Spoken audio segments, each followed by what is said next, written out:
Perhaps, somewhere within your own memories, there is a gentle moment when you first laid eyes on a puppy, a tiny creature with innocent eyes, awkward little steps, and a tail that never seemed to stop wagging. As though the whole world was something worth loving, we smile at their irresistible charm, rarely pausing to wonder what is happening inside that young and curious mind.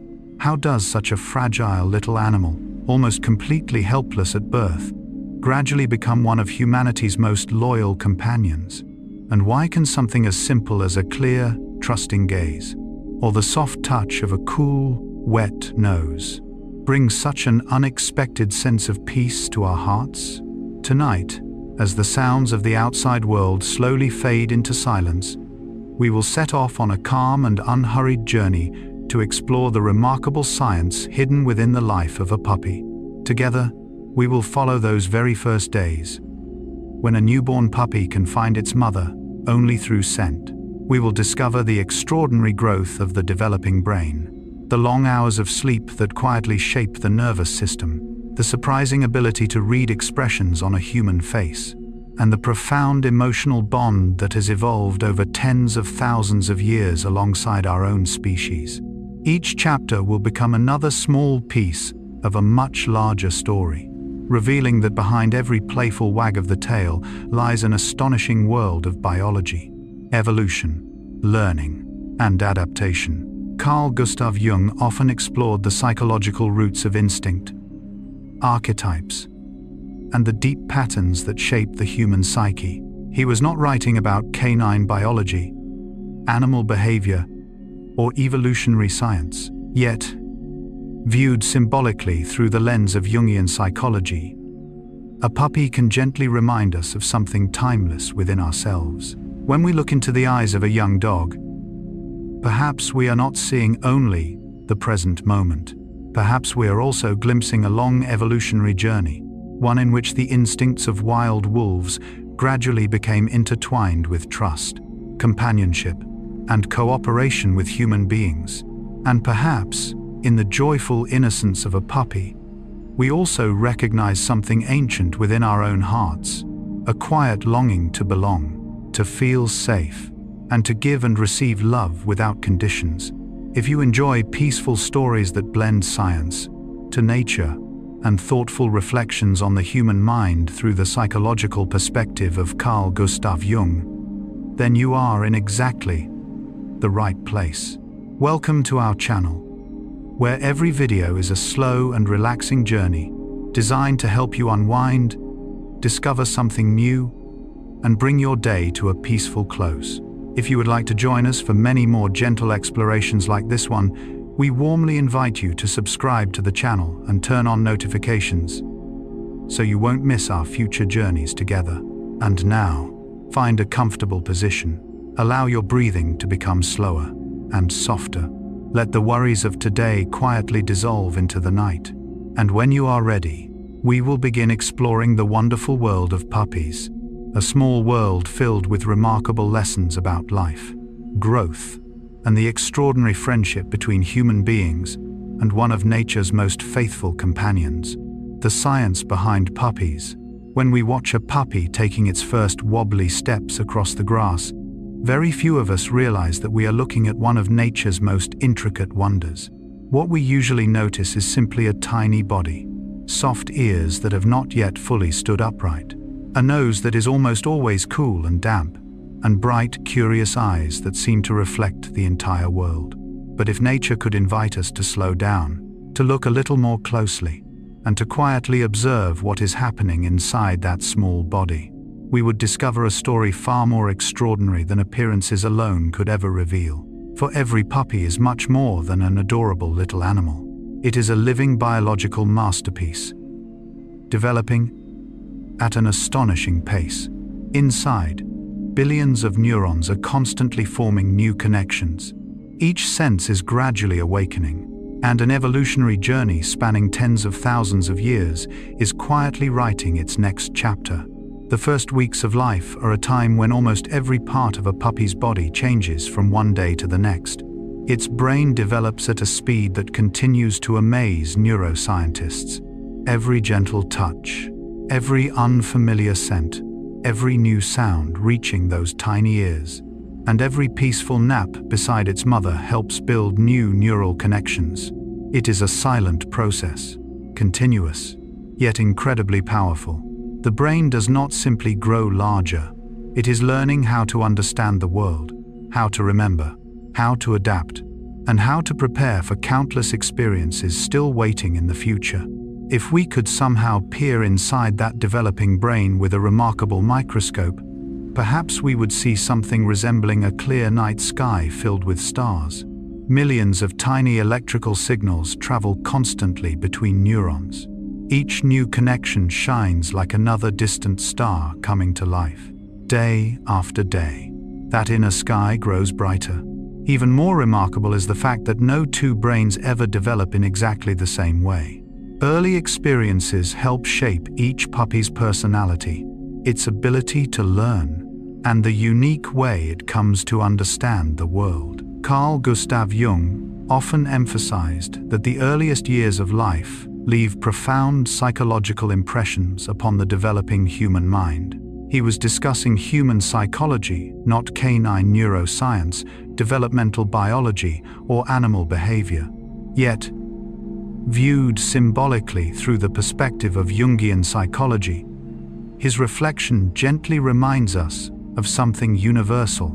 Long before a puppy learns its name, understands a command, or responds to human gestures, its nervous system is already quietly recording the world through feelings of safety, care, warmth, and gentle physical contact. Perhaps every living creature begins life with a remarkably similar need, the need to feel connected to something that brings comfort, security, and peace.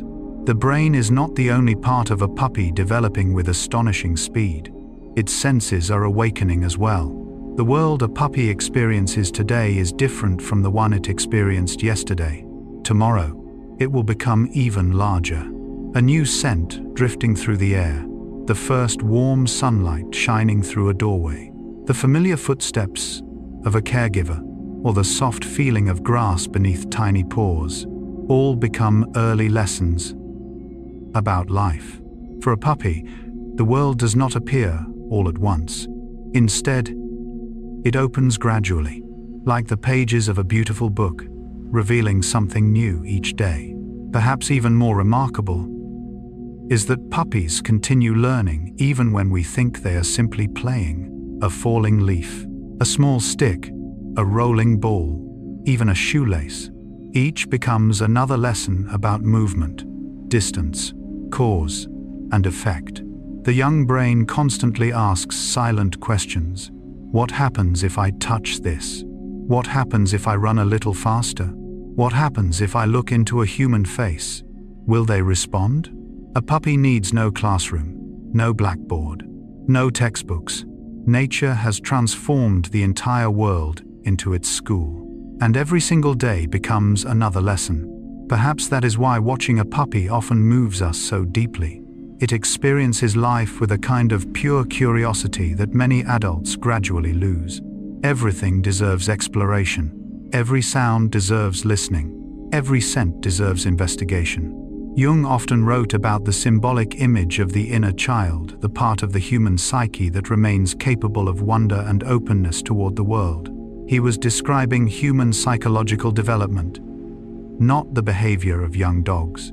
Yet symbolically, a puppy can remind us of that same quality of fresh curiosity that Jung believed continues to live within every person. When we watch a puppy discovering the world, perhaps we are also remembering something within ourselves, the quiet ability to be surprised, to explore without fear, to greet each new experience with openness instead of certainty. Yet perhaps the greatest wonder lies neither in the growing body, nor in the developing brain, but in the remarkable story stretching tens of thousands of years behind every puppy. Even while sleeping peacefully upon a soft bed inside a modern home, every puppy still carries traces of ancestors that once traveled across frozen landscapes beside prehistoric people. Archaeological discoveries and genetic research indicate that dogs have accompanied human beings for an extraordinarily long time. So long that the histories of our two species have become deeply intertwined. Across thousands of generations, natural and human selection gradually favored animals willing to cooperate, observe, and trust people. The result is something extraordinary. Today, a single glance, or one gentle gesture, can create a uniquely powerful bond between two entirely different species. When a puppy lifts its head and looks into your face, that moment is more than the action of one small animal. Behind that gaze stand tens of thousands of years of shared evolution. Generation after generation learned to hunt beside humans, protect one another, share warmth, and eventually become our closest animal companions. Every gentle wag of the tail, every cool nose touching your hand, every peaceful nap beside you, expresses a relationship patiently shaped by nature across countless ages. Perhaps that is also why human beings often experience such a deep sense of comfort in the company of dogs. That connection has not been built solely during our own lifetime. It rests upon an evolutionary partnership stretching far into the distant past. Jung proposed that beneath conscious awareness lies a deeper psychological layer that carries enduring symbolic patterns shared across humanity. He was not suggesting that people inherit literal memories of prehistoric life or of domesticated dogs. Symbolically, however, our quiet sense of comfort around dogs may remind us of humanity's long history of companionship, cooperation, and trust with another species. Perhaps somewhere within the deepest layers of our imagination, we can almost picture ancient people and early dogs sitting together beside a fire beneath the stars, listening to the wind, and gradually learning to trust one another. So before thinking of a puppy simply as an adorable animal in need of care, perhaps it deserves something even greater, our quiet admiration. Within that tiny body lives a brain developing hour by hour, senses that are opening wider every single day, and an evolutionary story stretching across tens of thousands of years that still continues today. Every puppy is living evidence of life's extraordinary ability to learn, adapt, and form meaningful connections. And perhaps, as we quietly watch them grow, we are gently reminded that every lasting kind of growth begins with small steps, simple experiences, and a heart that remains forever open to the world. Neural development during the first weeks of life. If you ever have the opportunity to observe a litter of newborn puppies, the first thing that may surprise you is not how adorable they are, but how incredibly fragile they seem. Unlike many animals that can stand or even walk within hours after birth, puppies enter the world in a state of almost complete dependence. Their eyes remain tightly closed. Their ear canals have not yet opened. Their tiny legs cannot yet support their own weight. They cannot search for food on their own. They cannot see the light. They cannot recognize faces. At that moment, a puppy's entire world is contained within the warmth of its mother's body, the familiar scent of her milk, and the gentle touch of her tongue as she lovingly cares for her newborn. At first glance, such helplessness might appear to be a disadvantage, but when biologists look more closely, they recognize something remarkable. It is, in fact, a highly successful evolutionary strategy. Rather than completing most neurological development before birth, dogs undergo one of the most important phases of brain development during the first weeks of life outside the womb. This means that when a puppy opens its eyes to the world for the very first time, its brain is still under construction. Millions of neurons are constantly forming new connections, much like a growing city that expands with every new road, bridge, and neighborhood built each passing day. Neuroscientists describe this period as one of the most extraordinary stages of neuroplasticity. Every small experience helps shape the developing neural network. A gentle touch, a familiar breath, a nursing session, a peaceful sleep beside its mother. Each becomes another signal helping the brain organize itself. Perhaps the most astonishing part is that these seemingly ordinary moments carry far deeper meaning than our eyes alone can perceive. Warmth does more than help a puppy maintain its body temperature. It also becomes one of the very first signals telling the developing brain that the world is a safe place. Mother's milk provides far more than nourishment. It supplies antibodies, hormones, and essential nutrients that support the healthy development of the nervous system. Even the sense of touch is much more than physical contact. It becomes the very first language through which life communicates with a newborn. Carl Gustav Jung devoted much of his work to exploring the deepest layers of the human psyche. He was not a neuroscientist, nor was he studying early canine development. Yet some of his psychological reflections offer a meaningful symbolic perspective on the importance of early care. In The Archetypes and the Collective Unconscious, Jung wrote, "The child is potentiality, and this potentiality cannot be fulfilled if the environment is lacking in love." Jung was referring to human psychological development rather than puppy biology. Viewed symbolically, however, his words beautifully echo what modern developmental science has discovered. A puppy does not experience love as an abstract idea. It experiences love through its mother's careful grooming, the warmth of sleeping beside its littermates, and the quiet safety of a protected nest within an unfamiliar world. Modern research points toward the same conclusion. When a mother dog gently licks her puppies, she is doing far more than cleaning them. Her touch stimulates circulation, supports breathing, encourages elimination, and activates several important neurological reflexes. Every gentle contact becomes another reassuring message to the young nervous system, telling it that life is being supported. Perhaps the most remarkable truth is that the brain never develops in isolation. It grows through relationships. Not only the relationships between neurons, but also the relationship between one body and another, between an individual and its environment, between a vulnerable newborn and those who protect it. Perhaps that is why watching an entire litter sleeping together often feels so deeply comforting. From a biological perspective, the puppies are sharing body heat to help regulate their temperature. Yet on another level, we witness life itself developing through connection. No living creature truly grows alone. One of the most fascinating facts about puppies is that they spend the overwhelming majority of their first weeks asleep. To many people, this might seem like laziness. In biology, however, sleep is one of the busiest periods in the developing brain. While the body lies quietly at rest, the brain remains astonishingly active. Neural connections are strengthened. The earliest memories begin to organize themselves. Electrical activity repeats again and again, building increasingly stable networks. Young puppies spend a particularly large amount of time in rapid eye movement, or REM sleep. This stage is closely associated with learning and brain development in mammals. If you have ever watched a sleeping puppy whose paws gently twitch, whose whiskers quiver, or whose eyes move softly beneath closed eyelids, there is a good chance its brain is processing the experiences of the day. It is a wonderful thought. Even during sleep, growth continues. Perhaps this offers a gentle lesson for us as well. We often believe that progress happens only when we are constantly doing something. Nature quietly teaches a different truth. Some of the most important transformations happen during moments of stillness. Trees continue growing through the night.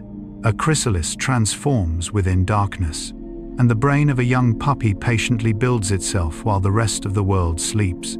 Jung often emphasized that psychological growth does not always reveal itself through visible activity. In Modern Man in Search of a Soul, he wrote, "Who looks outside dreams. Who looks inside awakes." Jung was speaking about the inner development of the human psyche, not about sleeping animals or neuroscience. Viewed symbolically, however, his reflection gently reminds us that the deepest transformations often happen quietly, hidden from view, during periods when outwardly very little seems to change. Perhaps that is why the first weeks of a puppy's life are so beautiful. They are filled with tiny moments carrying enormous significance. A mouthful of milk, a long, peaceful sleep, a gentle touch, the familiar warmth of another living body. Together, These simple experiences are building the foundation for an entire lifetime. And as we quietly watch a puppy curled beside its mother, peacefully asleep, it is easy to forget what is taking place beneath that soft fur. Billions of neurons are tirelessly forming new connections. Millions of electrical signals continue their silent conversations. An extraordinary brain is growing, hour by hour. Nature never rushes. It never boasts. Instead, it patiently builds life from the simplest things. Perhaps that is something each of us needs to remember before the day gently comes to an end. Lasting growth rarely arrives through sudden leaps. More often, it begins with a feeling of safety, is nurtured through gentle care, and quietly matures during the peaceful moments we so often overlook. The sense of smell, the first window to the world, during the very first days of life. While a puppy's eyes remain closed and light has not yet entered its awareness, the world has already begun to reveal itself in an entirely different way. Not through colors, not through images, and not through sound. Instead, the world arrives as gentle scents, invisible chemical signals drifting quietly through the air. If human beings often say that we see in order to understand the world, then for a newborn puppy, life begins as a journey of scent. This is one of the discoveries that continues to fascinate biologists. Long before vision has fully developed, a puppy's sense of smell is already active, becoming its very first bridge to the surrounding world. That tiny nose does far more than detect odors. It gathers information, recognizes safety, and gradually builds the puppy's first map of life itself. If you quietly observe a litter of newborn puppies resting together, you will notice something remarkable. They slowly crawl toward their mother with awkward but determined movements. They cannot see her. They cannot yet hear her clearly. What guides them is the familiar scent of milk, the smell of her fur, and the comforting warmth their developing brains quickly learn to recognize. For a newborn puppy, scent is direction. It is home. It is life itself. Researchers who study animal behavior have found that these earliest experiences with scent play a vital role in forming attachment. Within only a short time, puppies can distinguish their mother's unique scent from that of other dogs. They begin recognizing the smell of their littermates, and they learn to find the familiar place where they nurse, sleep, and feel protected. What makes this especially fascinating is that the process happens without conscious reasoning. It unfolds at a much deeper level, as though the developing brain is quietly saying, "Where this scent exists, this is where I belong." Carl Gustav Jung once wrote in The Archetypes and the Collective Unconscious, "The foundation of all mental life is the emotional disposition." Jung was writing about human psychology rather than canine development or the neuroscience of smell. Yet, viewed symbolically through the lens of analytical psychology, his insight offers a beautiful way of thinking about a puppy's earliest experiences. Before a puppy understands the world through images or language, it experiences life through safety, closeness, and the invisible signals its tiny nose can already recognize. That is not knowledge. It is belonging. Every time a puppy finds its mother through scent, its brain is doing much more than recognizing chemical molecules in the air. It is learning its very first lesson in trust. Neural pathways are forming not only to identify a particular smell, but also to associate that scent with warmth, comfort, protection, and nourishment. Perhaps that is why many adult dogs continue to feel calmer whenever they encounter the familiar sense of home, or the people they love most. Scent becomes memory, and memory becomes safety. Human beings experience something surprisingly similar. Modern neuroscience has shown that our sense of smell is closely connected with the limbic system, the region of the brain deeply involved in emotion and memory. A single familiar fragrance can instantly transport us back to childhood. The scent of the first rain after a long, dry season, the aroma of an old family kitchen, the smell of wood inside a childhood home. Perhaps that is why scent possesses such unusual power. It requires no explanation. It speaks directly to emotion. In that sense, the journey of a puppy feels strangely familiar to us. Puppies do not begin life through sight. They begin through feeling, and perhaps so do we. Biologists have also discovered that dogs possess an extraordinary number of olfactory receptors, far more than humans do. Although this remarkable ability continues developing as puppies mature, the sense of smell becomes their dominant source of information from a very early age. For a dog, every scent resembles an entire paragraph filled with meaning. A footprint left upon the ground tells far more than simply who passed by. It may reveal the species, the sex, physical condition, emotional state, and even how long ago that trail was left. What human beings simply call a smell, for dogs, is something much closer to a book. Whenever they step outside, they are not merely taking a walk, they are reading invisible lines of information written by nature across grass, soil, trees, and the moving wind. It is a beautiful thought. While human beings often look upward toward the sky in search of meaning, dogs lower their noses toward the earth, discovering an entirely different universe. Carl Gustav Jung once wrote in Memories, Dreams, Reflections, "The least of things with a meaning is worth more in life than the greatest of things without it." Jung was reflecting on the psychological importance of meaning in human life, not on animal behavior or the biology of smell. Yet symbolically, his words resonate beautifully here. For a young puppy, a familiar scent carries profound meaning. It is not merely a collection of airborne molecules. It is the sign of its mother, the reassurance that it is not alone, a map leading safely home. The true wonder of smell lies not simply in its remarkable sensitivity. Its greatest gift is connection. It connects the body with the environment, memory with emotion, the present moment with the earliest experiences of life. Perhaps that is why it feels so peaceful to watch a puppy gently press its tiny nose into its mother's fur before quietly drifting to sleep. The gesture appears wonderfully ordinary, yet beneath it, an entire nervous system is learning one of life's most important lessons. This is a place where I am safe. Within Jungian psychology, every living being enters life with innate potentials that gradually unfold through experience. Jung was describing the development of the human psyche, not canine sensory biology. Viewed symbolically, however, a puppy's developing sense of smell becomes a gentle image of how experience awakens our deepest capacities.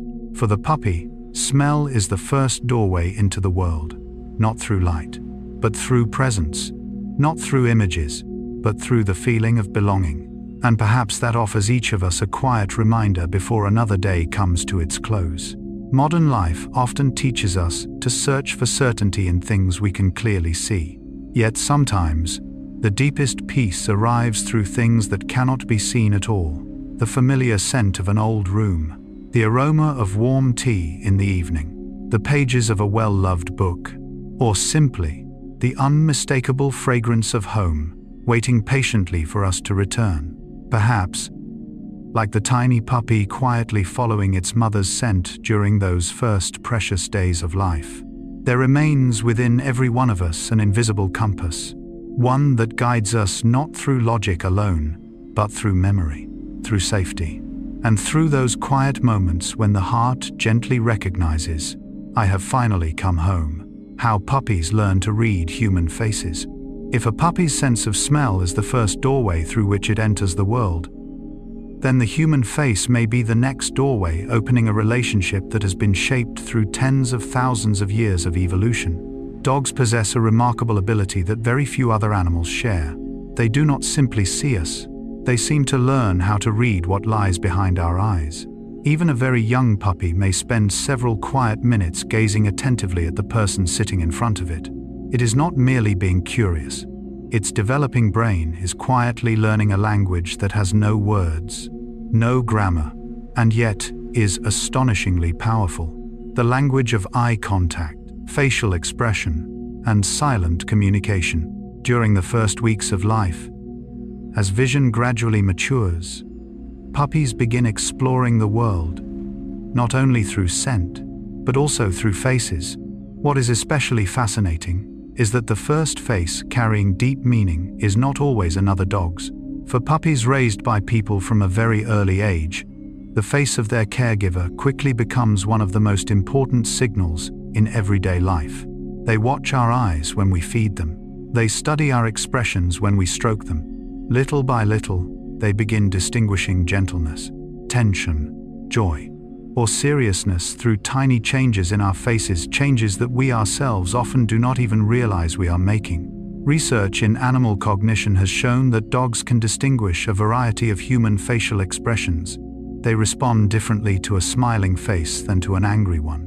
They also tend to seek out a person's eyes whenever they encounter something unfamiliar or confusing. This is remarkably rare in the animal kingdom. Many animals observe people. Very few intentionally look into our eyes to gather information. Perhaps this is no coincidence. It is the result of an extraordinarily long partnership. Across tens of thousands of years living alongside humans, dogs that paid close attention, cooperated, and responded successfully to human facial signals enjoyed greater chances of survival, generation after generation.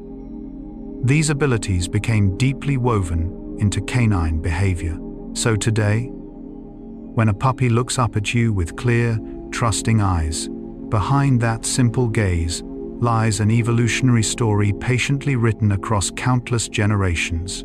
Perhaps even more fascinating is that puppies learn more from watching us than from listening to our words. Human beings often assume that language is the most important form of communication. For dogs, spoken words make up only a small part of the picture. They pay close attention to where your eyes are looking, the direction your body is facing, whether your face appears relaxed or tense, and the emotional tone carried within your voice. A gentle smile, a warm glance, a tiny nod. Sometimes these communicate far more than dozens of spoken commands. Perhaps this is one of the reasons the relationship between people and dogs feels so extraordinary. Dogs do not wait for us to finish speaking before they begin to understand. They have already been listening with their eyes. Carl Gustav Jung devoted many years to exploring forms of human communication that reach beyond language itself. In Modern Man, In Search of a Soul, he wrote, "The meeting of two personalities is like the contact of two chemical substances. If there is any reaction, both are transformed." Jung was describing encounters between human beings within the context of analytical psychology, not relationships between humans and dogs. Viewed symbolically, however, his words offer a beautiful reflection on the quiet bond that develops between a puppy and its caregiver. Each time a puppy looks into the eyes of someone it trusts, both are subtly changed. The puppy learns trust. The person often becomes gentler, more patient, more attentive. A relationship quietly begins to grow, without either one needing words. Modern science has uncovered another remarkable discovery. When dogs and humans maintain warm eye contact for a sustained period, levels of oxytocin increase in both. Oxytocin is often called the bonding hormone because it plays an important role in feelings of trust, affection, and social connection. What makes this especially remarkable is that this biological response closely resembles the bonding process between parents and infants in human beings. In other words, eye contact does more than exchange information. It changes biology. A single glance can quiet the heart, can help the brain feel safer, can strengthen a relationship that has been evolving for tens of thousands of years. Jung frequently emphasized that human beings do not live by conscious thought alone. Our inner lives are also shaped by symbols and experiences that reach far beyond language. In The Archetypes and the Collective Unconscious, he wrote, "The psyche is by no means identical with consciousness and its contents." Jung was discussing the nature of the human psyche, not canine cognition or animal communication. Yet, viewed symbolically through analytical psychology, his insight reminds us that meaningful connection often happens beneath conscious awareness. Perhaps something similar can be observed in the quiet relationship between a puppy and the people who care for it. A puppy does not need to understand our language in the way humans do. What it responds to exists at a deeper level: a sincere gaze, a peaceful face, a gentle movement. All become signals that its developing brain can recognize long before it ever learns a single verbal command. Perhaps that is why dogs so often recognize our emotional state before we realize it ourselves. They do not understand the details of a difficult phone conversation, but they notice tense shoulders, tired eyes, the slightest change in the sound of our voice. And then, without making a sound, they quietly walk over, rest their head upon our knee, or curl up beside us, as though saying, "I am still here," not because they know how to solve our problems, but because they know how to be present. And sometimes, presence is more valuable than advice. Perhaps that is also one of the gentle lessons dogs quietly offer humanity. In modern life, we speak endlessly, yet often spend very little time truly looking at one another. We listen more with our ears than with our hearts. Meanwhile, a puppy that understands none of our language can devote its complete attention to a single face, a single pair of eyes, and one brief moment of genuine connection. Carl Gustav Jung once wrote in Memories, Dreams, Reflections, "We meet ourselves time and again in 1,000 disguises on the path of life." Jung was reflecting on the many symbolic encounters through which people discover themselves in the course of psychological growth. Viewed symbolically, perhaps one of those quiet encounters can sometimes be found in the trusting eyes of a puppy. Eyes that do not judge, do not demand, do not pretend. They simply reflect us with extraordinary honesty. And now, as night slowly settles around us, imagine a small puppy curled peacefully beside the person it trusts most. Just before drifting into sleep, it lifts its eyes one last time toward that familiar face. No words are spoken, none are needed. Perhaps everything that truly matters has already been shared. Through one quiet glance, gentle, peaceful, and ancient. Dogs remind us once again that the strongest relationships in life are rarely built with words. They are built through genuine presence, through trust, and through the simple ability to truly see one another. Play is a puppy's first school. If you have ever sat quietly on a sunny morning watching a litter of puppies, the scene probably looked like a joyful celebration of innocence. They chase one another on clumsy little legs. They suddenly pounce, gently nibble each other's ears, then tumble together across the grass, as though the whole world exists only for games that never truly end. To human eyes, it is simply adorable playfulness. But through the lens of biology, every leap, every missed pounce, every gentle bite, and every fall, followed by another determined attempt, is part of a carefully designed lesson that nature has been preparing long before the puppies could ever understand it. Perhaps this is one of life's greatest wonders. Nature does not build classrooms with blackboards and textbooks. Instead, it transforms joy into the very first teacher. For a puppy, play is not a reward after learning. Play is learning. When a puppy dashes after a leaf dancing in the breeze, its brain is doing far more than reacting to movement. Neural circuits responsible for vision, muscle coordination, reflexes, and spatial awareness are all working together at once. Each time the leaf changes direction, the brain quickly updates its prediction. Each time a tiny paw lands in the wrong place, the body learns a little more about balance. What appears to be nothing more than a brief game is actually thousands of biological calculations unfolding every second. Researchers studying animal behavior have long observed that many puppy games mirror the survival skills their wild ancestors once depended upon. Chasing strengthens speed and endurance. Stalking before suddenly lunging helps develop the coordination needed for hunting. Sharp changes in direction train balance and agility. Even tugging over a small stick helps strengthen the jaw while refining precise control of movement. The remarkable part is that puppies have no idea they are practicing. They only know that it is fun. And joy is precisely what makes learning feel effortless. Perhaps human beings once began in much the same way. Carl Gustav Jung often wrote about the creative force that lies deep within the human psyche. In the archetypes and the collective unconscious, he observed, the creation of something new is not accomplished by the intellect, but by the play instinct, acting from inner necessity. Jung was exploring creativity and psychological development in human beings, not the behavior of young dogs. Viewed symbolically, however, his insight beautifully echoes what we observe in puppies.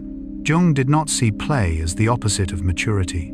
Instead, he recognized play as one of the deepest expressions of creativity and growth. Watching a litter of puppies, it is difficult not to feel that nature follows a similar principle. Some of life's most important lessons are not learned through pressure. They emerge through joy, curiosity, and the freedom to explore.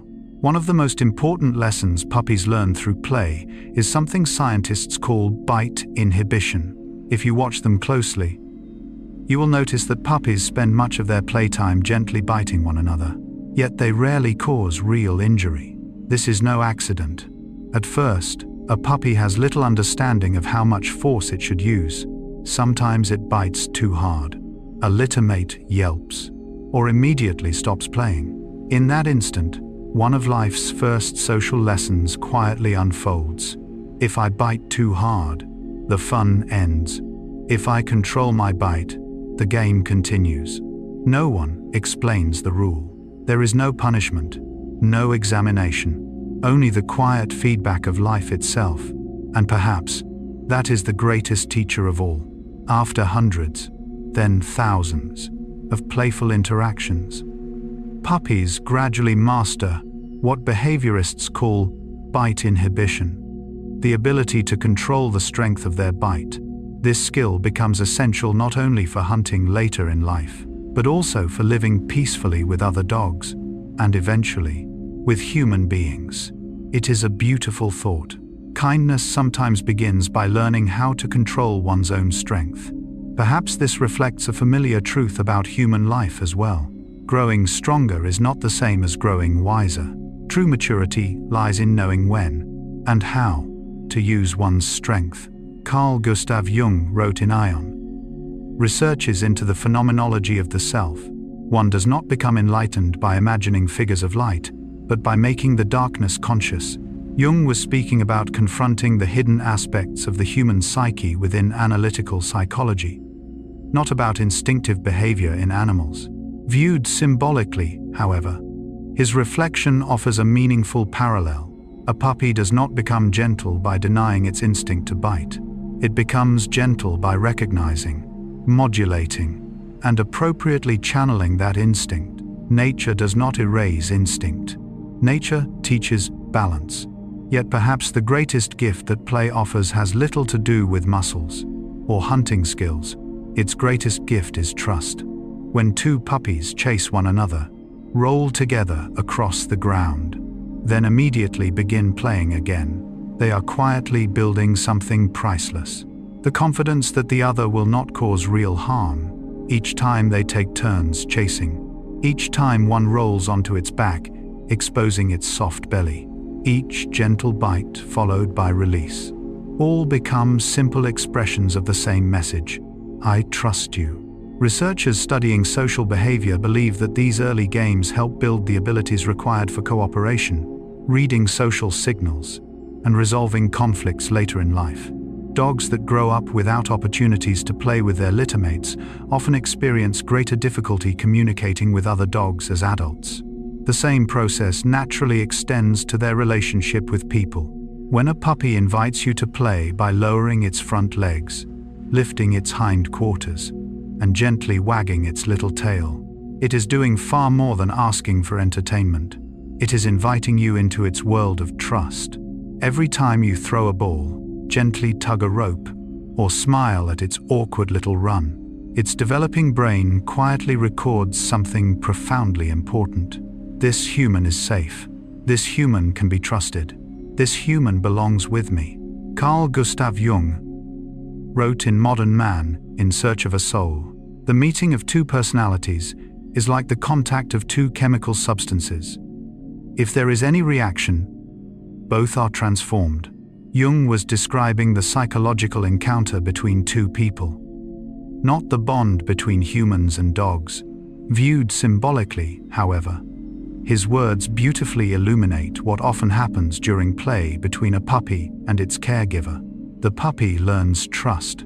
The person often learns something as well: to slow down, to laugh more easily, to rediscover joy within life's smallest moments. Perhaps that is why watching a litter of puppies playing beneath the afternoon sun feels so deeply moving. We are witnessing far more than charming mischief. We are watching nature teach its earliest lessons about life. There are no lectures, no pressure, no urgency, only joy quietly guiding the path toward maturity. And perhaps that offers each of us a gentle reminder before another day comes to an end.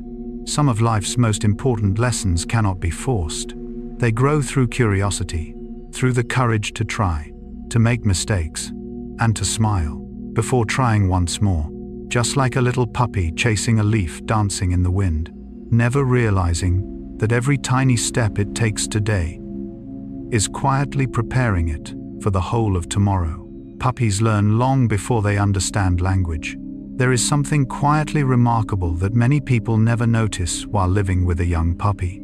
It begins learning long before it understands a single human command. It does not yet know the meaning of sit. It cannot understand come here, nor can it grasp the words we speak every day. And yet, if you watch carefully, day by day, the little puppy somehow seems to understand you a little better. It knows roughly when you usually wake up. It senses when a meal is about to be prepared. It recognizes the footsteps of each member of the family. Sometimes it can even predict what is about to happen from the smallest movement of your hand or the briefest glance. This invites a beautiful question. If puppies do not yet understand language, how do they learn so quickly? The answer lies within one of nature's deepest principles. Nature does not begin teaching through words. Nature begins with observation. During the first weeks of life, puppies spend much of their time quietly watching the world unfold around them. They observe how their mother moves in search of food. They watch how their littermates react to unfamiliar sounds. They notice the way a person opens a door, bends down to place a food bowl on the floor, or reaches toward the hook where the leash hangs. Every movement becomes a signal. Every signal is quietly stored, compared, and linked with what happens next. It is a form of learning that requires no books, no explanations, no language at all. Scientists call this process observational learning. It is one of the most important learning mechanisms found in mammals. Rather than discovering everything through trial and error, puppies save enormous amounts of time by watching others. If they see their mother avoid something dangerous, they become more cautious themselves. If older dogs remain calm around a familiar sound, the puppies gradually learn there is nothing to fear. Each day, their young brains resemble patient observers, quiet, careful, always learning. What makes this even more fascinating is that puppies do not simply memorize individual actions. They begin recognizing patterns. After only a short time, they discover that certain events almost always occur in the same sequence. When you pick up the leash, a walk is probably about to begin. When you enter the kitchen at your usual hour, food is likely coming.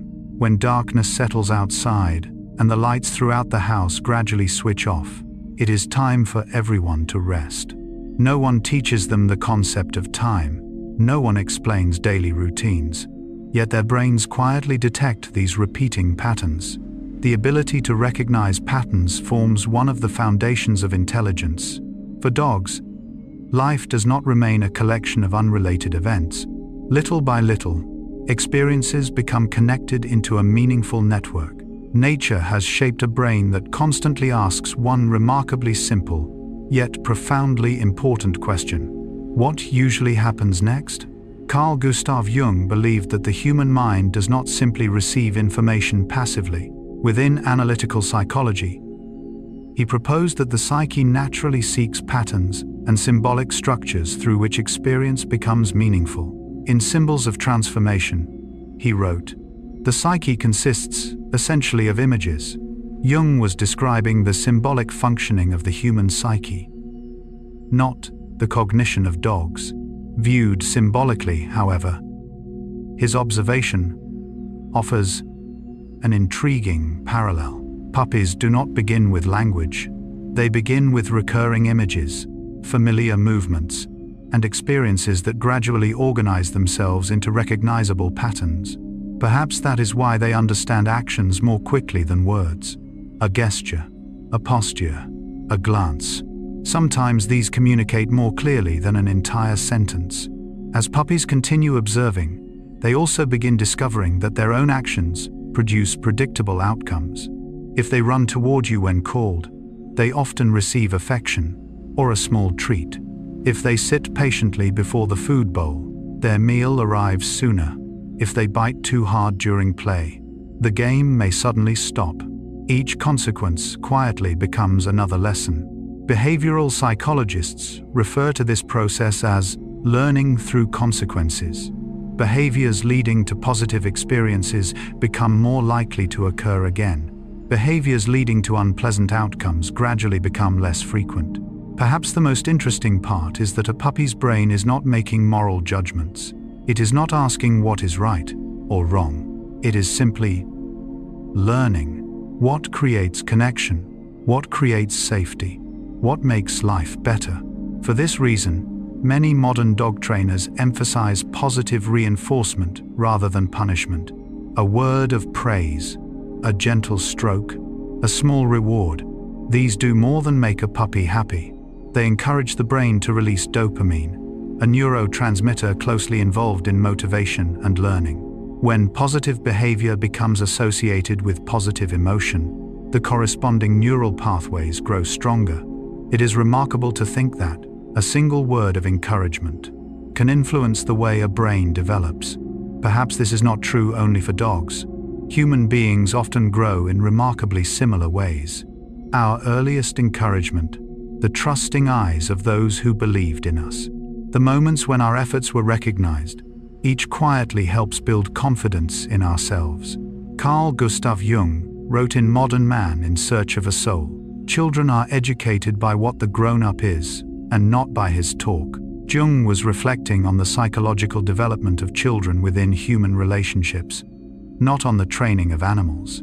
Yet symbolically, his insight reaches much further. We teach most powerfully through the way we live, long before we teach through words. A puppy learns relatively little from what we say. It learns from the way we walk, the way we treat others, whether we remain patient or impatient, calm or anxious. It does not listen to lectures. It watches life. Perhaps this is one of the greatest gifts puppies quietly offer us.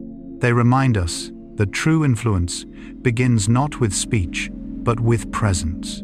If we wish to teach calmness, we must first become calm. If we wish to teach trust, we must first become trustworthy. If we wish to teach gentleness, we must first live gently ourselves. Carl Gustav Jung once wrote in Memories, Dreams, Reflections, "Knowing your own darkness is the best method for dealing with the darknesses of other people."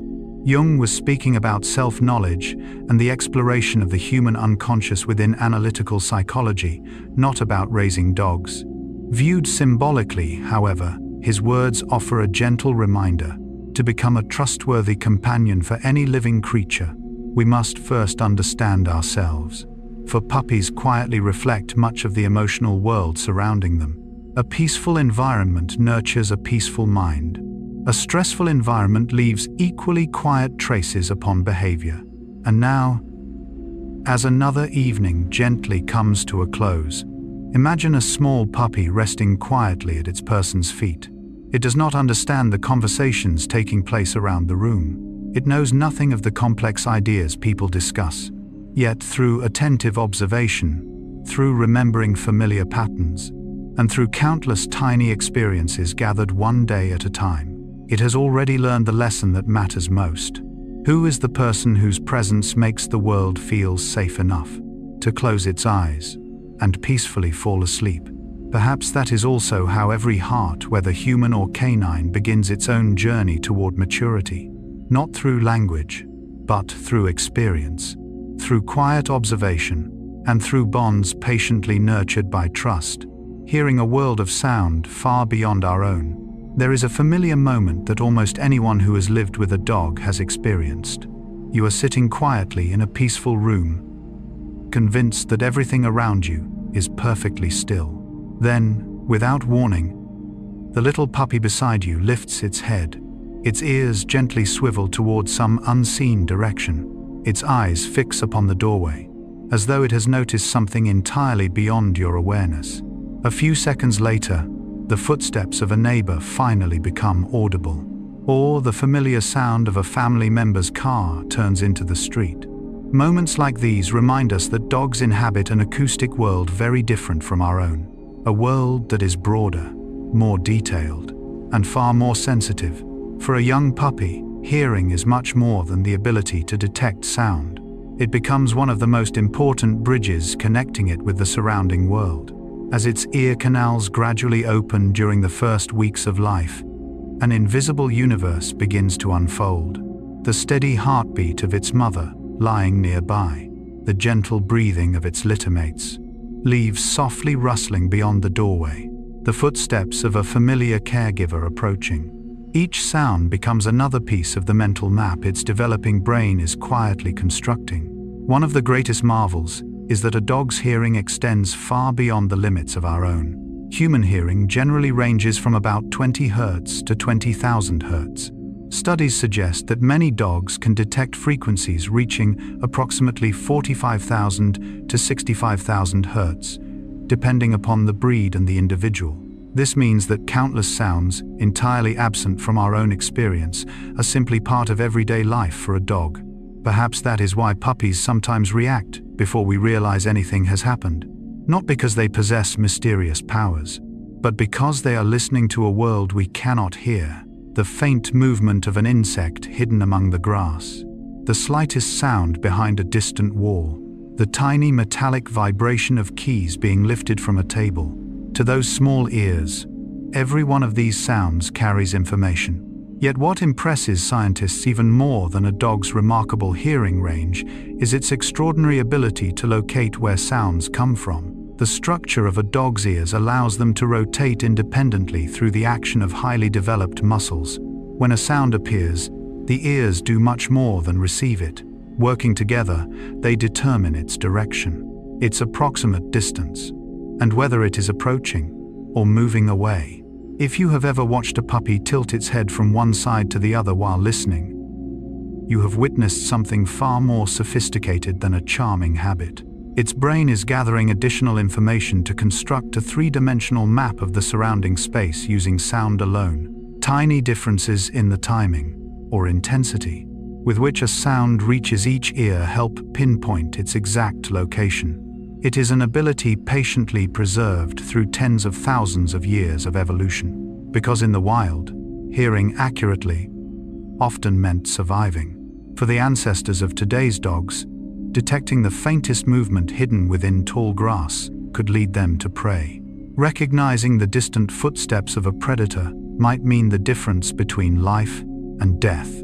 Although most dogs now live safely inside our homes, their brains and sensory systems still carry that remarkable evolutionary inheritance. Carl Gustav Jung wrote in The Undiscovered Self, "The shoe that fits one person pinches another. There is no recipe for living that suits all cases." Jung was reflecting on the individuality of human psychological experience within analytical psychology, not on animal perception or sensory biology. Viewed symbolically, however, his words gently remind us that no two beings experience reality in exactly the same way. Human beings depend primarily upon vision.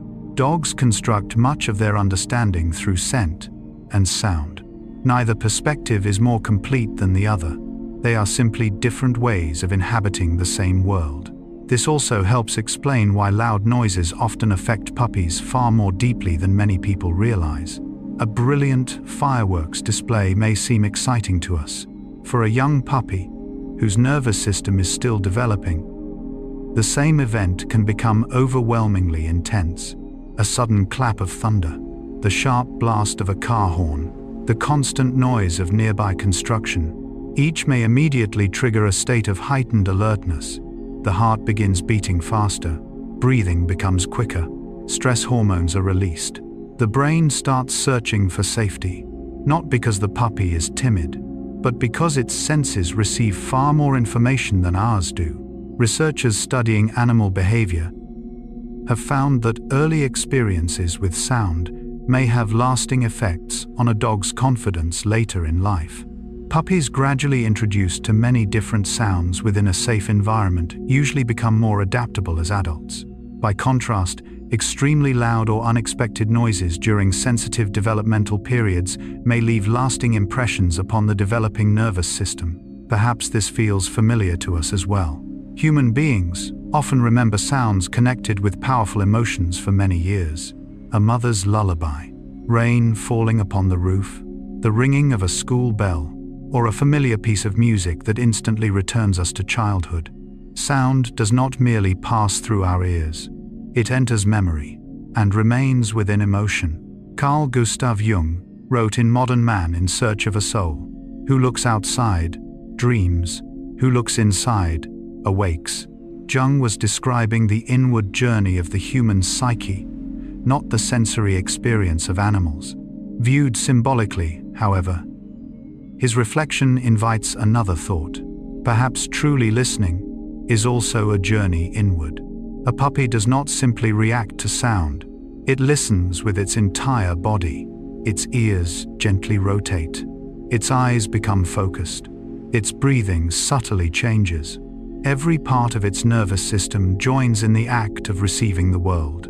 Perhaps this is something modern life has gradually taught many of us to forget. We hear countless sounds every day, yet rarely take the time to truly listen. Notifications follow notifications.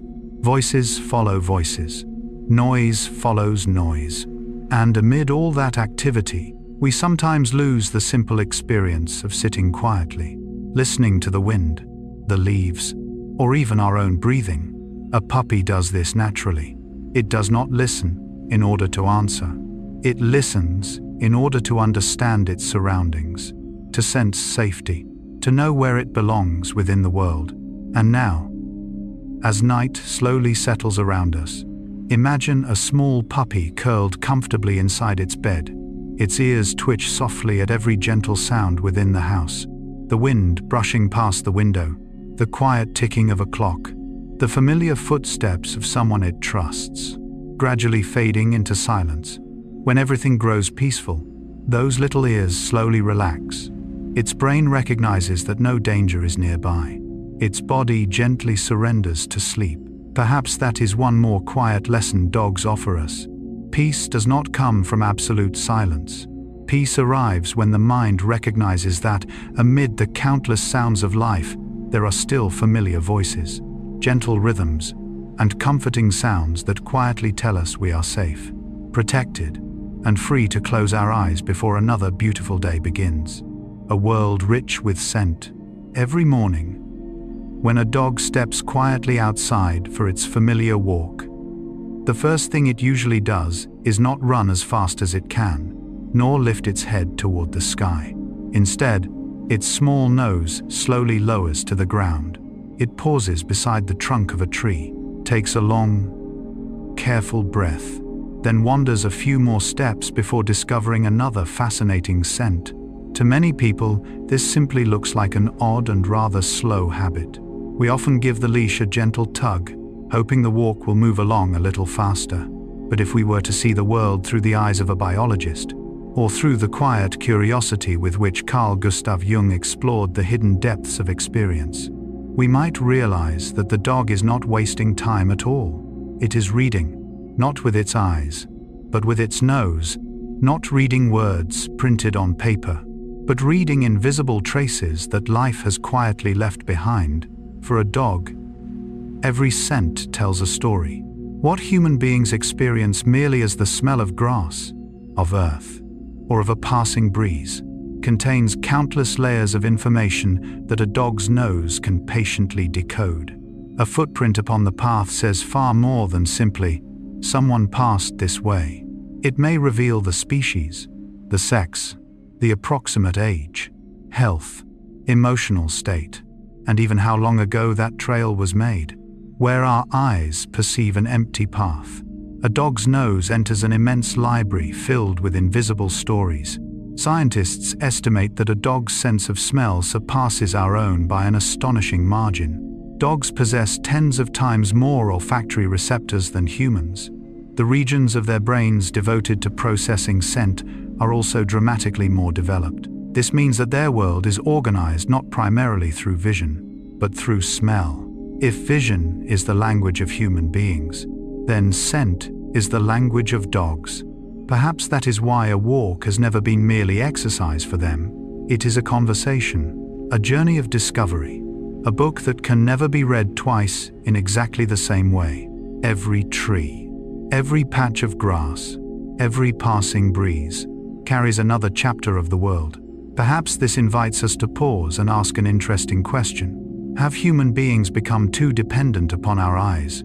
We spend so much time looking, yet sometimes overlook the deeper layers of reality.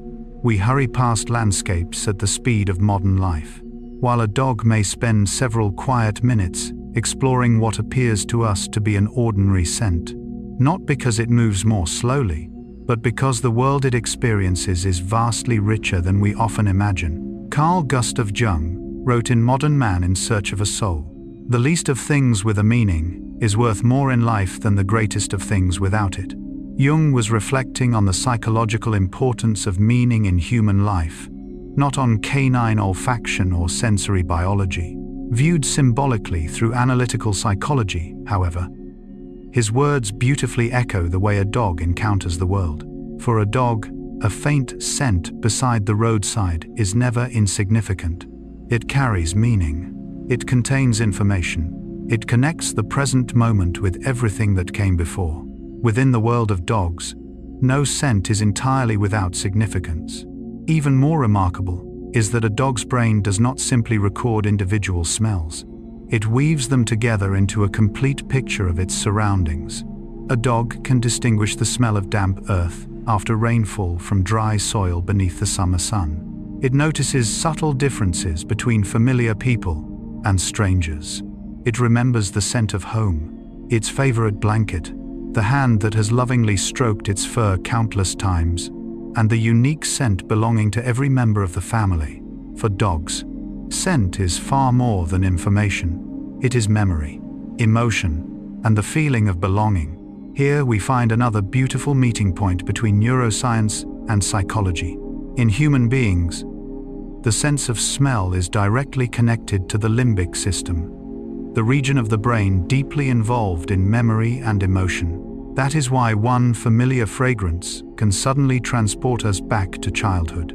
The smell of an old kitchen, a mother's sweater, the wooden walls of a childhood home.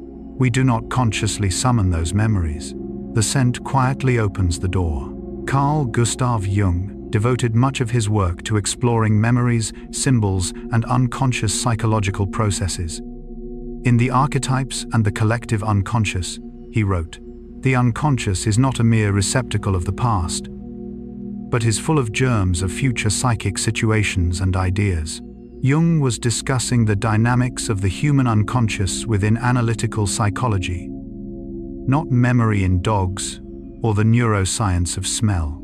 Viewed symbolically, however, his insight offers a beautiful reflection. Memory is never simply something left behind. It continues quietly shaping the way living beings experience the present. For dogs, familiar scents seem to play a similar symbolic role. They do more than recall the past. They reassure the brain, this place is safe, this path is familiar, this is someone I can trust. Perhaps that explains why many dogs immediately relax upon smelling the clothing of someone they love, even before that person arrives, or why they often prefer sleeping upon blankets carrying the scent of their family instead of brand new bedding. Not because they love the object itself, but because they recognize a familiar presence through scent. Perhaps human beings are not so different. We too search for familiar things within an ever-changing world. A favorite melody, a familiar street, a particular fragrance, or an unexpected memory quietly returning. Each reminds us that somewhere we once belonged. One of the most endearing parts of walking with a dog is watching its extraordinary patience toward even the smallest traces upon the ground. What we often mistake for delay, the dog experiences as valuable time spent gathering information. Every pause beside a patch of grass is more than an investigation of the present moment. It is reading what has already happened, while quietly preparing for what may happen next. The world of dogs is not built primarily from images. It is built from invisible stories, written in scent. Carl Gustav Jung wrote in Memories, Dreams, Reflections, "We meet ourselves time and again in 1,000 disguises on the path of life." Jung was reflecting on the many symbolic forms through which people encounter aspects of themselves during psychological development. Viewed symbolically, perhaps one of those encounters sometimes arrives through watching a dog, a creature that does not rush endlessly toward the future, but pauses to notice life's smallest signals. A creature that lives not only through what can be seen, but also through invisible experiences surrounding every moment.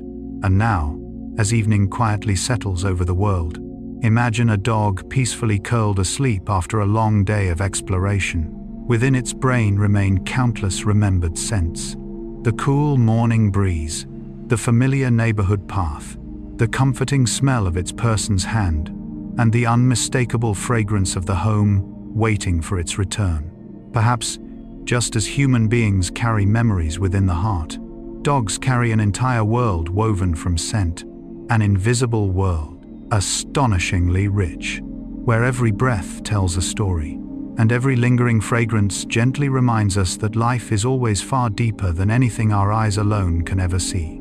The golden window that shapes a puppy's personality. There are certain moments in life when only a few short weeks can leave impressions that last for years. For a young puppy, the first months after birth are exactly such a time. Animal behavior scientists often call this period the socialization window, a precious stage of development, during which the young brain is more capable of learning, adapting, and embracing the world than at almost any other point in life. Everything the puppy sees, hears, smells, and experiences during this time does far more than create its earliest memories. Those experiences quietly shape the way it will perceive the world for the rest of its life.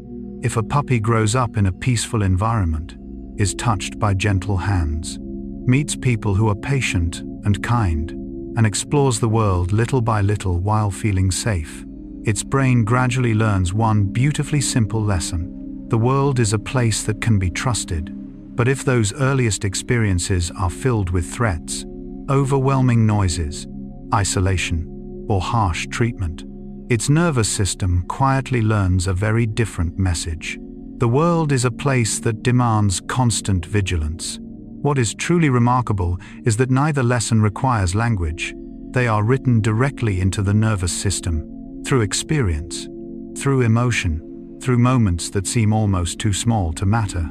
During this stage, a puppy's brain possesses an extraordinary quality that neuroscientists call neuroplasticity. Millions of neural connections are continuously being formed, strengthened, or refined according to the puppy's daily experiences. Each time it meets a gentle person, each time it is held with care, each time it calmly experiences an unfamiliar sound, or safely explores a new environment, its brain quietly gathers another piece of evidence. Perhaps the world is not as frightening as ancient instinct once suggested. This is not innocence, it is learning, a process that nature has been preparing for across countless generations. Canine behavior specialists have consistently observed that puppies gradually introduced to a variety of people, sounds, places, and positive experiences during their earliest months often mature into dogs that are more confident, adaptable, and emotionally stable, not because they were born braver, but because their brains had the opportunity to learn the difference between what is merely unfamiliar and what is truly dangerous. Carl Gustav Jung wrote in Modern Man in Search of a Soul, "Children are educated by what the grown-up is, and not by his talk." Jung was reflecting on the psychological development of children within analytical psychology, not on the development of puppies. Viewed symbolically, however, his insight beautifully illuminates something we often observe in young dogs. Puppies do not learn calmness from lengthy reassurance.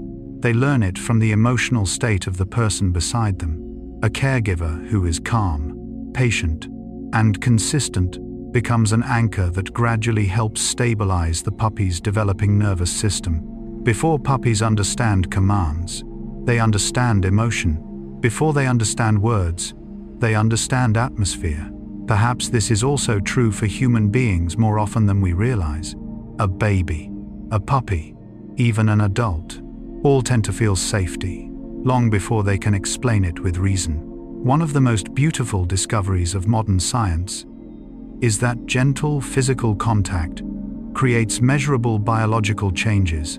When puppies are stroked softly, held appropriately, or remain close to people they trust, their bodies release oxytocin, the hormone closely associated with bonding, security, and social connection. At the same time, levels of stress hormones often decrease. This means that a loving touch is more than an expression of affection. It actively helps regulate the developing nervous system. A gentle hand can become a lesson that the world is not always something to fear. This becomes especially important during early development because the nervous system resembles a newly planted garden. Whatever is repeated most often gradually becomes the easiest path for the brain to follow. If peaceful experiences occur again and again, the brain learns to return to calmness more easily.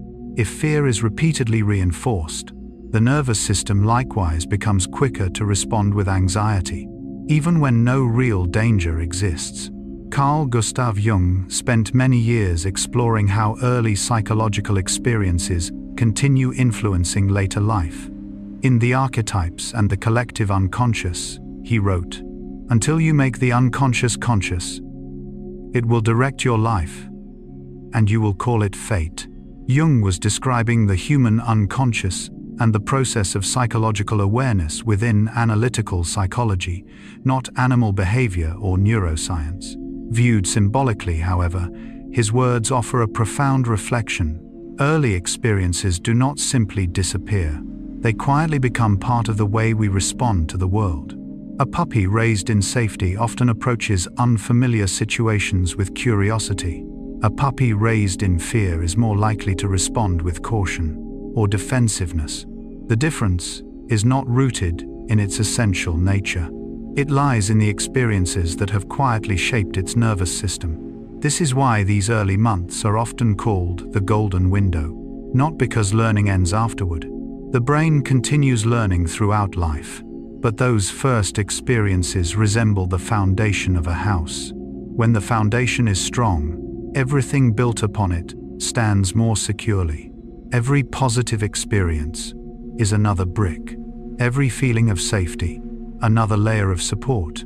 Every fear gently overcome, another quiet step toward maturity. Perhaps this is one of nature's greatest gifts to every puppy. They are not born permanently confident, nor permanently fearful. They arrive carrying an extraordinary capacity to learn from the world around them. And it is the world itself that quietly answers the most important question within their developing nervous system. Is this a place where I can safely open my heart? Carl Gustav Jung wrote in Memories, Dreams, Reflections, "We cannot change anything unless we accept it." Jung was reflecting on psychological transformation in human beings through analytical psychology, not on canine development. Viewed symbolically, however, his words offer another gentle perspective. Perhaps the first thing a puppy must come to accept is the experience of feeling safe within its world. When that gift is offered through patience, through gentle experiences, and through consistent love, its brain gains the secure foundation it needs to continue exploring, learning, and growing. And perhaps this offers a quiet reminder for each of us. before the day comes to a close. The life of a puppy teaches us that confidence is rarely a mysterious gift granted only to the fortunate. More often, it is patiently nurtured, one gentle experience at a time, one act of kindness at a time, one opportunity after another to explore the world without fear. Just as a seed grows strongest when planted in rich, nourishing soil, every heart, whether human or canine, needs a season of safety before it can truly learn that this world still holds countless reasons to trust.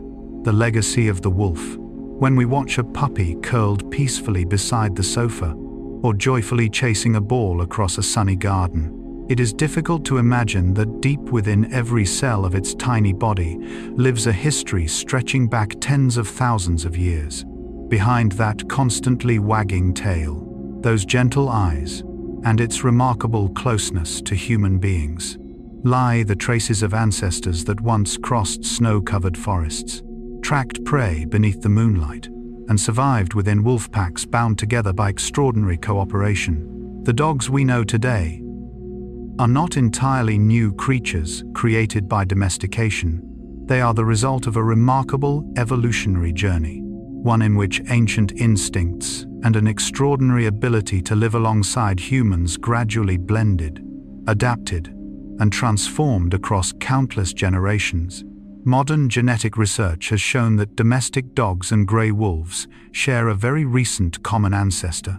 Although tens of thousands of years of selective breeding and life beside humans have shaped today's dogs, much of their genetic makeup remains astonishingly similar.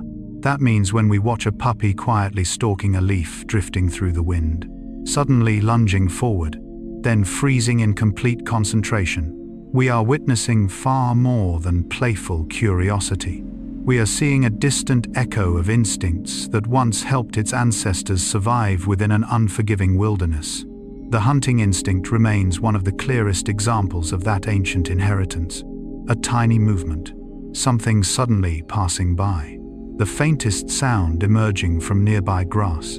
Any one of these may instantly capture a puppy's full attention. This does not mean every dog wants to hunt. Domestication has profoundly reshaped many aspects of canine behavior. Yet sequences such as watching, stalking, chasing, and maintaining intense focus upon movement still remain as echoes of evolutionary memory. Nature rarely erases what once proved valuable. Instead, it gently reshapes, softens, and redirects those ancient abilities to fit new environments. Perhaps that is how life itself continues to evolve, not by denying the past, but by carrying the past into the present. Carl Gustav Jung devoted much of his life to exploring the deeper structures of the human psyche. In The Structure and Dynamics of the Psyche, he wrote, "The psyche is a self-regulating system that maintains its equilibrium just as the body does." Jung was describing the dynamics of the human psyche within analytical psychology, not biological evolution or canine behavior. Viewed symbolically, however, his insight offers a beautiful perspective on the story of dogs. Nature did not eliminate ancient instinct, just as the human psyche does not erase the deeper layers of the unconscious. Instead, both seek a new balance.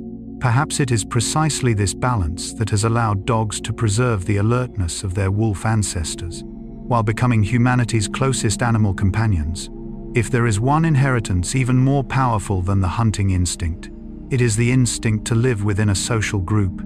For wolves, the pack is far more than a collection of individuals. It is the very condition of survival. They hunt together, protect their young together, stand watch together, care for weaker members together. In the wild, a solitary wolf often faces far greater challenges. Over thousands of generations, natural selection favored remarkable capacities for cooperation and social intelligence. What is fascinating is that these abilities did not disappear when dogs emerged. Only the focus of their loyalty changed. Long ago, the pack consisted of other wolves. Today, for many dogs, their human family has become the new pack. Perhaps that is why dogs so often want to remain close to the people they love. They follow you from one room to another, Not merely from curiosity, they wait quietly near the door when you leave, not simply because they expect your return. They search your face when something unfamiliar appears, not only for guidance. Each of these behaviors reflects an ancient need, the need to remain connected with those to whom they belong. Perhaps this is where human beings and dogs meet one another more deeply than almost any other species. Both are profoundly social creatures. Both depend upon connection. Both grow through relationships. Carl Gustav Jung wrote in Modern Man in Search of a Soul, "The meeting of two personalities is like the contact of two chemical substances. If there is any reaction, both are transformed." Jung was describing the psychological encounter between two human beings within analytical psychology, not the evolutionary relationship between humans and dogs. Viewed symbolically, however, his words beautifully illuminate what has unfolded between our two species. Across tens of thousands of years, humans and dogs have quietly transformed one another. Human beings created safer environments in which dogs could thrive. Dogs helped humans hunt, guard their homes, protect livestock, and eventually became trusted companions unlike any other. This was never simply a relationship between master and servant. It became a story of co-evolution, a process in which both species benefited, adapted, and gradually shaped each other's futures. Scientists use the term co-evolution to describe exactly this phenomenon. Generation after generation, dogs that were less aggressive, better able to interpret human signals, and more willing to cooperate enjoyed greater success in surviving and reproducing. Little by little, those qualities became defining characteristics of the modern domestic dog. The truly remarkable part is that this transformation did not erase their identity. It expanded it, from cooperating with fellow wolves to cooperating with an entirely different species. Perhaps this stands among evolution's greatest achievements. It was not strength, not speed, not size, that made dogs humanity's oldest companions. It was the extraordinary capacity to cooperate. Carl Gustav Jung wrote in The Archetypes and the Collective Unconscious, "The greatest and most important problems of life are all fundamentally insoluble. They can never be solved, but only outgrown." Jung was reflecting on the enduring psychological challenges of human life within analytical psychology, not on biological evolution or animal behavior. Viewed symbolically, however, his words offer a meaningful parallel. Dogs did not erase the legacy of the wolf. Instead, they gradually grew beyond it. The hunting instinct remains. The social spirit of the pack remains. Yet both have been transformed within an entirely new relationship. One in which cooperation has become more important than conflict. And perhaps that is the gentle lesson a sleeping puppy quietly offers us before another night draws to a close. Every living creature carries traces of its past. So do we. Ancient instincts, old memories, experiences that continue shaping who we become. Growing wiser does not always require abandoning those parts of ourselves. More often, it asks us to transform them into strengths that deepen our connection with others. Just like the little puppy resting peacefully beside the feet of the person it loves. Within its heart still echoes the distant call of wild ancestors roaming ancient forests. Yet it is the choice to walk beside humanity that has written one of the most beautiful stories in the entire history of evolution. The biological bond between dogs and humans.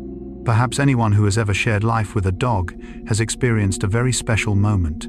Maybe it happens when you return home after a long day. You open the door and find a pair of quiet eyes patiently watching you. No greeting is necessary. No words are exchanged. Just one brief glance, and somehow, a little of the day's exhaustion begins to melt away.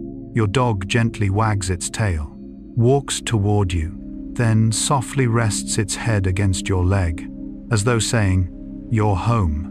What makes this moment so remarkable is that the feeling of peace exists not only in the mind, it is unfolding inside the bodies of both of you. Years of scientific research have shown that the bond between humans and dogs is far more than a beautiful emotion. It is a genuine biological phenomenon, one that has taken shape through tens of thousands of years of coevolution. In nature, it is extraordinarily rare for two different species to develop such a deep relationship. Dogs do not merely live beside human beings. They learn to read our eyes, our facial expressions, our gestures, and even the smallest changes in our emotional state.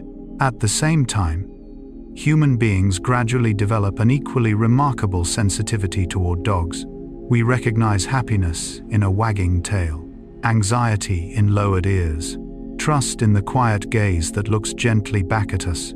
Perhaps the most astonishing discovery of modern science is that when a dog and its human companion look into each other's eyes for a sustained period, subtle biological changes begin unfolding within both of them, not merely within thought, but within the nervous system itself, within the bloodstream. Researchers have found that one of the central players in this remarkable process is oxytocin. Oxytocin functions both as a hormone and as a neurotransmitter.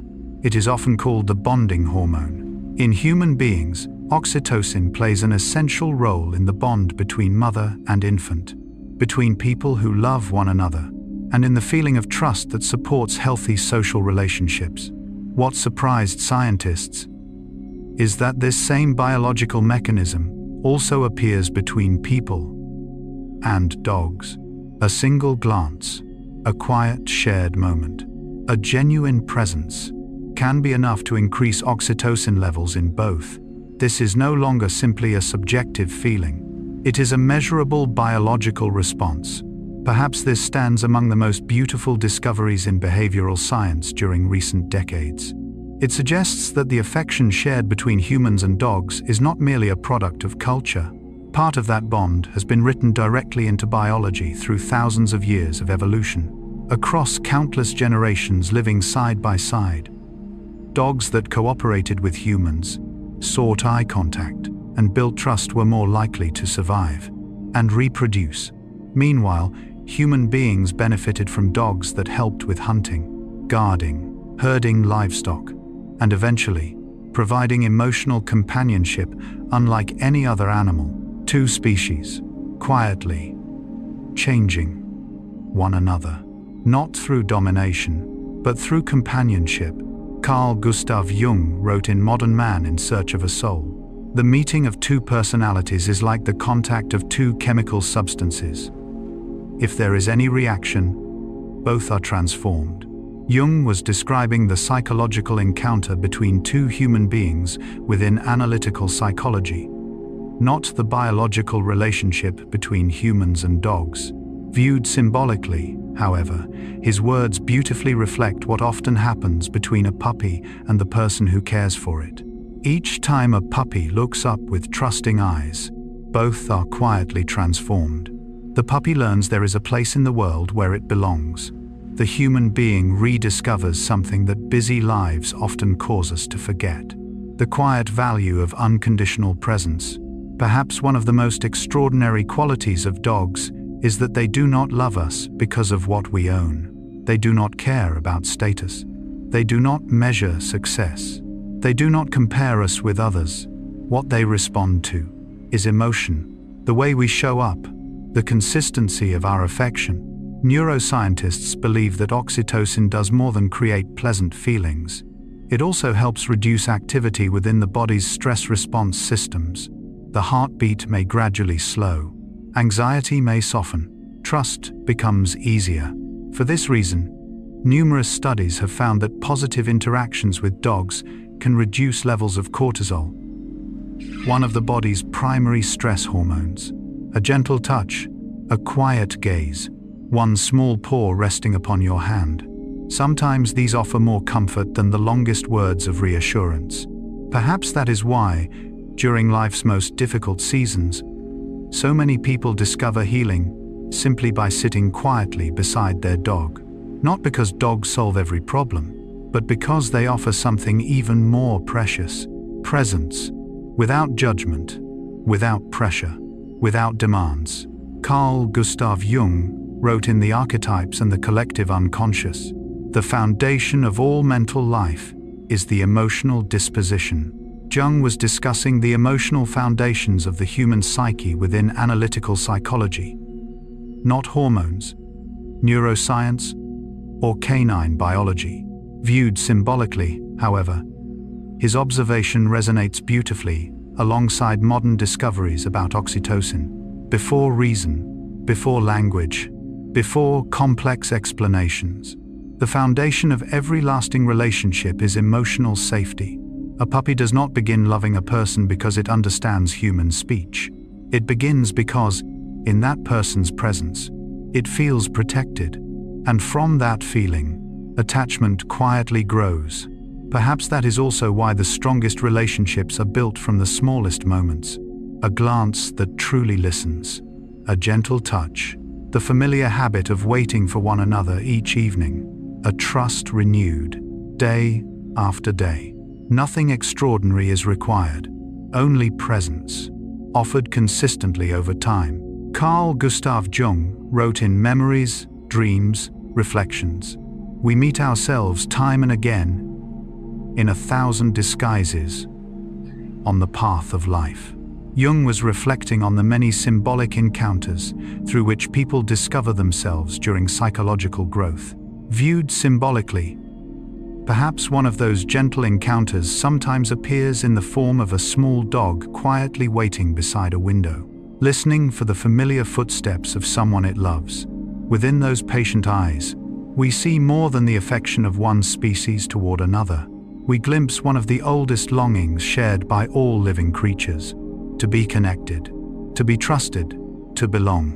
And now, as night slowly settles over the world, imagine a small puppy sleeping peacefully beside the person it loves most. Their breathing gradually slows. The room grows quiet. No words pass between them.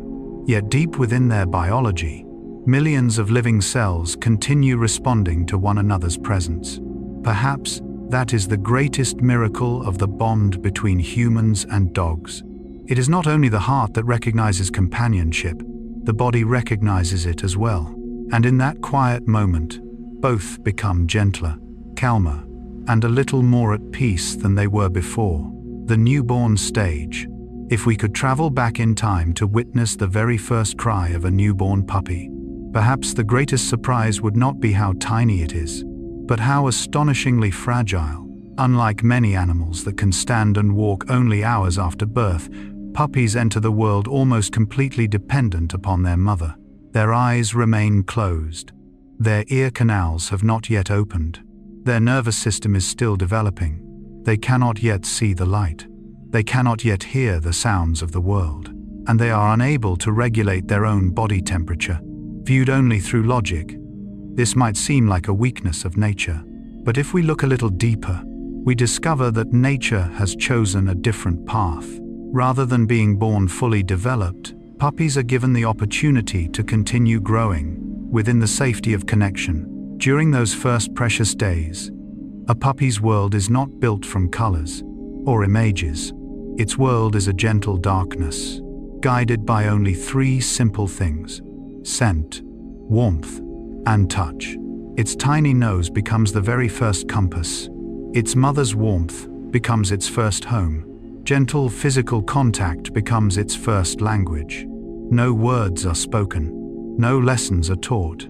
And yet, life has already begun. Biologists refer to this stage as the neonatal period. During these earliest days, nearly all of the body's resources are devoted to one essential purpose: remaining alive, while laying the foundation for everything that will come afterward. The nervous system is forming its earliest neural connections. The immune system remains immature. The ability to regulate body temperature has not yet fully developed. That is why every moment spent close to the mother carries far greater significance than our eyes can see. The very first thing a newborn puppy seeks is not light. It is the scent of its mother. Guided by smell alone, it crawls forward with slow, awkward, yet determined movements. Unable to see, unable to hear, it still finds the source of milk and warmth. There is something profoundly beautiful about this. From the very first hours of life, nature has already provided an instinct strong enough to guide it toward survival. Perhaps this calls to mind one of Carl Gustav Jung's reflections about the deepest layers of the human psyche. In The Archetypes and the Collective Unconscious, he wrote, "The child is born with a psychic background that is not individual but universal." Jung was discussing the inherited foundations of the human psyche within analytical psychology, not canine instinct, animal development, genetics, or evolutionary biology. Viewed symbolically, however, his words offer a beautiful parallel. No living being begins life as a completely blank slate. A puppy enters the world already carrying ancient instincts that lead it toward its mother, toward warmth, and towards safety. These are not lessons it has learned. They are expressions of life's accumulated wisdom, passed quietly through countless generations. During those first days, warmth becomes so important that it can determine survival itself. Newborn puppies cannot regulate their body temperature the way adult dogs can. That is why they instinctively curl tightly against their mother's body, or press closely beside their littermates. From the outside, this simply looks adorable. But beneath the surface lies a beautifully designed biological system. Each tiny body shares its warmth with the others. Together, they create an environment warm enough for life to continue growing. No individual survives entirely alone. From the very first day, life grows through connection. Perhaps this is another gentle lesson nature offers every living creature. Before learning independence, we all first needed someone upon whom we could depend. Before becoming strong enough to walk alone, we all grew beneath the protection of another. Yet perhaps the greatest gift a mother dog offers her puppies arrives in her very first milk. Scientists call this extraordinary nourishment colostrum. Unlike the milk produced later, colostrum contains exceptionally high concentrations of antibodies, especially immunoglobulins, that help protect newborn puppies against many infectious diseases during the first weeks of life, while their own immune systems are still developing. One remarkable detail is that puppies can absorb these protective antibodies only during a very short period immediately after birth. For that reason, receiving colostrum as early as possible is critically important for their long-term health.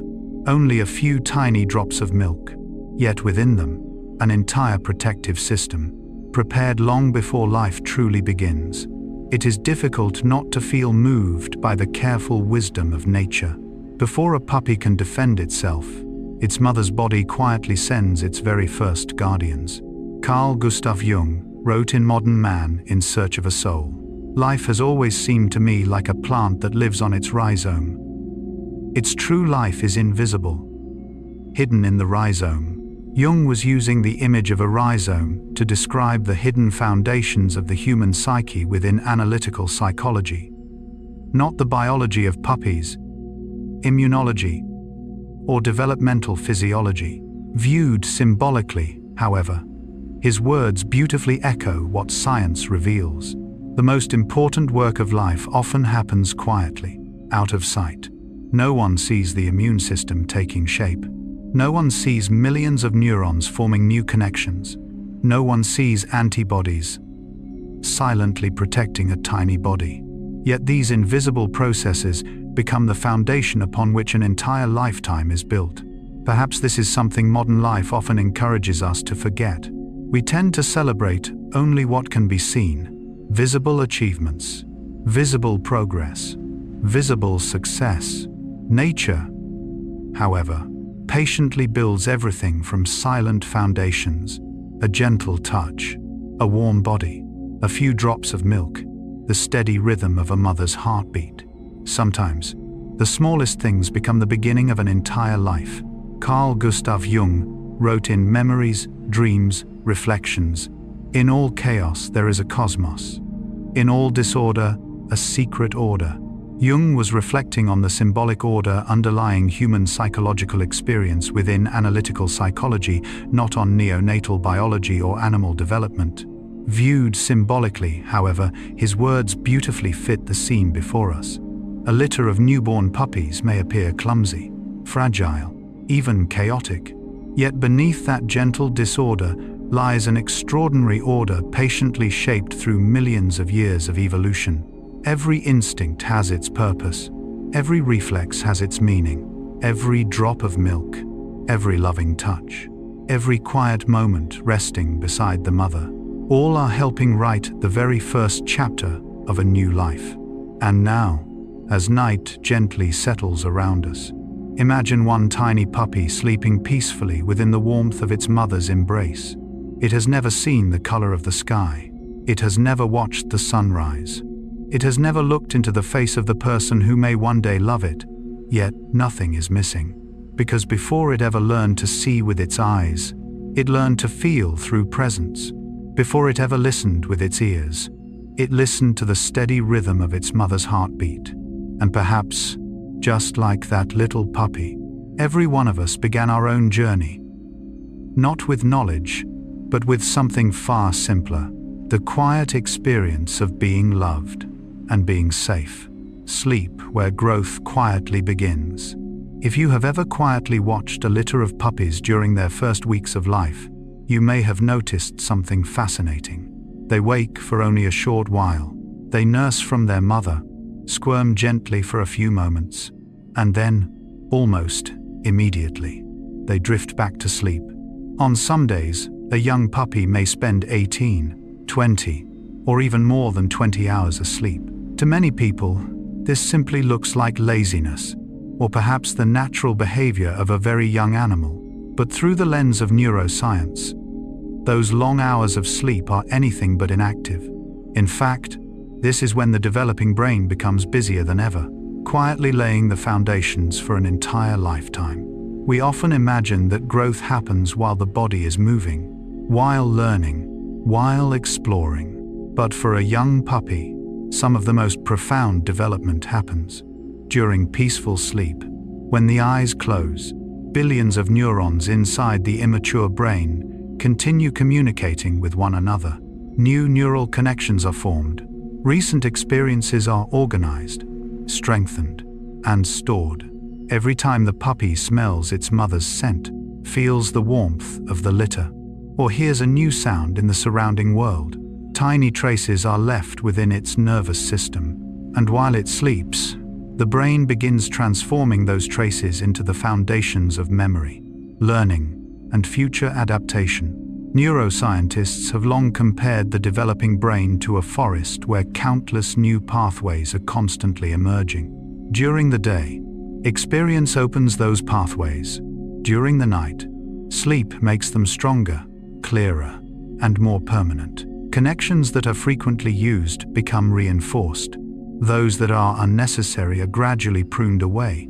It is an extraordinarily delicate process, one that allows the brain to become increasingly efficient after every cycle of sleep. Not everything is remembered. The brain knows how to choose. It knows what to keep and what to let go, so that growth may unfold with remarkable order. One of the most striking features of young puppies is how much time they spend in REM sleep, the stage known as rapid eye movement sleep. During REM sleep, electrical activity within the brain becomes remarkably intense, almost resembling the activity seen while awake. If you watch closely, you may notice tiny movements beneath their closed eyelids, little paws twitching, a small nose gently quivering, perhaps even a faint whimper escaping for a moment. On the outside, they are asleep. Inside, their brains continue the remarkable work of development. Scientists believe that REM sleep plays an especially important role in the maturation of the nervous system. During this stage, neural networks are strengthened, learning capacity is enhanced, and brain development proceeds at an extraordinary pace.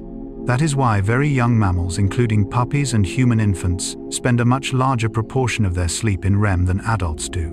Nature seems to understand something profoundly simple.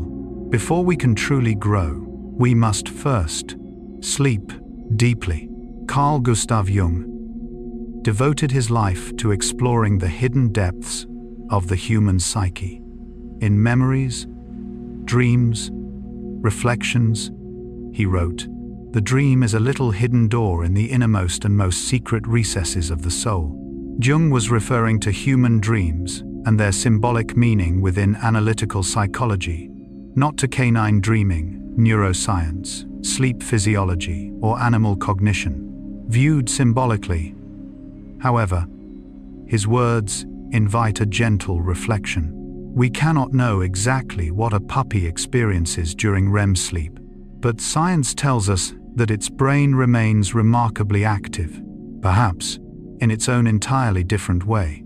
That little brain is quietly organizing life's very first experiences. Its mother's scent, the feeling of safety among the litter, the comforting warmth of nearby bodies, and the earliest signals from the vast world still waiting to be explored. What makes sleep even more extraordinary is that it nurtures far more than the brain. Sleep also helps regulate growth hormone, supports the developing immune system, and allows the body to recover from the astonishing pace of early development. During the first weeks of life, puppies gain weight almost every single day. Their bones lengthen, muscles begin to form, internal organs continue maturing. Much of this remarkable work happens most effectively while they are asleep. Perhaps this reminds us of something deeply important. Life does not always grow through movement. Sometimes it grows through stillness. Perhaps modern human beings are especially prone to forgetting this lesson. We often celebrate constant activity. We treat rest as something to be earned only after every task has been completed. Nature tells a very different story. For a puppy, sleep is never wasted time. Sleep is itself an essential part of development. Without enough deep, restorative sleep, the brain cannot mature according to nature's remarkable design. Carl Gustav Jung wrote in The Structure and Dynamics of the Psyche. The psyche is a self-regulating system that maintains its equilibrium just as the body does. Jung was describing the self-regulating nature of the human psyche within analytical psychology, not the neurobiology of sleep or puppy development. Viewed symbolically, however, his insight beautifully echoes what modern neuroscience reveals. Just as the body constantly regulates temperature, heartbeat, and breathing, the nervous system also continually works toward balance. Sleep is one of its most powerful tools. Within the quiet darkness of night, the brain never truly stops working. It heals, it organizes, and it prepares for another day. Perhaps that is why the sight of a sleeping puppy fills us with such unexpected peace. Not merely because it looks adorable, but because we are quietly witnessing a miracle. No dramatic movement, no obvious transformation, only millions of neurons silently connecting, forming the foundations of memory, emotion, and every future adventure still to come. Carl Gustav Jung wrote in Modern Man in Search of a Soul, "Who looks outside dreams, who looks inside awakes." Jung was speaking about the inward journey of human consciousness within analytical psychology, not about biological sleep or dreaming in animals. Viewed symbolically, however, his words offer one final reflection. Perhaps sleep is more than rest. Perhaps it is also an inward journey, where life quietly completes its hidden work, before opening its eyes to greet the world once again. And now, as night gently draws to its close, imagine a tiny puppy curled safely beside its mother, its breathing slow and steady, its little paws twitching from time to time, as though gently chasing something through a dream. We may never know exactly what that small brain is experiencing, but science reveals something wonderfully reassuring. Within every deep sleep, life continues growing. And perhaps that is also a quiet reminder for each of us. Sometimes the best way to move forward is not by trying harder, but by trusting the natural rhythm of life, allowing ourselves to rest when it is time, so that tomorrow we may awaken with a stronger mind and a more peaceful heart. How a puppy's body grows. If you have ever watched a puppy grow day by day, you may have smiled at one particularly charming detail. Its paws often seem far too large for the rest of its body. Its head is still round and youthful. Its body remains small. Yet those 4 oversized paws look as though they belong to a much bigger dog. Many people simply see this as one of the adorable features of puppyhood. But from the perspective of developmental biology, It is actually part of nature's remarkably careful design. The body does not grow evenly in every part. Instead, each organ and structure follows its own rhythm, carefully timed to support healthy development over the long journey to adulthood. Those oversized paws are not a mistake. They are a promise, a quiet reminder that this little body still has so much growing left to do. Biologists have observed that in many breeds, especially medium-sized and large breeds, the paws often develop earlier than the body's overall proportions. As the leg bones gradually lengthen, muscles become stronger, and the skeleton continues maturing over the following months. Everything slowly comes into balance. It reflects one of nature's oldest principles. The foundation is prepared before the structure is complete. Perhaps it is much like the way a tree grows. Its roots must reach deeply before its branches can spread wide. Its foundation must become strong before it can rise toward the sky. Watching a puppy during this stage is watching a body that is constantly adjusting itself. Its bones lengthen little by little. Its joints become more stable. Its muscles steadily strengthen to support an increasingly heavier body. Every single day brings tiny changes, so subtle that they are almost impossible to notice. Yet after only a few months, we suddenly realize that the tiny creature we once knew has become remarkably stronger. Growth rarely happens in a single dramatic moment. It unfolds through countless small changes. This brings to mind one of Carl Gustav Jung's reflections in Modern Man in Search of a Soul. Life calls not for perfection but for completeness. Jung was reflecting on the development of the human psyche within analytical psychology, not on canine growth, anatomy, or developmental biology. Viewed symbolically, however, his words beautifully echo what we observe in a growing puppy. Its body does not need to be perfect from the very beginning. Nature allows it to mature one stage at a time, giving each phase its own purpose. One of the clearest signs of development is the arrival of a puppy's deciduous teeth, commonly called baby teeth. These tiny teeth begin emerging while the puppy is still very young, allowing it to gradually transition from nursing to eating soft foods, and eventually more solid meals. But those first teeth are never meant to last forever. When puppies reach several months of age, their baby teeth gradually loosen, making room for stronger permanent teeth. At first glance, it appears to be nothing more than losing teeth. In reality, it marks the beginning of an entirely new chapter. This process is not always comfortable. As new teeth push upward, the gums often become tender. They may itch, feel tight, or become mildly sore. That is why puppies suddenly begin chewing almost everything they can find. Chew toys, small sticks, pieces of fabric, sometimes even a favorite slipper left on the floor. Many people assume they are simply being mischievous, but much of the time, they are only trying to ease the discomfort inside their mouths. Veterinary specialists explain that chewing places gentle pressure upon the gums, helping reduce discomfort as permanent teeth emerge through the soft tissue. Chewing also supports the healthy development of the jaw muscles and encourages permanent teeth to erupt into proper alignment. Providing safe chew toys therefore does more than protect household belongings. It actively supports a puppy's health during one of its most important stages of development. Perhaps the most endearing part is that even during this uncomfortable period, puppies continue learning. Little by little, they discover what is appropriate to chew and what is not, with gentle guidance from their human family. An ancient instinct becomes carefully shaped to fit life inside a home. The instinct is not erased, it is guided.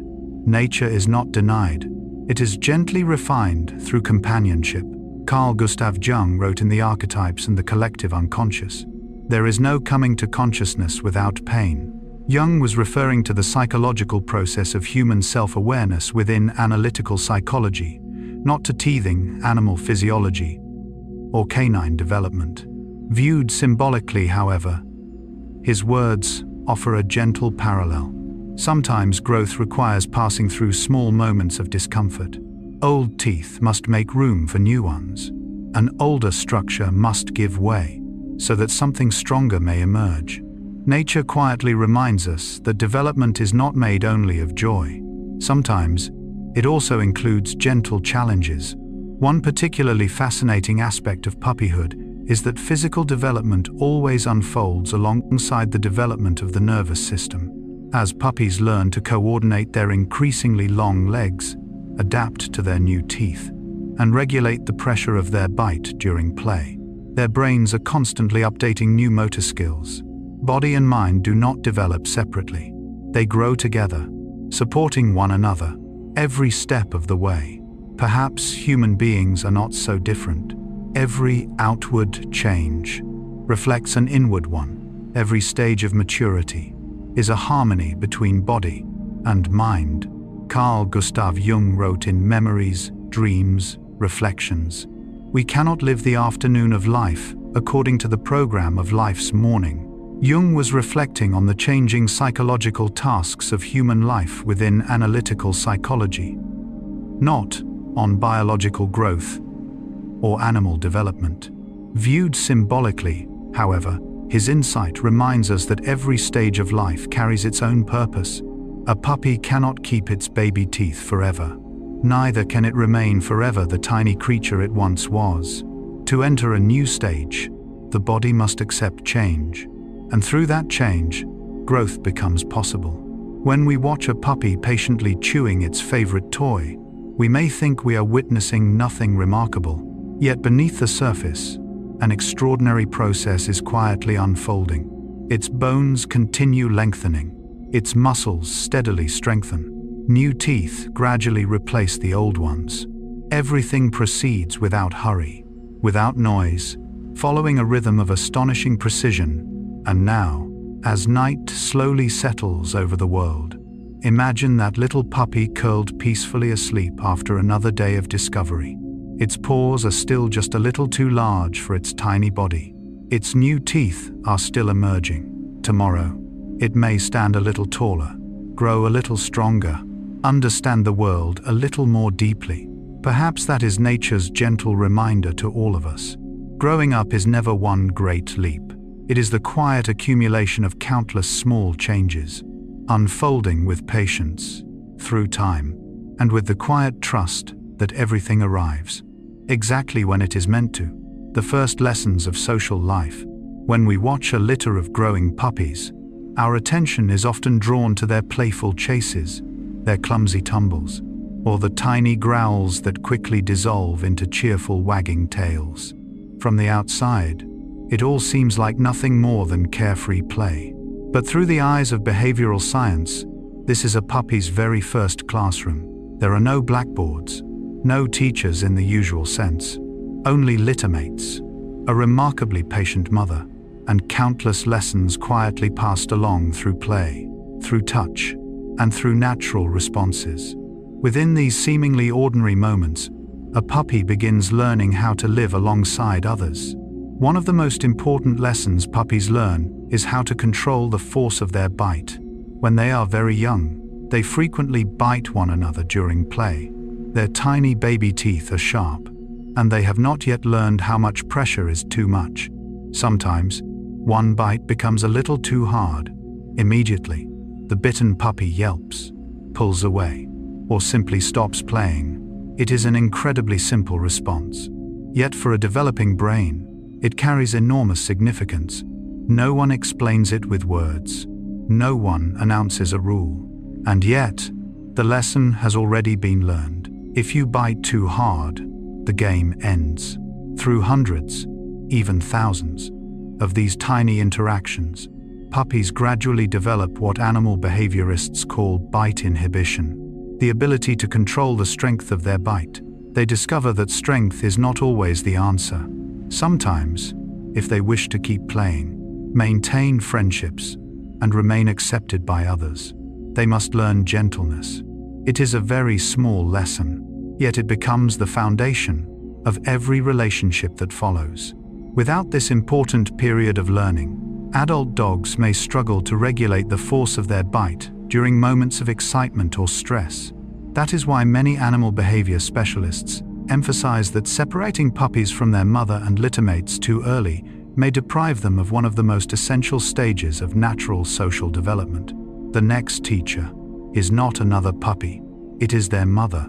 Mother dogs rarely interrupt when their puppies are simply enjoying normal play. But when excitement becomes excessive, when one puppy becomes too rough, or crosses an important boundary, she quietly steps in. Sometimes, all it takes is a firm look. Sometimes, a soft growl. Occasionally, she gently holds the puppy still with her muzzle for a few seconds. There is no violence, no anger, only consistency and very clear boundaries. This is one of the aspects that fascinates scientists most. A mother dog does not discipline in order to create fear. She guides behavior, helping her puppies develop self-control. Through these calm, steady, and predictable responses, they gradually learn that every healthy community contains boundaries worthy of respect. Carl Gustav Jung wrote in Modern Man, In Search of a Soul, "Children are educated by what the grown-up is, and not by his talk." Jung was discussing human education and psychological development within analytical psychology, not maternal behavior in dogs or animal loving. Viewed symbolically, however, his observation beautifully reflects the way a mother dog raises her litter. She does not explain right from wrong. Her puppies learn by watching how she responds. Her calmness becomes their lesson in calmness. Her patience becomes their lesson in patience. Her consistent boundaries become the foundation upon which they learn respect. Perhaps, the deepest education always begins through example, rather than words. As puppies grow a little older, they begin learning something even more important than controlling the force of their bite. They learn how to read social signals. What does a wagging tail mean? When is it appropriate to move closer? When is it wiser to step back? When has the game ended? When does another puppy simply wish to be left alone? It is a language, without spoken words, without written symbols, yet astonishingly precise. If we watch carefully, we see puppies constantly adjusting their behavior according to the responses of others around them. They gradually discover that every action produces a response, and through those countless moments of feedback, they become more cooperative, more self-controlled, more capable of maintaining harmony within their group. What makes this especially fascinating is that all of these lessons are learned before they ever meet human beings. In other words, a puppy learns good manners before it learns commands. Carl Gustav Jung wrote in The Archetypes and the Collective Unconscious, "The foundation of all mental life is the emotional disposition." Jung was referring to the emotional foundations of the human psyche within analytical psychology, not to canine social behavior or animal psychology. Viewed symbolically, however, his words offer a meaningful reflection. The foundation of every social skill is not technique, it is emotional security. A puppy can only learn appropriate behavior when it feels safe enough to observe, to experiment, to make mistakes, and to learn from them. It is the feeling of belonging within the litter that creates the environment in which healthy social development naturally unfolds. Perhaps this also invites us to reflect upon ourselves. Human beings often imagine that courtesy is learned in schools, or through formal social rules. Yet long before any of those things, each of us first learned how to listen, to share, to wait, and to respect others. Within our earliest relationships at home, perhaps, not only puppies, but people as well, begin growing through their very first encounters with others. Carl Gustav Jung wrote in Memories, Dreams, Reflections, "We meet ourselves time and again in 1,000 disguises on the path of life." Jung was reflecting on the symbolic ways human beings encounter themselves during psychological growth within analytical psychology, not on social learning in dogs. Viewed symbolically, however, perhaps one of the gentlest expressions of that idea appears in a litter of playful puppies. With every playful collision, every moment of yielding, every time one puppy knows when to stop, they are learning far more than how to interact with others. They are slowly discovering themselves, their own limits, their own strength, and how to live peacefully among those around them. And now, as night slowly settles over the world, imagine that same litter of puppies curled closely together after a long day of play. Perhaps they argued over a favorite toy. Perhaps one puppy bit a little too hard, only for peace to return moments later. Yet every one of those small experiences has quietly helped build the foundation of maturity. Nature seems to understand something profoundly wise. Before any living creature can learn to love the wider world, it must first learn to live kindly with those nearest to it. And perhaps that is the gentle lesson these sleepy little puppies quietly offer us before drifting into dreams. Every lasting relationship begins with respect, with patience, and with the willingness to learn how to be gentle with one another. The body language of a puppy. Perhaps one of the most common misunderstandings about dogs is the belief that a wagging tail is the only reliable measure of how they feel. When we see a puppy wagging its tail, we immediately assume it must be happy, but the science of animal behavior tells a far richer story.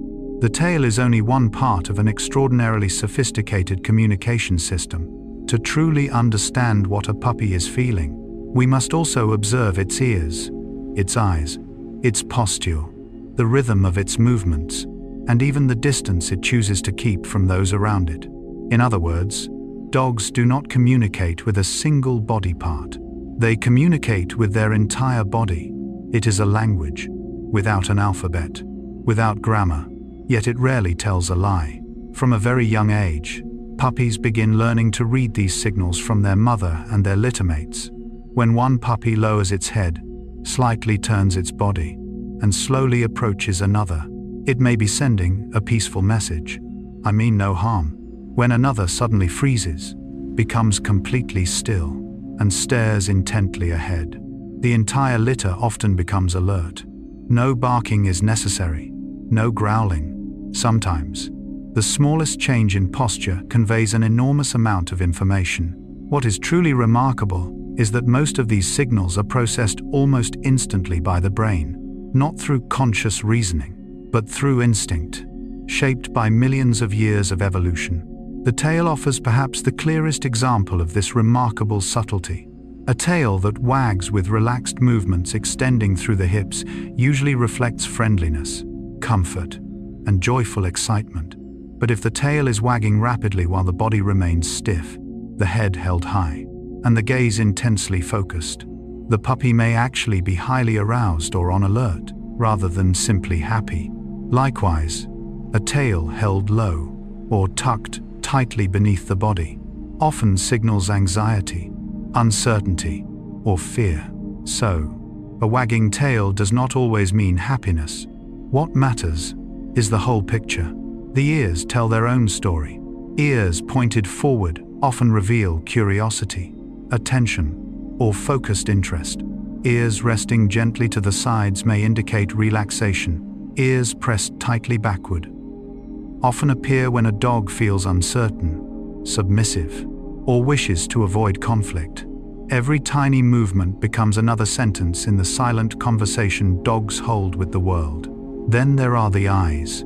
Human beings often call the eyes the windows to the soul. Perhaps something similar is true for dogs. A relaxed puppy usually has soft eyes, natural blinking, and loose facial muscles. By contrast, a prolonged, fixed stare accompanied by a tense body may signal heightened vigilance or emotional pressure. Sometimes, looking away carries an equally important message. Avoiding direct eye contact is not necessarily weakness. Often, it is an attempt to reduce tension and preserve peace. Animal behaviorists describe many gestures such as turning the head away, yawning, licking the lips, or blinking slowly as calming signals. These subtle behaviors help reduce social tension during interactions. They remind us that dogs do not simply react to their own emotions, they also adjust their behavior to ease the emotional state of others. It is astonishing that a creature without human language possesses such an elegant communication system. Carl Gustav Jung wrote in Modern Man in Search of a Soul, "The meeting of two personalities is like the contact of two chemical substances. If there is any reaction, both are transformed. Jung was describing the psychological encounter between two human beings within analytical psychology, not communication between humans and dogs or animal behavior. Viewed symbolically, however, his words offer a beautiful way of understanding the quiet relationship between people and puppies. Each time we kneel beside a puppy, meet its eyes with calmness, and respond gently to its subtle signals, both of us are quietly changed. The puppy learns that human beings can listen, and we begin learning to notice the things that words alone can never express. Perhaps the deepest conversations do not always require language. Within analytical psychology, Jung believed that human beings reveal much of themselves through symbols, dreams, and unconscious reactions. In The Archetypes and the Collective Unconscious, he wrote, "The psyche is by no means identical with consciousness and its contents." Jung was describing the relationship between consciousness and the unconscious in the human psyche, not canine cognition, neuroscience, or animal communication. Viewed symbolically, however, his insight beautifully echoes what we observe in dogs. Most of the messages they communicate do not come through barking. They emerge through posture, movement, expression. The body often speaks before sound ever appears. Emotion reveals itself before action follows. Perhaps that is one reason dogs are so remarkably skilled at reading human emotions. They do not listen only to our words. They notice our breathing, the pace of our footsteps, the tension in our shoulders, the direction of our gaze, and countless other subtle changes that often escape our own awareness. A person may smile, yet if the entire body remains tense, many dogs recognize that tension immediately. Perhaps this invites us to ask ourselves an interesting question. Have human beings become so dependent upon words that we sometimes forget to listen to quieter signals? In everyday life, we probably communicate through our bodies far more than we realize. A listening gaze, a gentle nod, an open posture, a respectful silence. Sometimes these speak more clearly than long conversations ever could. Dogs do not teach us how to speak more eloquently. They teach us how to be more genuinely present. Carl Gustav Jung wrote in Memories, Dreams, Reflections, "We meet ourselves time and again in 1,000 disguises on the path of life." Jung was reflecting on the symbolic encounters through which people come to know themselves during psychological development. Viewed symbolically, perhaps one of those gentle encounters appears in the form of a quiet little puppy sitting silently before us. It says nothing, yet somehow it leaves us feeling understood. Through its body language, we discover that genuine connection does not begin with beautiful words. It begins with the willingness to truly notice another living being, with our full attention and our quiet presence. And now, as night gently settles around us, imagine a little puppy curled comfortably inside its warm nest. Its tail has completely relaxed. Its ears no longer strain to listen. Its eyes are peacefully closed. Its entire body rises and falls with slow, steady breaths. Not a single word is spoken, yet everything about that little body quietly says, "I am safe." Perhaps that is the deepest language every living creature longs to share. Not promises, not long explanations, simply the quiet certainty that here, among these companions, it is finally safe to be exactly as it is. The hidden wonders of a puppy's body. When we look at a puppy, our attention is naturally drawn to its bright eyes, its tiny wagging tail, or its delightfully clumsy little steps. Yet nature rarely hides its greatest wonders in the most obvious places. Sometimes, its deepest mysteries are found within the smallest details. A moist little nose that never stops exploring the world. A few delicate whiskers trembling in the breeze. Soft paw pads that slowly change over the years. Or even the gentle scent of a young puppy's breath. Each of these details reflects far more than biological beauty. They remind us that life is always richer and more remarkable than what we notice at first glance. Perhaps the most fascinating story begins with the nose. To most of us, a dog's nose is simply an organ for smelling, but scientists have discovered something extraordinary about its surface. The tiny ridges and grooves that cover a dog's nose form a unique pattern, much like a human fingerprint. No two dogs possess exactly the same design. For that reason, nose prints have even been studied in some places as a method of individual identification. How remarkable it is that even the smallest detail carries its own unique signature. Nothing in nature is ever perfectly repeated.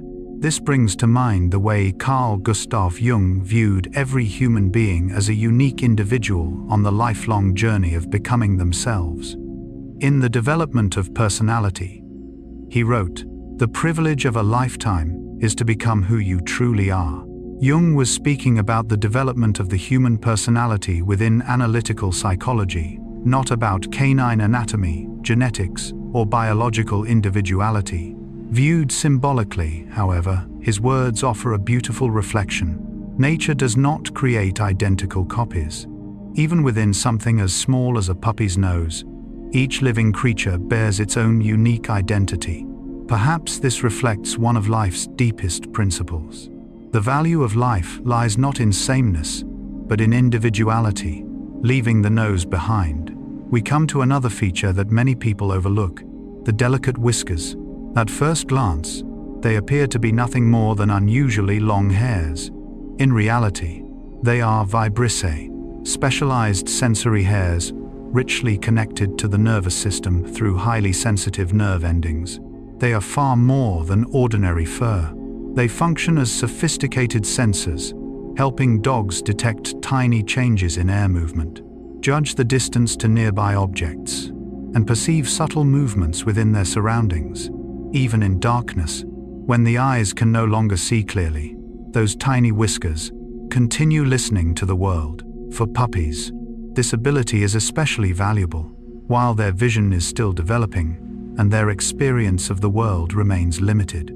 These remarkable sensory hairs help them navigate their environment with greater confidence. Nature always seems to prepare more than one path toward survival. When one sense is still maturing, others quietly offer support. Perhaps this carries a gentle lesson for us as well. When one door closes, another ability often begins to open. Another fascinating detail lies beneath a puppy's feet: its paw pads. If you watch a dog over many years, you may notice that the color and texture of those pads gradually change. In many dogs, pigmentation slowly shifts with age and development.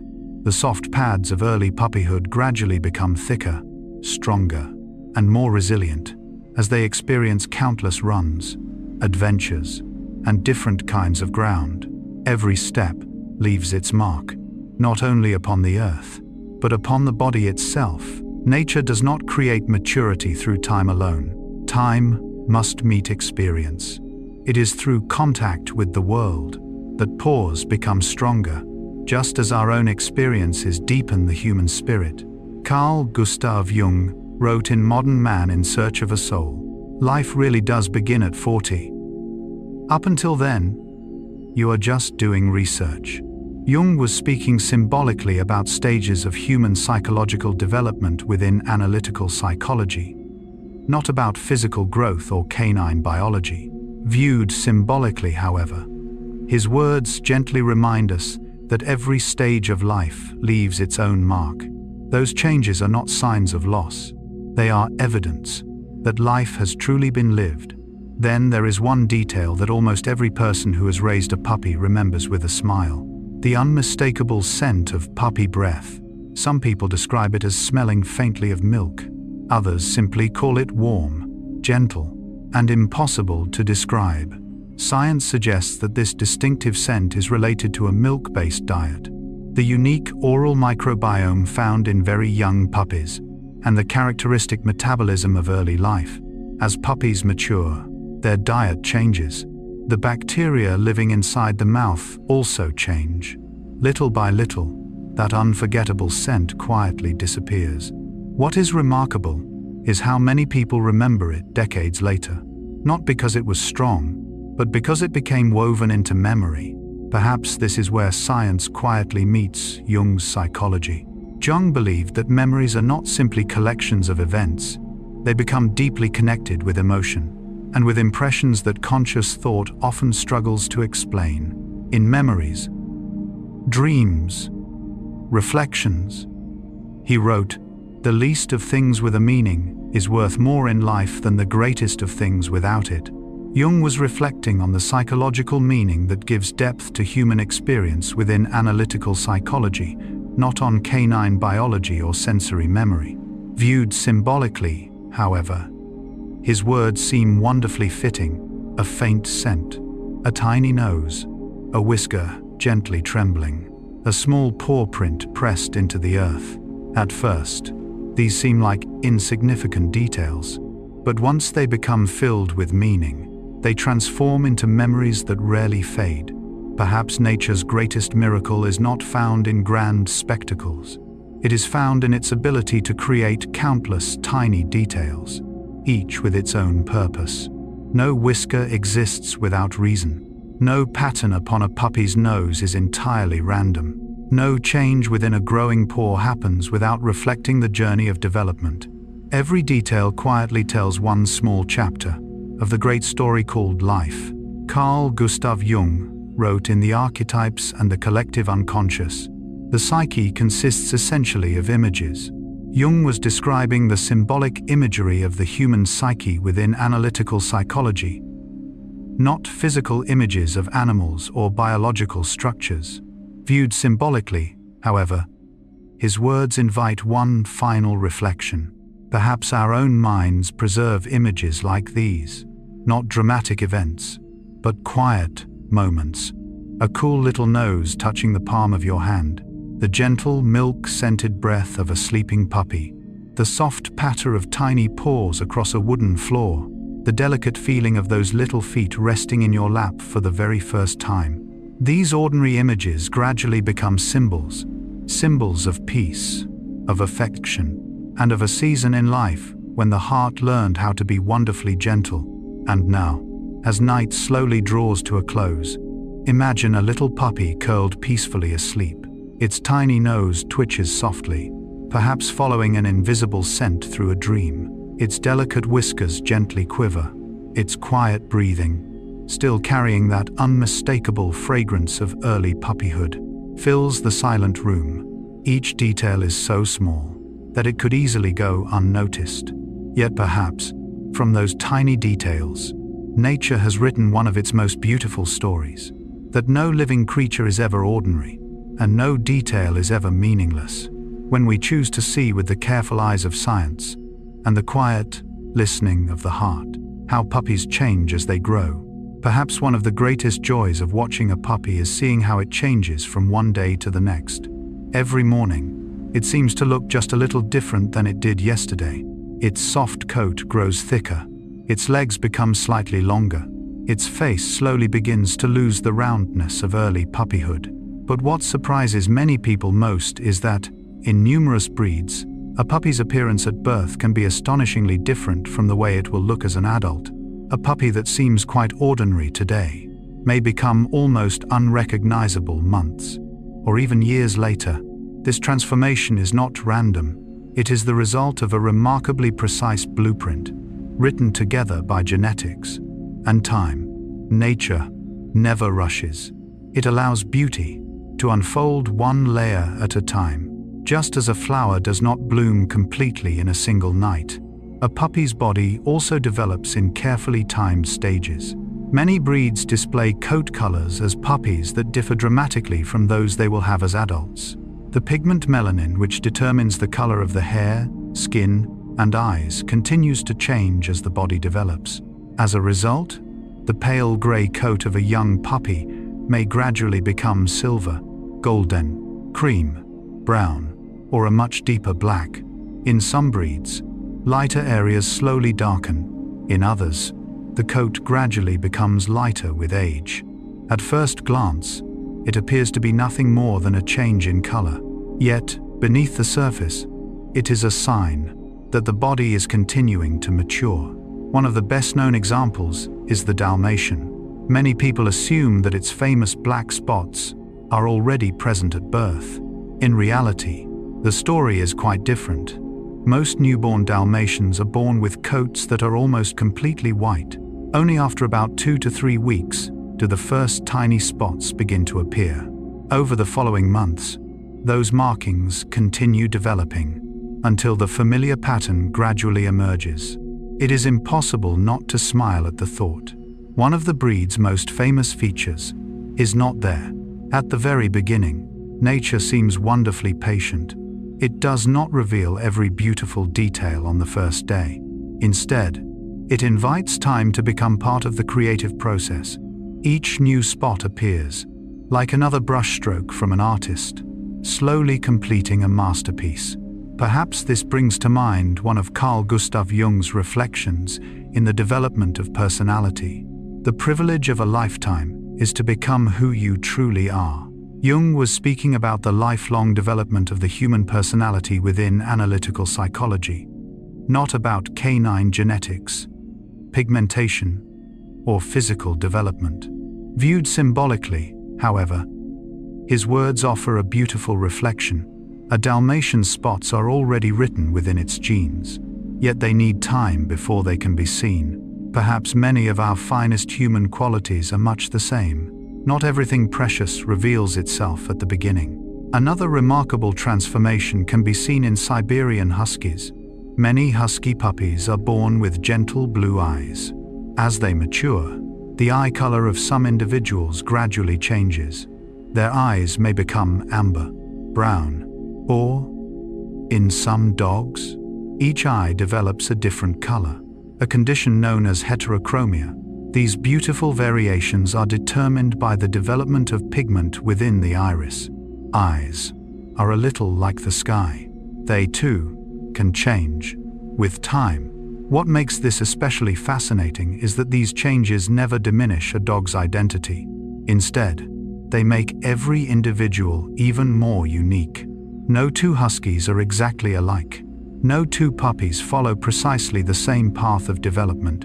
Nature always leaves room for diversity. Then there are the ears. In many breeds, puppies are born with soft ears that gently fold downward. As the cartilage develops and the muscles surrounding the ears become stronger, the ears gradually begin to stand upright. Some breeds need only a few weeks. Others require several months. Occasionally, one ear stands first, while the other remains floppy for a while, creating an irresistibly charming appearance. These changes are not mistakes. They are not imperfections. They are simply different stages of growing up. Veterinarians explain that ear development is influenced by genetics, nutrition, and the gradual strengthening of cartilage. During the teething period, many puppies temporarily develop drooping ears because the body directs important minerals toward growing teeth and bones. Once that demanding stage has passed, the ears often stand upright again on their own. Nature knows what must come first, and what can patiently wait. Perhaps this is one of the reasons life is so beautiful. Growth never happens all at once. Each part of the body follows its own rhythm. Every breed follows its own timetable, and every individual matures at its own pace. Carl Gustav Jung wrote in Modern Man, "In search of a soul, the shoe that fits one person pinches another.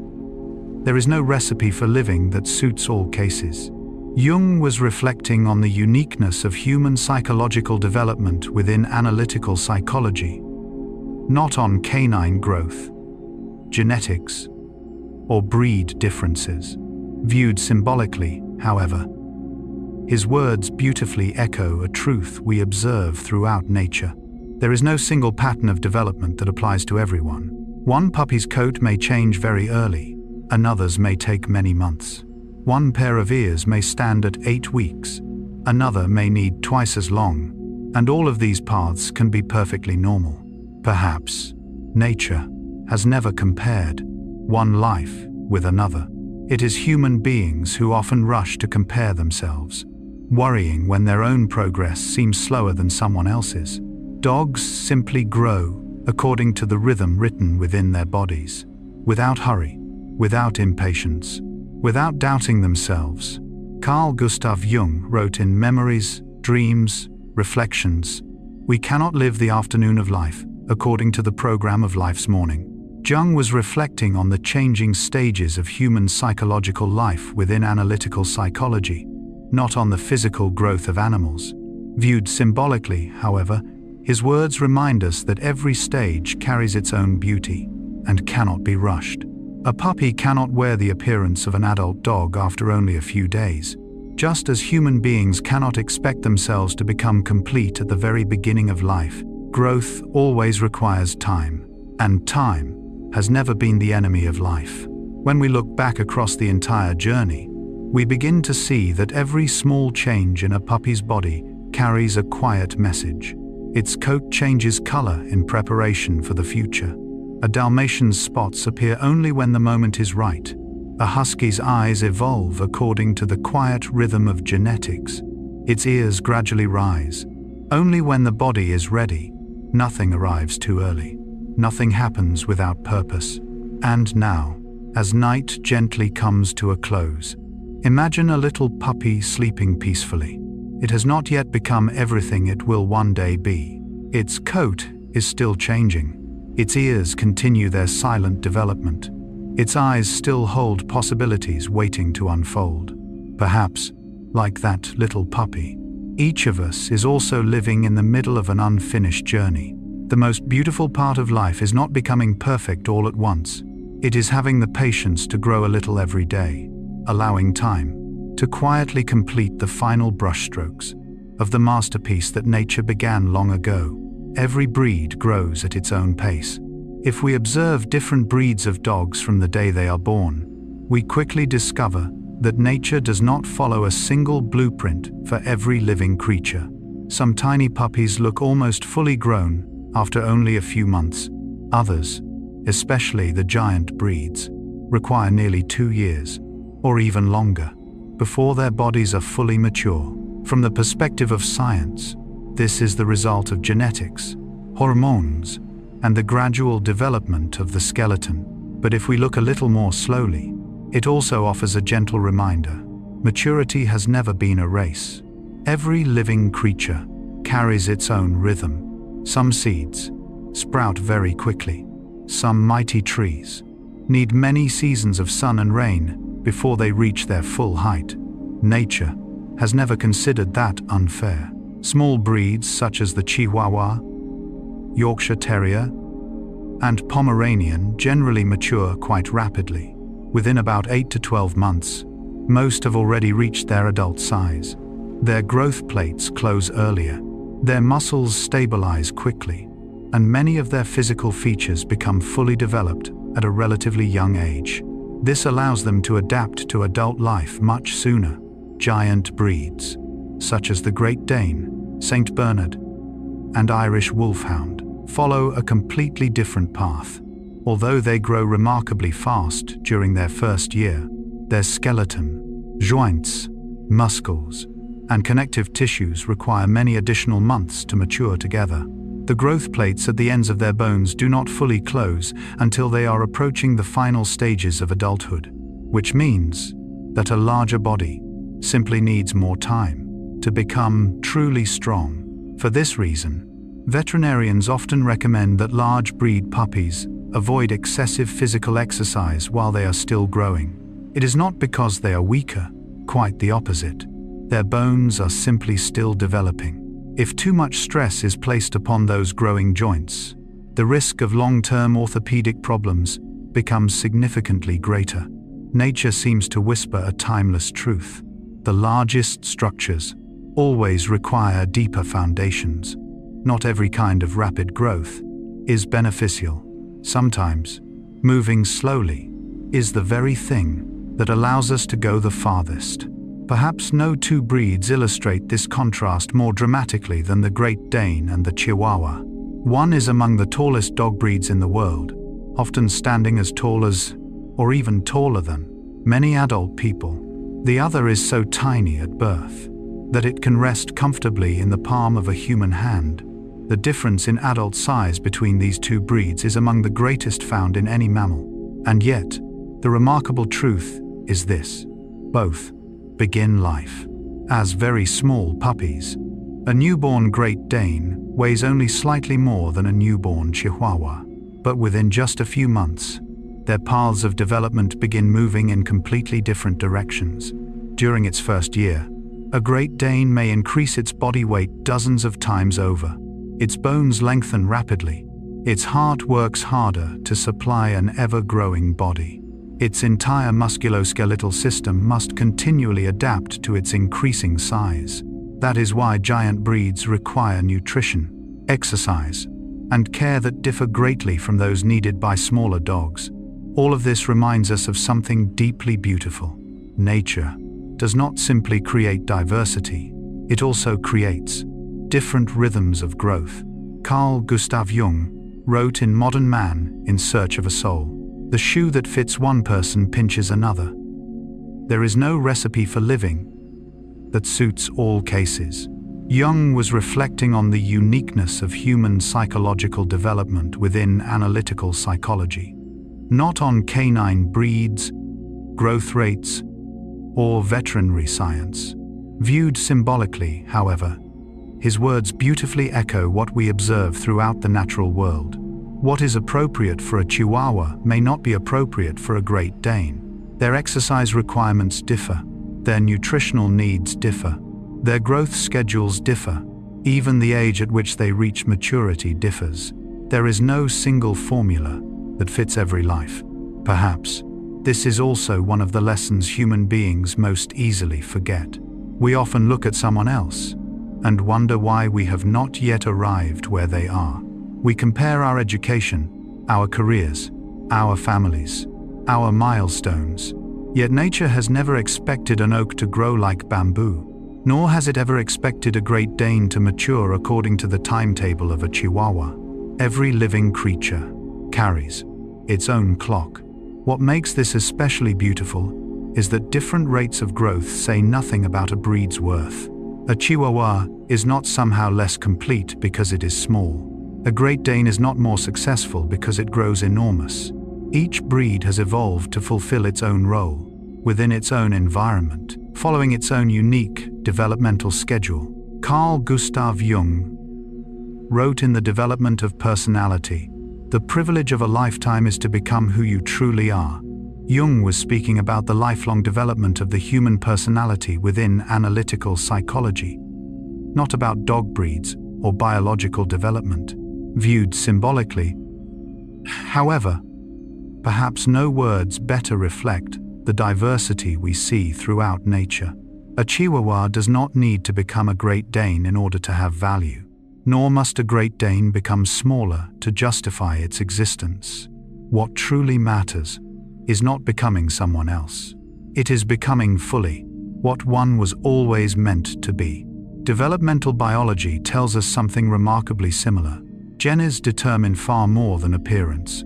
They also influence the timing of growth within every tissue, every organ, and every system of the body. Trying to force a giant breed to grow too quickly through improper nutrition can damage its developing skeleton. Likewise, judging a small breed according to the standards of a giant breed misunderstands the very design of nature. Nature is not built upon sameness. It is built upon harmony. Carl Gustav Jung wrote in Memories, Dreams, Reflections, "We cannot live the afternoon of life according to the program of life's morning." Jung was reflecting on the changing stages of human psychological life within analytical psychology, not on canine growth or developmental biology. Viewed symbolically, however, his words gently remind us that every stage has its own rhythm and cannot be shortened through impatience. A giant puppy needs time for its skeleton to become strong enough. A small puppy also needs time to accumulate experience, even if its body matures much sooner. True maturity is never measured by size alone. It is the gradual completion of the whole living being. And now, as night slowly settles around us, imagine two little puppies sleeping peacefully side by side.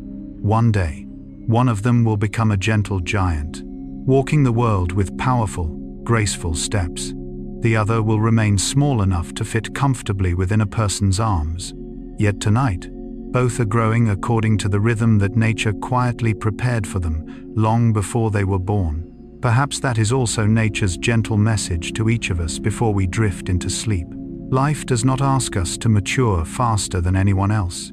It asks only that we have enough patience to grow according to our own rhythm. For every journey has its own season of blooming, and no clock created by nature ever runs behind. Bones, movement, and the art of growing strong. When we watch a puppy joyfully racing across the yard, it is easy to believe that its little body is already prepared for every adventure. Its quick little steps, its enthusiastic leaps, its seemingly endless energy, all of these make it appear as though the more it moves, the healthier it will become. But developmental science tells a much more delicate story.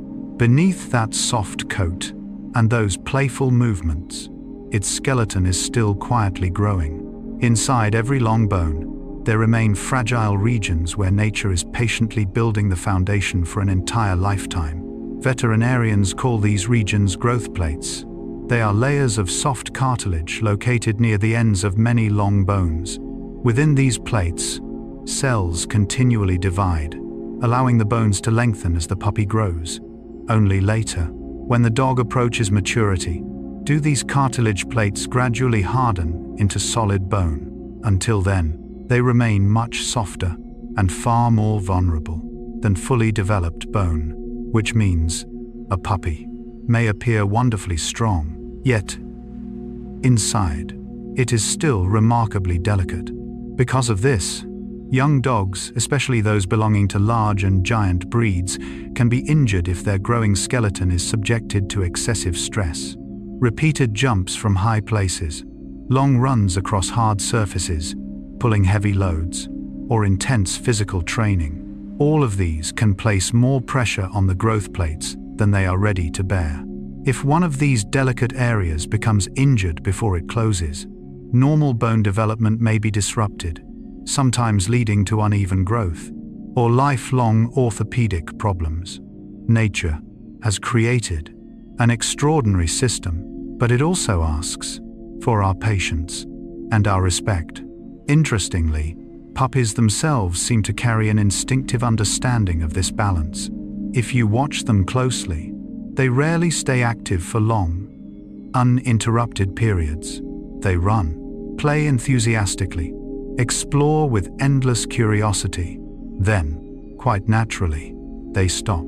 They lie down, rest for a while, and only after recovering do they begin playing again. This rhythm of movement, followed by rest, is not laziness. It is an elegant biological strategy.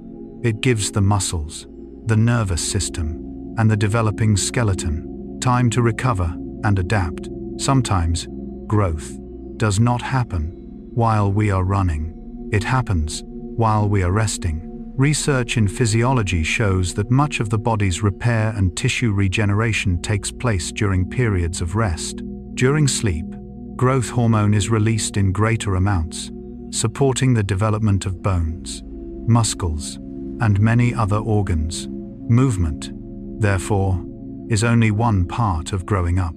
The other part belongs to rest and to time. Perhaps nature has never separated movement from stillness. Carl Gustav Jung wrote in Modern Man in Search of a Soul, "Life calls not for perfection but for completeness."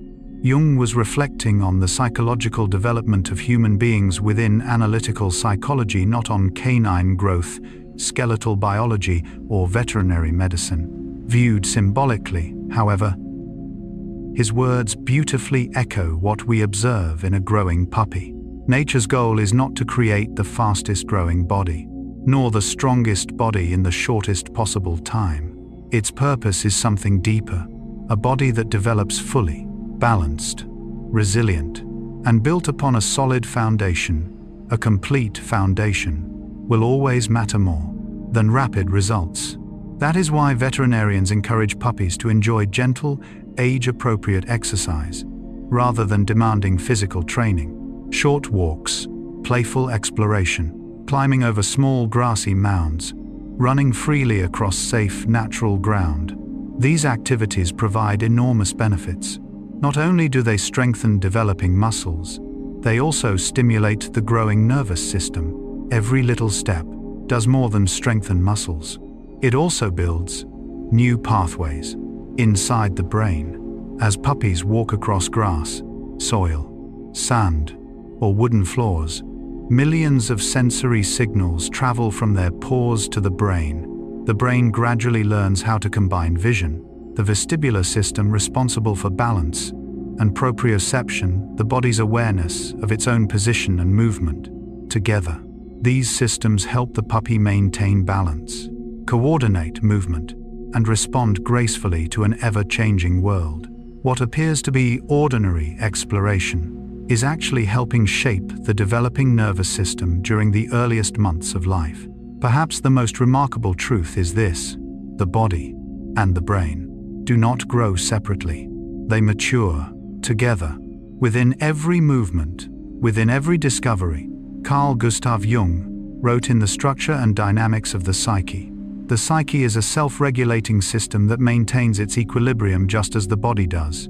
Jung was describing the self-regulating nature of the human psyche within analytical psychology, not canine physiology, skeletal growth, or neuroscience. Viewed symbolically, however, his insight beautifully reflects the balance we observe in a puppy's development. Too little movement and muscles, coordination, and confidence develop more slowly. Too much movement, and the growing skeleton is asked to bear burdens it is not yet prepared to carry. Healthy development always lives in balance, between activity and rest, between challenge and recovery. Perhaps nature's wisdom is not found in extremes, but in harmony. Human beings often fall into the habit of believing that greater effort always produces greater results. Yet a growing puppy quietly teaches us another lesson. Not everything can be accelerated through determination alone. Some processes unfold only when they are given enough time. A bone cannot mature simply because we wish it to grow faster. Neither can the nervous system become complete if it is constantly placed under excessive strain. Carl Gustav Jung wrote in Memories, Dreams, Reflections, "We cannot live the afternoon of life according to the program of life's morning." Jung was reflecting on the changing stages of human psychological life within analytical psychology, not on physical growth or canine development. Viewed symbolically, however, his words remind us that every stage carries its own purpose. Puppyhood was never meant to bear the weight of adulthood. The first months of life are not meant to demonstrate strength. They exist to quietly build the foundation from which strength will one day emerge. Nature understands something profoundly important. Every enduring structure must begin with foundations that are largely invisible. And now, as night gently settles around us, imagine a little puppy curling peacefully into sleep after a day filled with discovery. Its tiny legs have run across soft grass. They have learned to balance. They have felt warm soil, dry leaves, and the cool evening breeze. Now, within the quiet stillness of sleep, its bones continue growing. Its muscles quietly recover. Millions of neural connections grow stronger. No sound announces this remarkable transformation. Yet every peaceful moment is helping shape a healthier body for tomorrow. Perhaps, like that little puppy, the most important things in our own lives rarely grow during moments of hurry. They grow within quiet spaces where time is gently allowed to complete its own extraordinary work. A puppy's first steps. If you have ever spent time watching a young puppy learning to walk, you have probably smiled at its irresistible clumsiness. Its four little legs do not yet seem to belong to one another. Sometimes the front legs move a little too quickly, while the back legs lag behind. Sometimes it bursts into an excited run, only to lose its balance and gently tumble onto the ground. Even a tiny pebble or a low tuft of grass may be enough to make the puppy hesitate or stumble sideways. At first glance, it all seems like nothing more than the awkwardness of childhood. But through the eyes of neuroscience, every one of those tiny steps is the visible result of an extraordinarily complex learning process unfolding inside the brain. When puppies are born, their nervous systems are still developing. Many of their nerve pathways are still being wrapped in myelin, the protective coating that allows nerve signals to travel faster and with greater precision. The cerebellum, the part of the brain responsible for coordinating movement, maintaining balance, and refining motion, is also undergoing rapid development. This means that although a puppy's muscles may already be strong enough to move, its brain still needs time to learn how to coordinate every movement with grace and accuracy. So, clumsiness is not a mistake. It is the sign of a brain that is still growing. Every step a puppy takes becomes an ongoing conversation between its brain and its body. The instant a paw touches the ground, millions of sensory receptors immediately send signals to the brain. The brain determines where each limb is positioned, how much the body is leaning, how tense the muscles are, what kind of surface lies beneath the feet. Then, within a fraction of a second, those signals are processed, and new instructions are sent back to guide the next movement. It is a continuous loop, repeating endlessly, with every step and every breath. No one teaches a puppy how to walk with words. Experience is the teacher. The brain does not learn through theory. It learns by trying, making mistakes, adjusting, and trying again.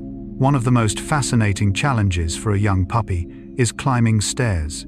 For human beings, a staircase feels ordinary, but for a tiny puppy, each step presents an entirely new problem to solve. It must estimate the height, judge the distance, place each paw correctly, and shift its center of gravity with care. If the step is too short, the body hesitates. If it reaches too far, the puppy may lose its balance. Climbing stairs is not simply moving upward, it is learning to trust one's own body. Researchers who study animal behavior have found that when puppies encounter unfamiliar terrain, stairs, gentle slopes, or fallen tree trunks, their brains become especially active as they build new motor maps. Every different surface strengthens the cooperation between vision, the vestibular system responsible for balance, and proprioception, the body's awareness of its own position and movement. That is why safely exploring a wide variety of environments plays such an important role in healthy neurological development. Perhaps the greatest miracle of all is falling. Human beings often think of falling as failure. Nature sees it as a lesson. When a puppy loses its balance and tumbles, its brain does not simply record, "I fell." Instead, it analyzes what caused the body to tilt, where the force came from, how the movement can be adjusted the next time.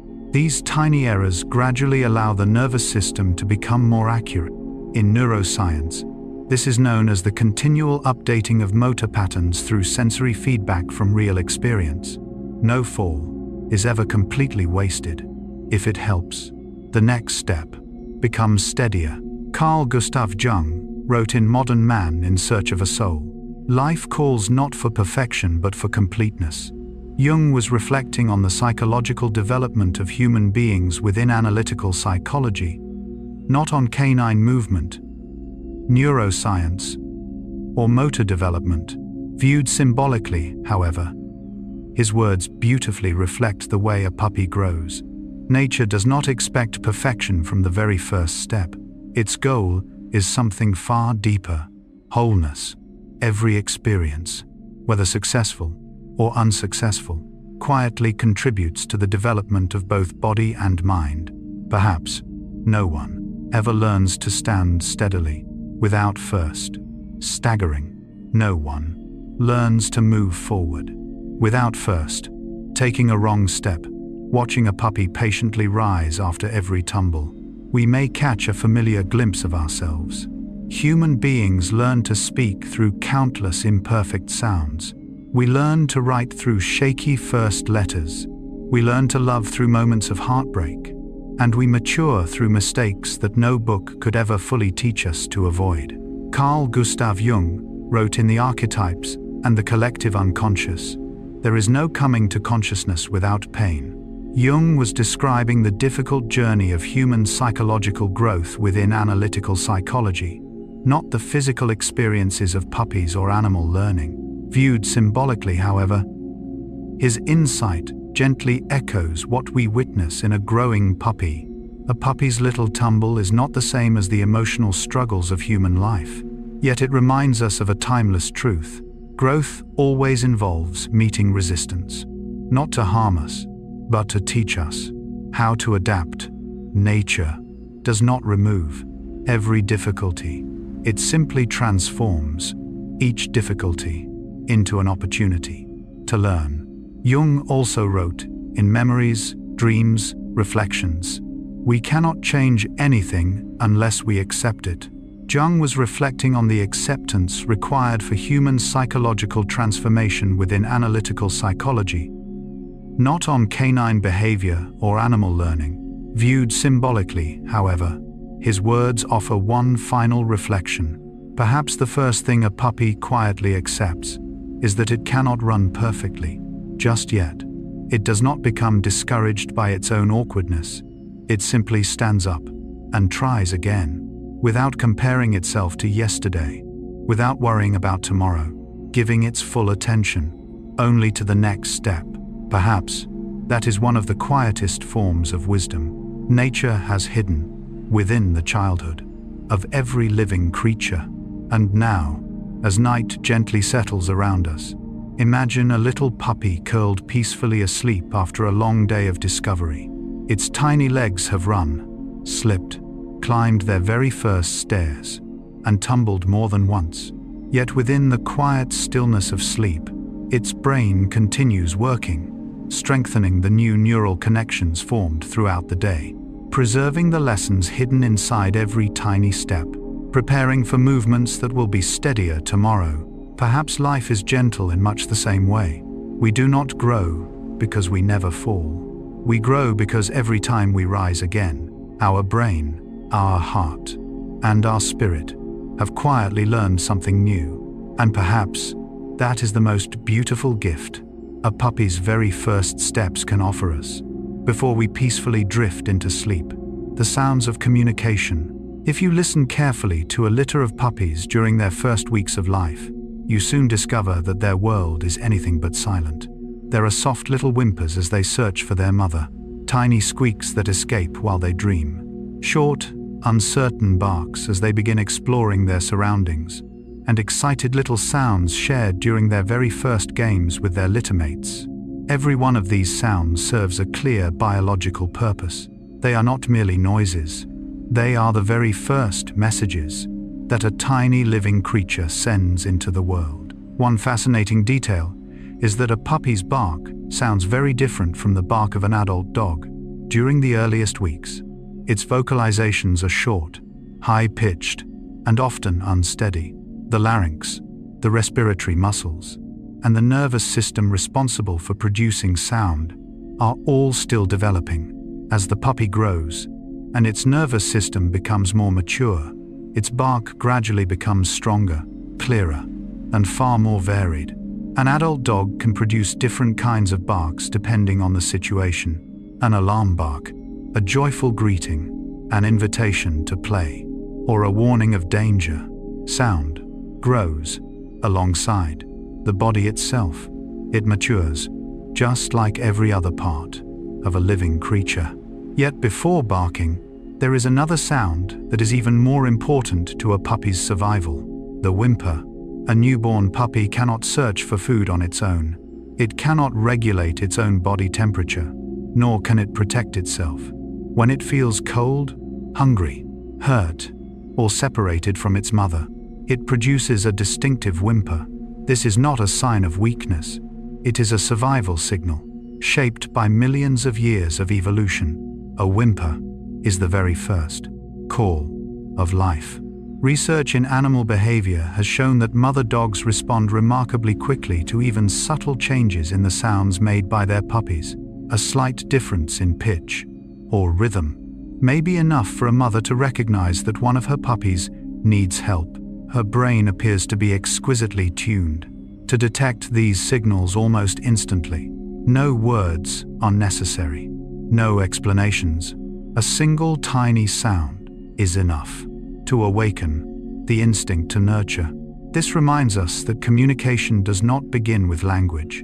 It begins with the ability to let another living being feel what we are experiencing. As puppies grow older and begin sharing their lives with human beings, another fascinating pattern appears. The first thing they learn is not the meaning of words. It is the emotional tone behind those words. If you call a puppy with a gentle, affectionate voice, even using a completely meaningless word, it will often come happily toward you. But if you use its familiar name, spoken with tension or anger, many puppies immediately become cautious. The first thing their brains listen to is not the word itself. It is the emotion hidden within the sound. Neuroscience has shown that dogs are remarkably skilled at distinguishing the emotional qualities of the human voice. They recognize differences in intonation, pitch, and volume, often much faster than they learn to associate specific words with particular actions. That is why, during training, the consistency of our tone of voice is often just as important as the command itself. Carl Gustav Jung wrote in The Archetypes and the Collective Unconscious, the foundation of all mental life is the emotional disposition. Jung was describing the emotional foundations of the human psyche within analytical psychology, not canine neuroscience, animal communication, or dog behavior.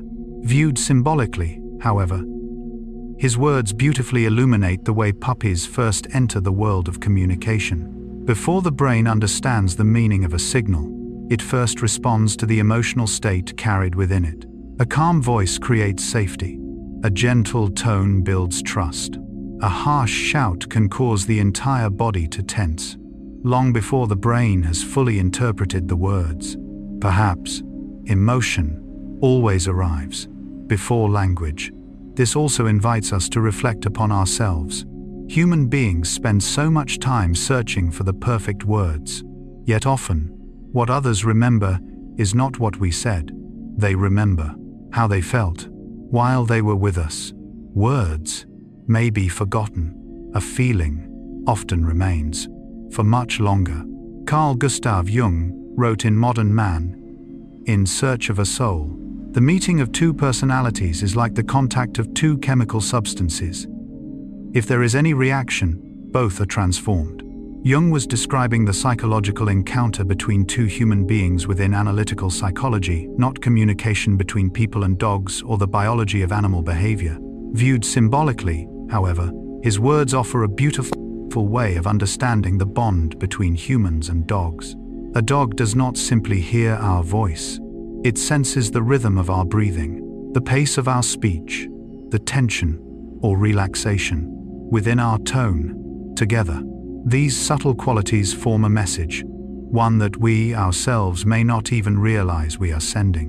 Perhaps, what makes dogs such extraordinary companions is that they listen with their whole heart and not merely with their ears. Carl Gustav Jung also wrote in Memories, Dreams, Reflections, "The least of things with a meaning is worth more in life than the greatest of things without it." Jung was reflecting on the symbolic meaning that gives depth to human psychological experience within analytical psychology, not on animal vocalizations or canine communication. Viewed symbolically, however, his words gently fit this quiet moment. A tiny puppy's soft whimper may be almost inaudible. A gentle human voice may seem wonderfully simple. Yet when those sounds carry kindness, love, and genuine presence, they become profoundly meaningful. The true value of communication is not measured by how many words are spoken. It is measured by what is quietly passed from one heart to another. Science helps us understand how sounds are produced, how the ears receive waves of sound, and how the brain interprets those signals. But perhaps, the most beautiful truth science has revealed is also one of the simplest.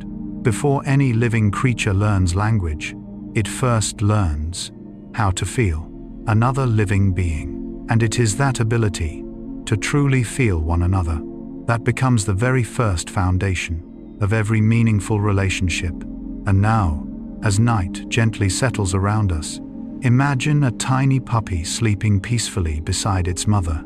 Every now and then, within the innocence of its dreams, it lets out the softest little whimper.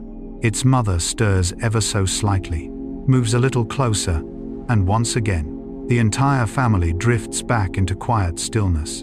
Not a single word has been spoken, yet everything that needed to be said has already been heard. Perhaps life is gentle in much the same way. Long before we learned to express ourselves through complicated language, we already knew how to connect through sound, through emotion, and through quiet presence. And perhaps that is the oldest, the deepest, and the most enduring language that nature has ever given to every living creature, from the very first days of life, learning from adult dogs and from people. If there is one remarkable ability that nearly every puppy possesses, it is the ability to observe. They watch far more than we often realize, long before they understand a single command, before they learn to chase a ball, or wait patiently by the door for their favorite person to return. They spend countless hours simply watching. They watch their mother walking. They watch their littermates respond to unfamiliar situations. They watch calm adult dogs meeting the world with quiet confidence. And when they begin living alongside people, that same curious gaze turns toward us, with a fascination that rarely fades. Perhaps, observation is the very first lesson of every living creature. In nature, learning through observation allows puppies to save an enormous amount of time while avoiding unnecessary danger. Instead of discovering everything through trial and error, they can simply watch how their mother handles a new situation, how older dogs respond to unfamiliar sounds, or how the pack keeps its distance from potential danger. Behavioral scientists call this social learning, the process of learning by observing others. It is an extraordinarily effective evolutionary strategy. Knowledge is not accumulated only within each individual. It is quietly passed from one generation to the next, through behavior itself. A puppy watches an older dog sit calmly. When a person brings food, soon, it tries sitting too. A puppy sees an experienced dog avoid something dangerous.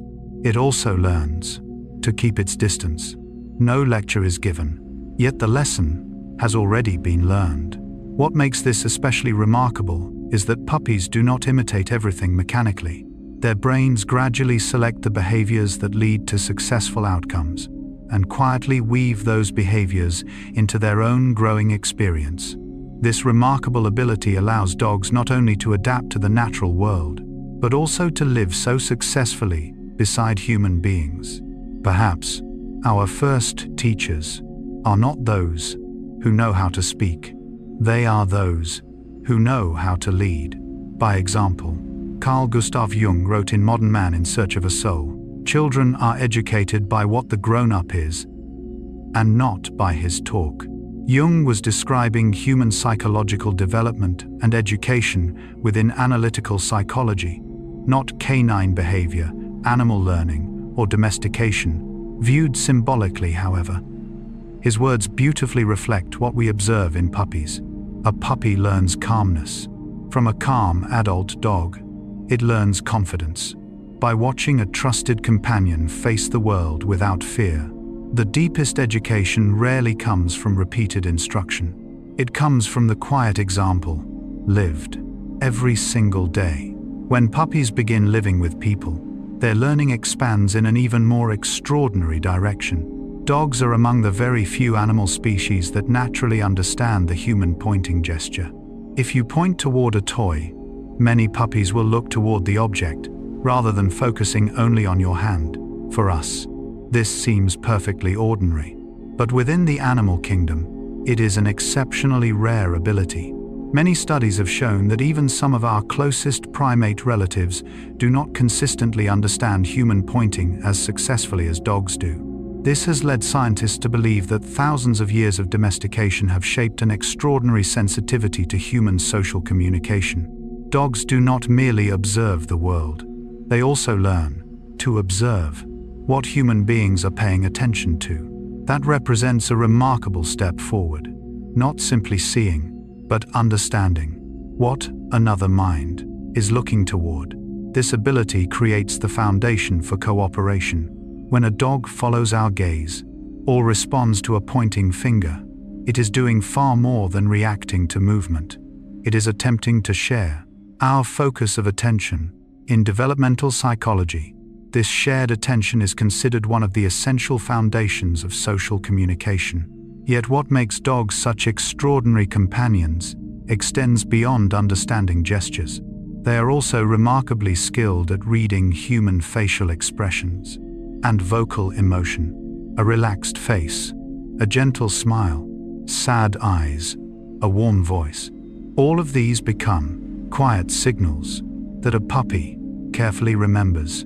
Neuroscientific research has shown that dogs can distinguish happy human expressions from angry ones and respond differently to each emotional state.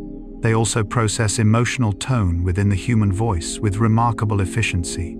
A compliment delivered coldly may mean far less than the simplest sentence spoken with genuine affection. Perhaps what dogs truly hear is not only the sound, but the human being behind the sound.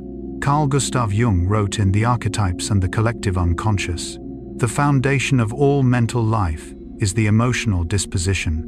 Jung was discussing the emotional foundations of the human psyche within analytical psychology, not canine cognition, neuroscience, or dog behavior. Viewed symbolically, however, his words beautifully illuminate what puppies seem to experience. Before they learn social rules, they first absorb the emotional atmosphere around them. A peaceful home often nurtures a calmer dog. A patient owner often helps raise a more confident companion.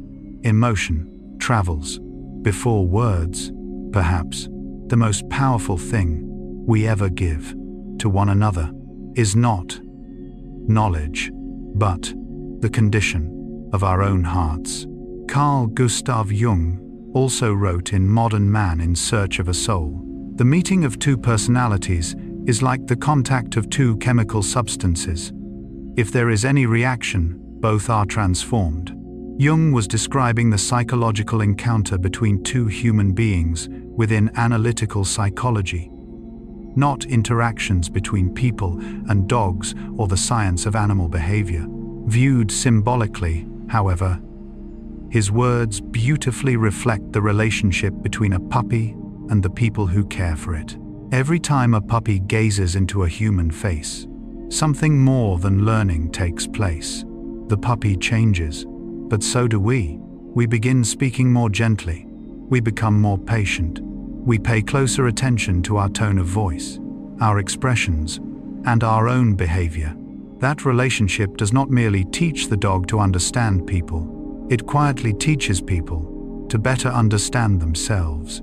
Perhaps the greatest teachers are not those who answer every question. They are those who quietly inspire us to observe ourselves.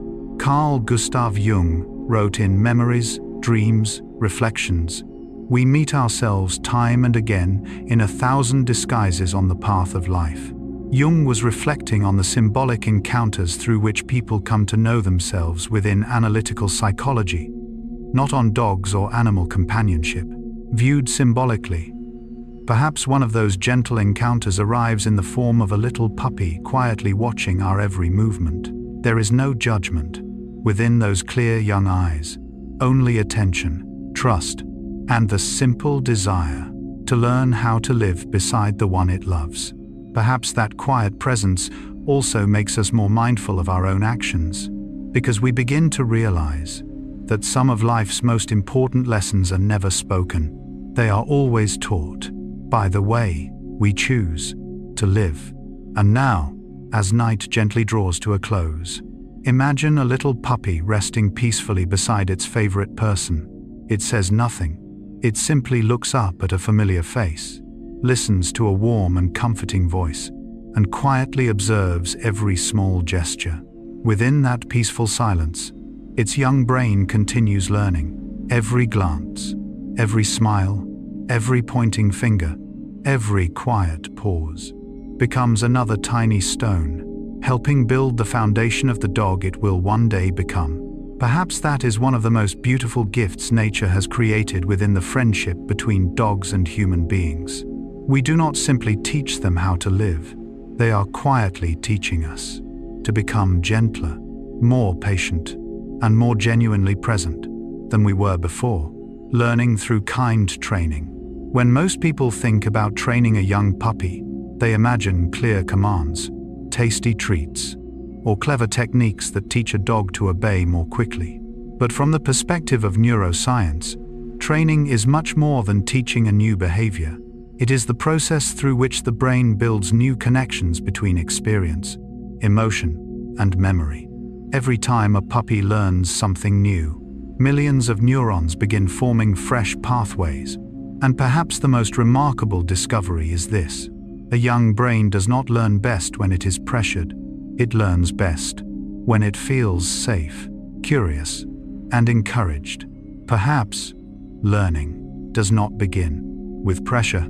It begins with trust. For this reason, animal behavior specialists consistently recommend that a puppy's first training sessions remain very brief. For a young puppy, 3 to 5 minutes of focused attention is already a meaningful amount of time. After that, the brain needs an opportunity to rest and process what it has just experienced. If a lesson continues for too long, fatigue begins to appear. Attention gradually fades, and learning becomes less effective. This does not mean that puppies are less intelligent. It simply means that a young brain has its own rhythm. Neuroscience tells us that attention is never a continuous stream. Instead, the brain naturally works in cycles. After every period of concentration, the nervous system needs quiet moments to strengthen the new neural connections that have just begun to form. This is true not only for puppies, it is equally true for young children and even for adults. Nature did not design the brain to learn endlessly without pause. It designed moments of rest as an essential part of learning itself. Another important element of successful training is timing. For a human being, a few seconds may feel almost insignificant, but for a puppy's brain, even a brief delay can weaken the connection between an action and its consequence. If a puppy sits when asked and immediately receives praise or a small reward, its brain quickly links those two events together. But if the reward comes too long afterward, the brain may mistakenly associate it with a completely different behavior that happened later. The brain does not learn only from what happens. It also learns from when it happens.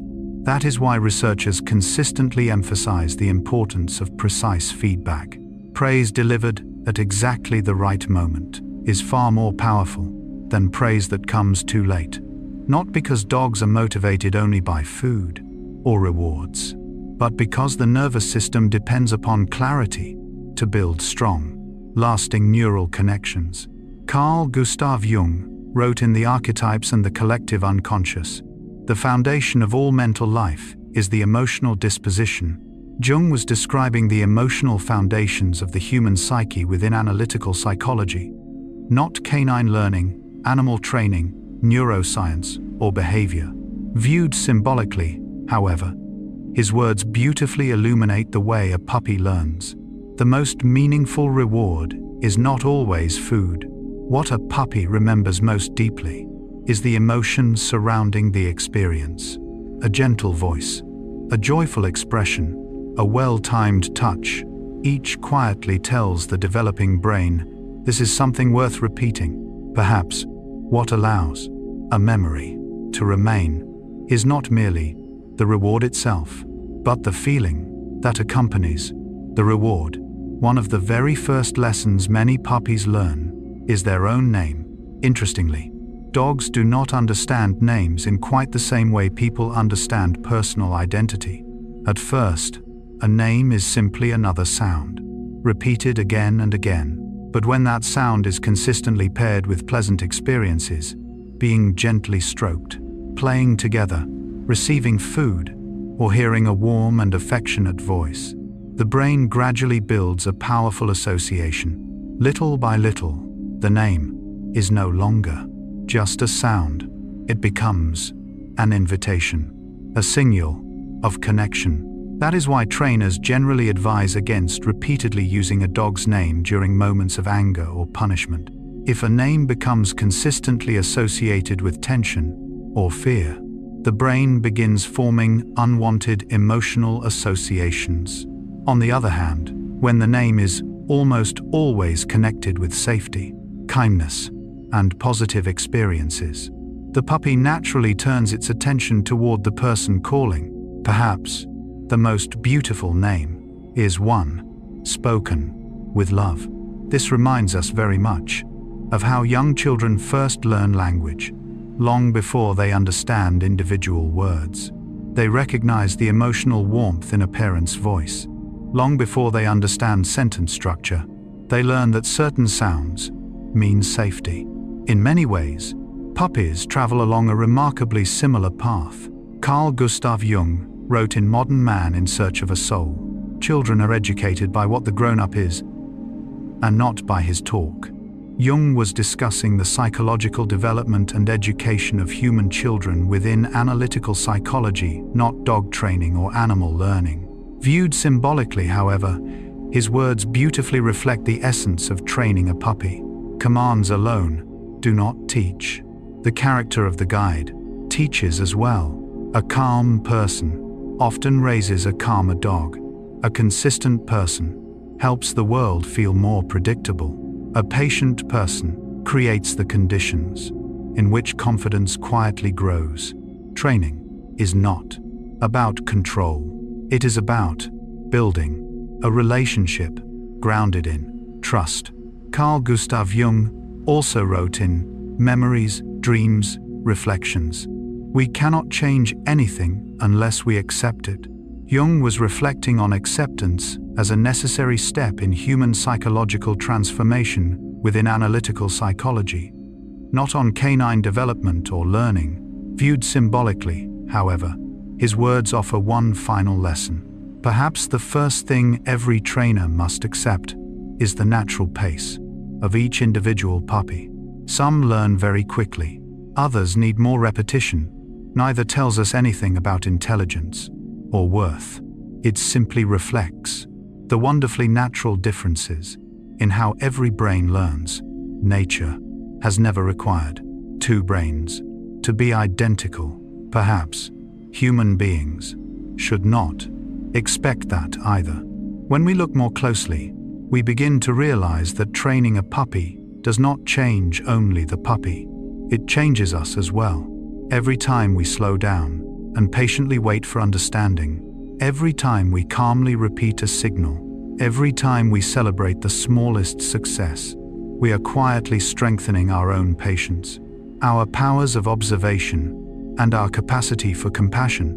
The relationship has never been one-sided. Both teacher and student are learning together. And now, as night gently settles around us, imagine a little puppy curled peacefully asleep after its very first lesson. Perhaps today, it has only learned its own name, or perhaps it has just begun to understand one simple cue. Yet inside that tiny brain, millions of neural connections continue quietly growing stronger. The gentle praise, the well-timed rewards, the moments of hearing its name spoken with genuine affection. All of these are becoming the foundation for a lifetime of companionship with human beings. Perhaps that is nature's quiet lesson for all of us. Lasting education never begins with force. It begins with feeling understood, feeling respected, and feeling loved. at exactly the moment when the heart is ready to receive it. Socialization and building confidence. There is a very special period in every puppy's life that scientists call the socialization period. During this remarkable stage, the brain develops at an astonishing pace.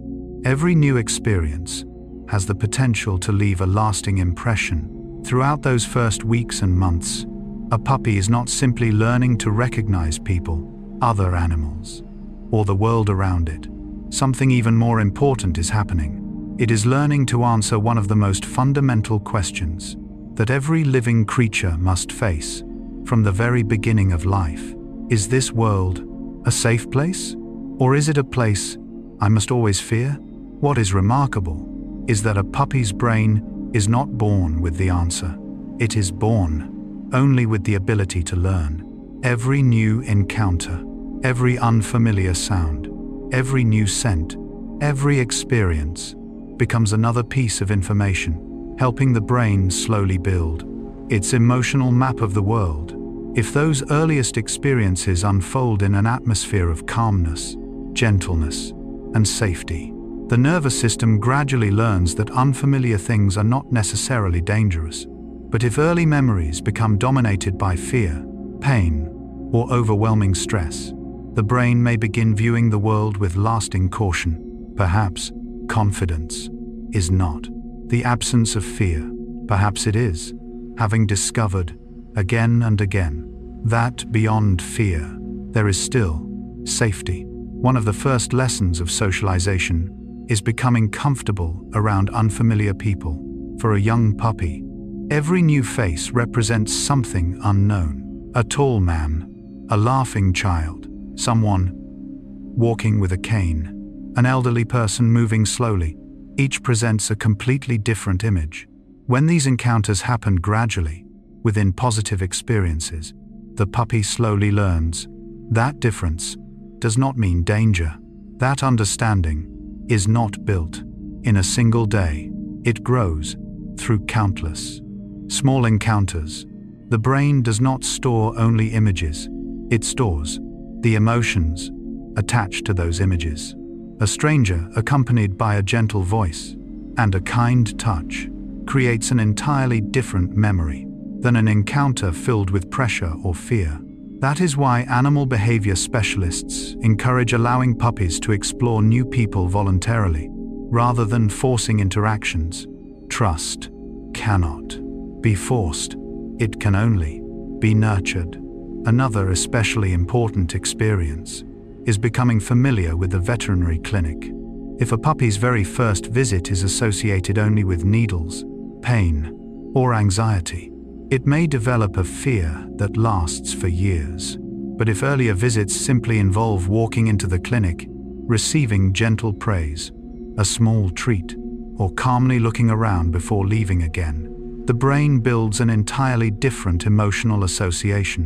What the brain remembers is not only the place, it remembers how it felt inside that place. That is why many modern veterinarians encourage happy visits, friendly visits, during which puppies become familiar with the examination table, the scent of the clinic, and the veterinary staff, without necessarily receiving any medical procedures at all. Nature gives the brain an opportunity to learn before asking it to face genuine challenges. Then come the sounds of everyday life, passing traffic, rain falling softly on the roof, the doorbell, the vacuum cleaner, fireworks echoing somewhere in the distance. To us, these are ordinary sounds. To a puppy hearing them for the first time, each one may seem mysterious. When introduced gradually, and at an appropriate intensity, the nervous system learns to classify them as ordinary parts of life. But when unfamiliar sounds arrive suddenly, loudly, and without warning, the brain may record them as potential threats. It is not the sound itself that creates fear. It is how the brain has learned to understand that sound. Carl Gustav Jung wrote in The Archetypes and the Collective Unconscious, "The foundation of all mental life is the emotional disposition Jung was discussing the emotional foundations of the human psyche within analytical psychology, not canine socialization, animal behavior, neuroscience, or veterinary science. Viewed symbolically, however, his words beautifully illuminate a puppy's earliest experiences. What matters most is not merely what happens, it is the emotional state through which the experience is lived, a world filled with unfamiliar things, yet explored in safety, becomes a world worth discovering. Perhaps the very first gift we offer one another is not knowledge, it is the feeling of safety. Perhaps the most fascinating stage of all is what scientists call the fear period. During this temporary phase of development, puppies become noticeably more sensitive to unfamiliar experiences. This is an evolutionary adaptation, helping young animals become more cautious as they gradually leave the complete protection of their mother. Their hesitation during this stage is not weakness, it is a perfectly natural part of growing up. What truly matters is not eliminating every fear, it is walking beside them as they learn to move through it. When people patiently create positive experiences throughout this sensitive period, the brain gradually discovers that many things which once seemed frightening are actually safe. It is this quiet process that builds lasting confidence. Carl Gustav Jung wrote in Modern Man in Search of a Soul, "Life calls not for perfection, but for completeness."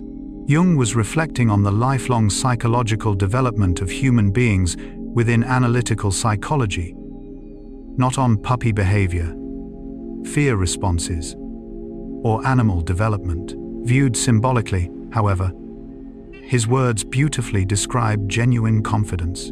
Confidence does not mean never feeling afraid. True confidence grows when fear is acknowledged, experienced within safety, and gradually transformed into understanding. Nature does not create creatures that never experience fear. It creates creatures capable of learning from fear. Carl Gustav Jung also wrote in Memories, Dreams, Reflections, "We cannot change anything unless we accept it." Jung was discussing acceptance as an essential part of human psychological transformation within analytical psychology, not canine emotions or behavioral development. Viewed symbolically, however, his words offer one final reflection. Perhaps the very first thing we must accept is that fear itself is a natural part of being alive. A young puppy has no reason to feel ashamed for hesitating before a stranger or pausing at an unfamiliar sound. What it truly needs is time, patience, and someone calm enough to say, not with words, but through quiet actions, "Everything is going to be all right." Perhaps that is also what human beings have always needed throughout the journey of growing up. Not someone to walk ahead, but someone willing to walk beside us. And now, as night gently settles around us, imagine a little puppy sleeping peacefully after a day of quiet discoveries. Today, it met a kind stranger. It walked into the veterinary clinic without trembling. It listened to unfamiliar sounds, and it found the courage to take one more step toward the wider world. While it sleeps, its young brain quietly organizes every memory, transforming those small experiences into the foundations of confidence. Perhaps life unfolds in much the same gentle way. We do not become strong because we have never been afraid. We become strong because we have walked through fear again and again with patient companionship, steady kindness, and the quiet trust that beyond the unknown, there is always another opportunity for the heart to discover a deeper peace, discovering the world through the mouth and through play. If you have ever lived with a young puppy, you have probably smiled more than once as it tried to put almost everything into its mouth. A corner of a blanket, a slipper, a small stick, a brand new toy.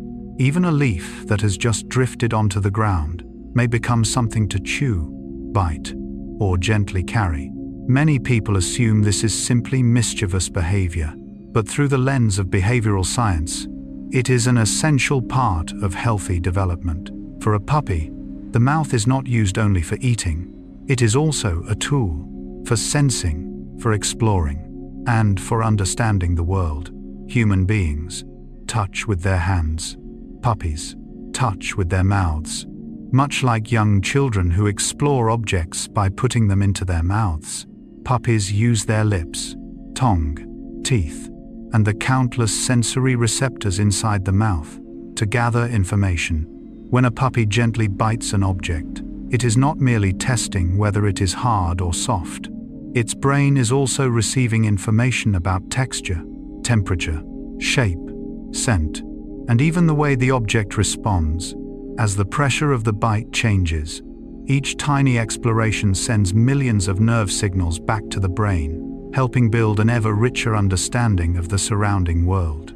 Perhaps the most fascinating truth is this: a bite is not simply an action, it is a question asked of the world. What are you? Are you safe?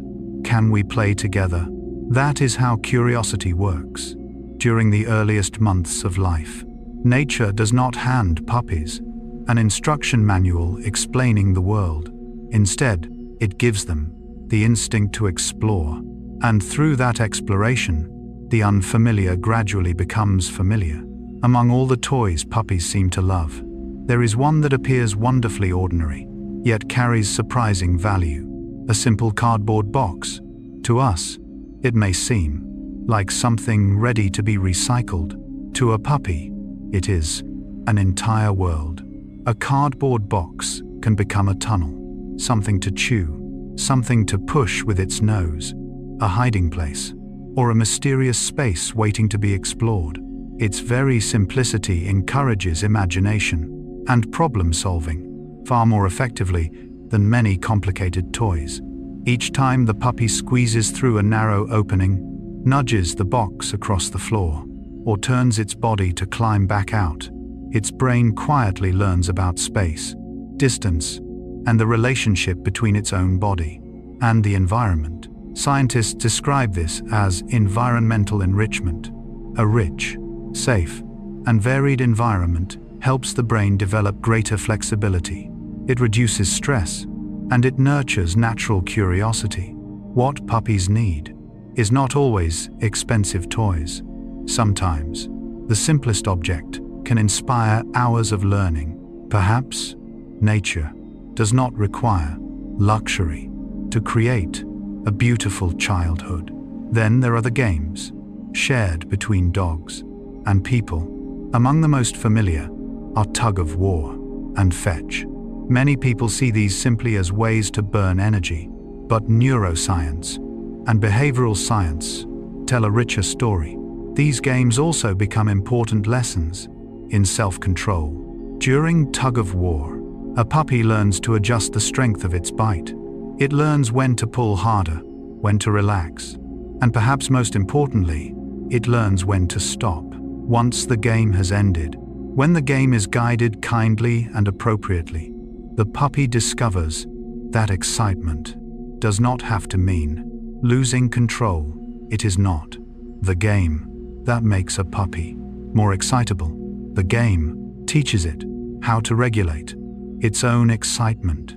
Fetch offers another remarkable lesson. The game is far more than simply chasing a ball and bringing it back. Each chase, every turn, every decision to change direction, and every return to the person requires an astonishing sequence of brain activity.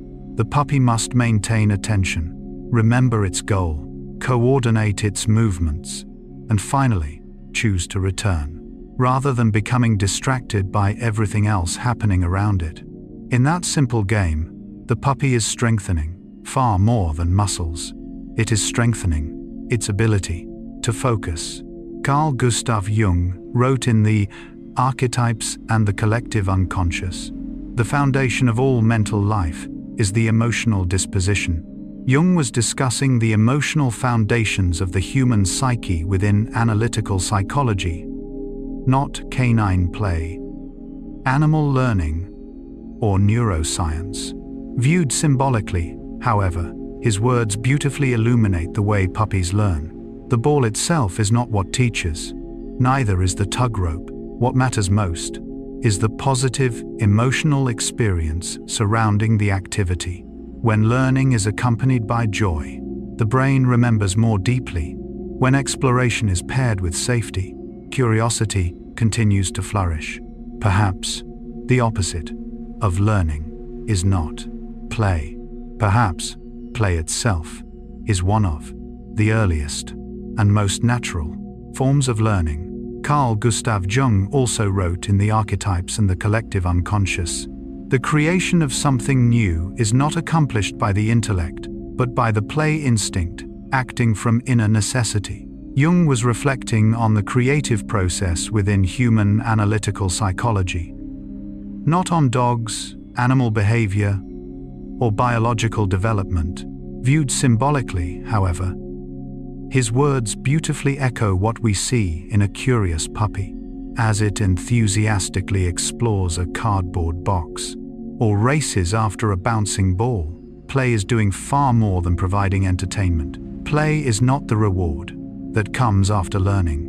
Play is the path nature has chosen through which learning happens.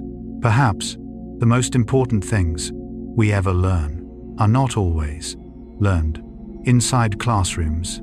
Perhaps they are learned during those rare moments when we are fully alive and genuinely joyful.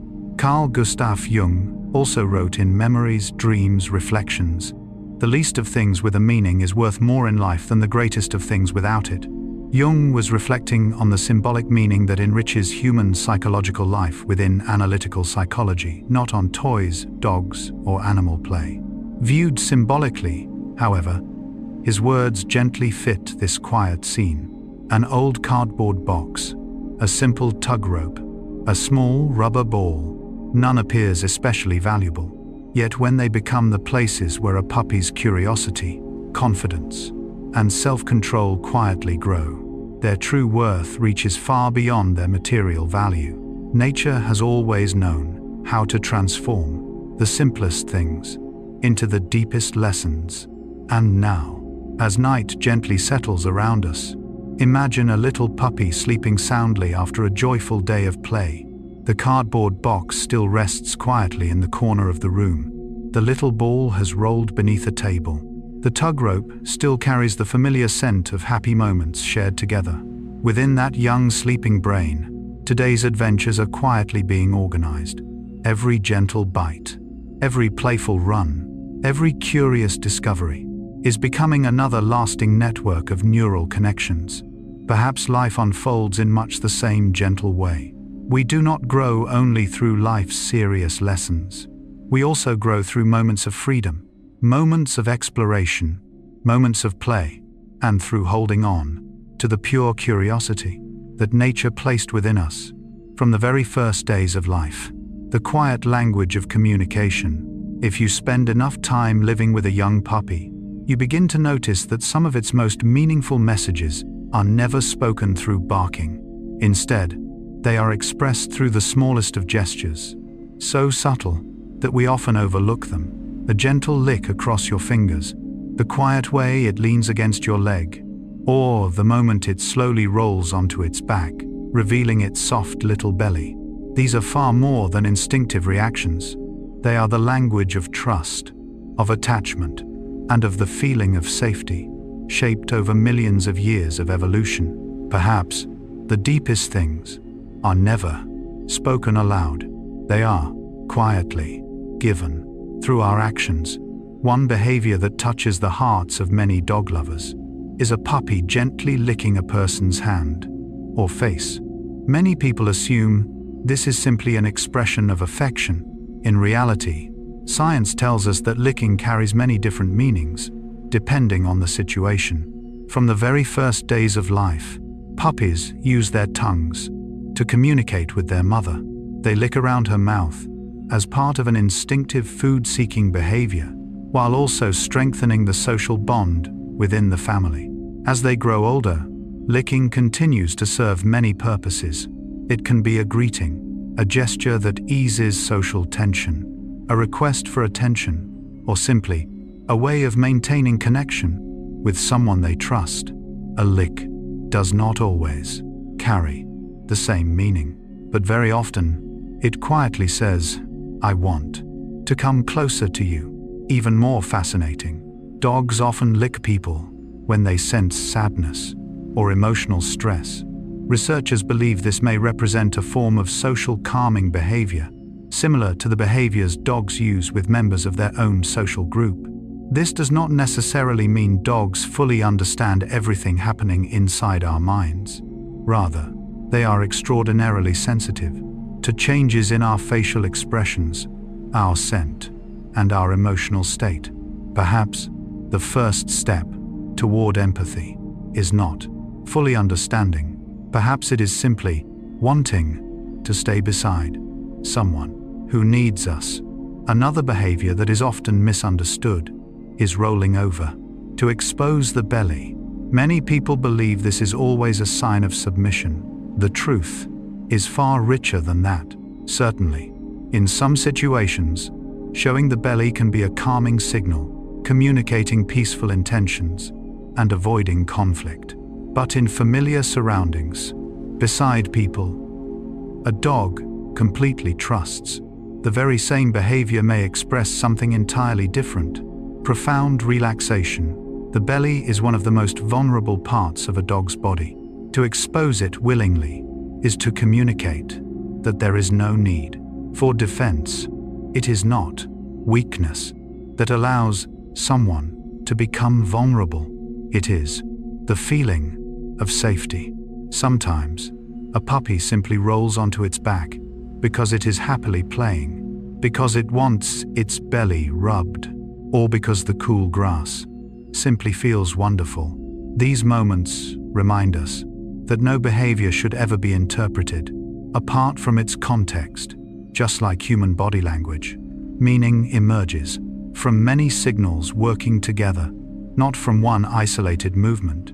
Carl Gustav Jung wrote in The Archetypes and the Collective Unconscious, the psyche is by no means identical with consciousness and its contents.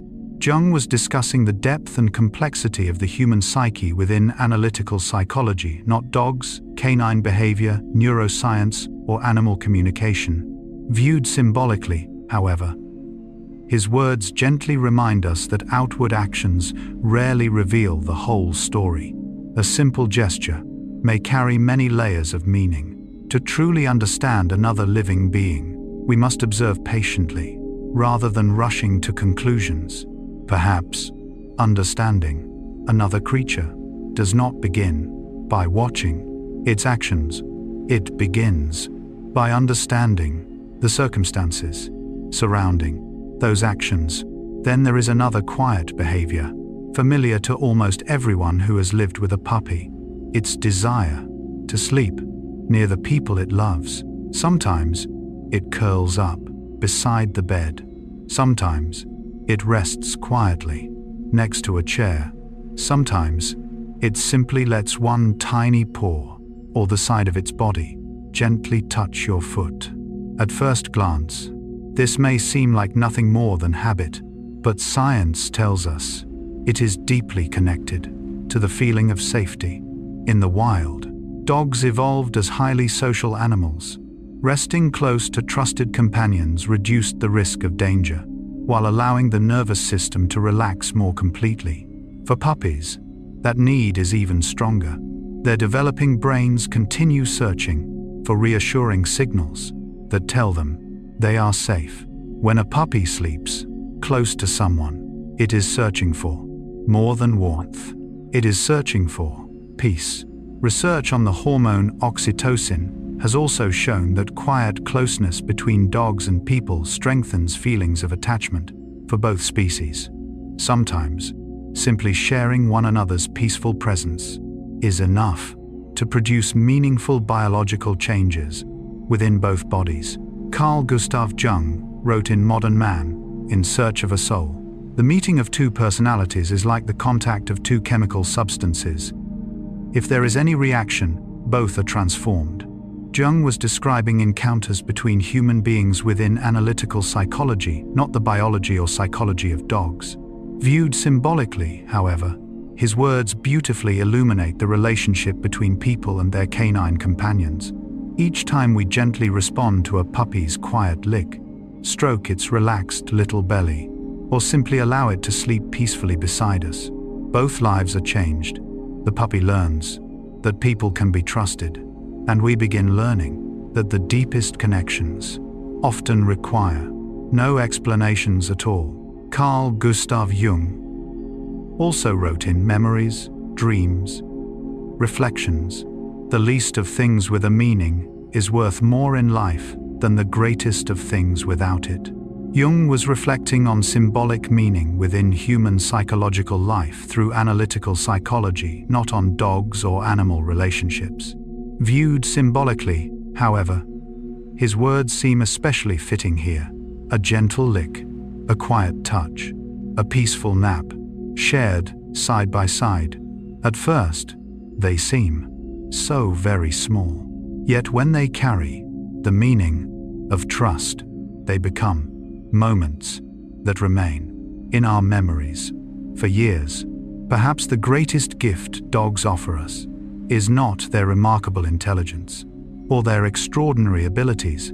Perhaps it is the quiet reminder that every lasting relationship is built through the smallest of signals, not through grand promises, but through simple gestures, repeated day after day, with sincerity.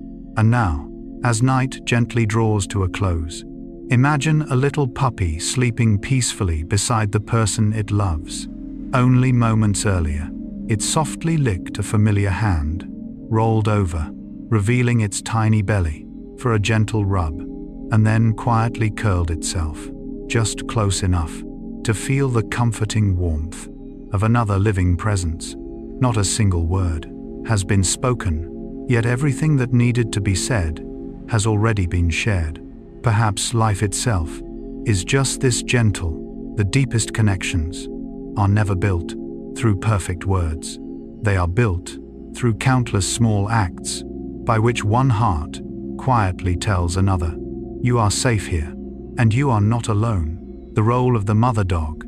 If someone were to ask what matters most to a puppy during the first weeks after birth, the answer would probably not be food, nor toys, nor even a soft and comfortable bed. The most important thing is the presence of its mother. During the most fragile chapter of life, when its body cannot yet regulate itself, when every sense is only beginning to awaken, its mother becomes the puppy's entire world, a world built not from words, but from warmth, scent, and the steady rhythm of a heartbeat. Immediately after birth, puppies are almost completely unable to regulate their own body temperature. Their ability to produce heat is still immature. Their layer of insulating body fat has not yet fully developed, and the regions of the brain responsible for temperature regulation are still growing. Even a small change in the environment can allow their body temperature to fall to dangerous levels. That is why the mother dog remains close beside her puppies, using the warmth of her own body to keep the entire litter safe.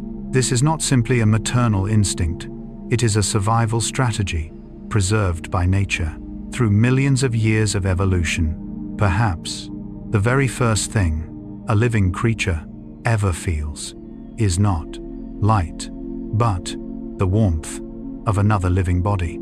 During those earliest days, the mother also performs another remarkable task that many people never notice.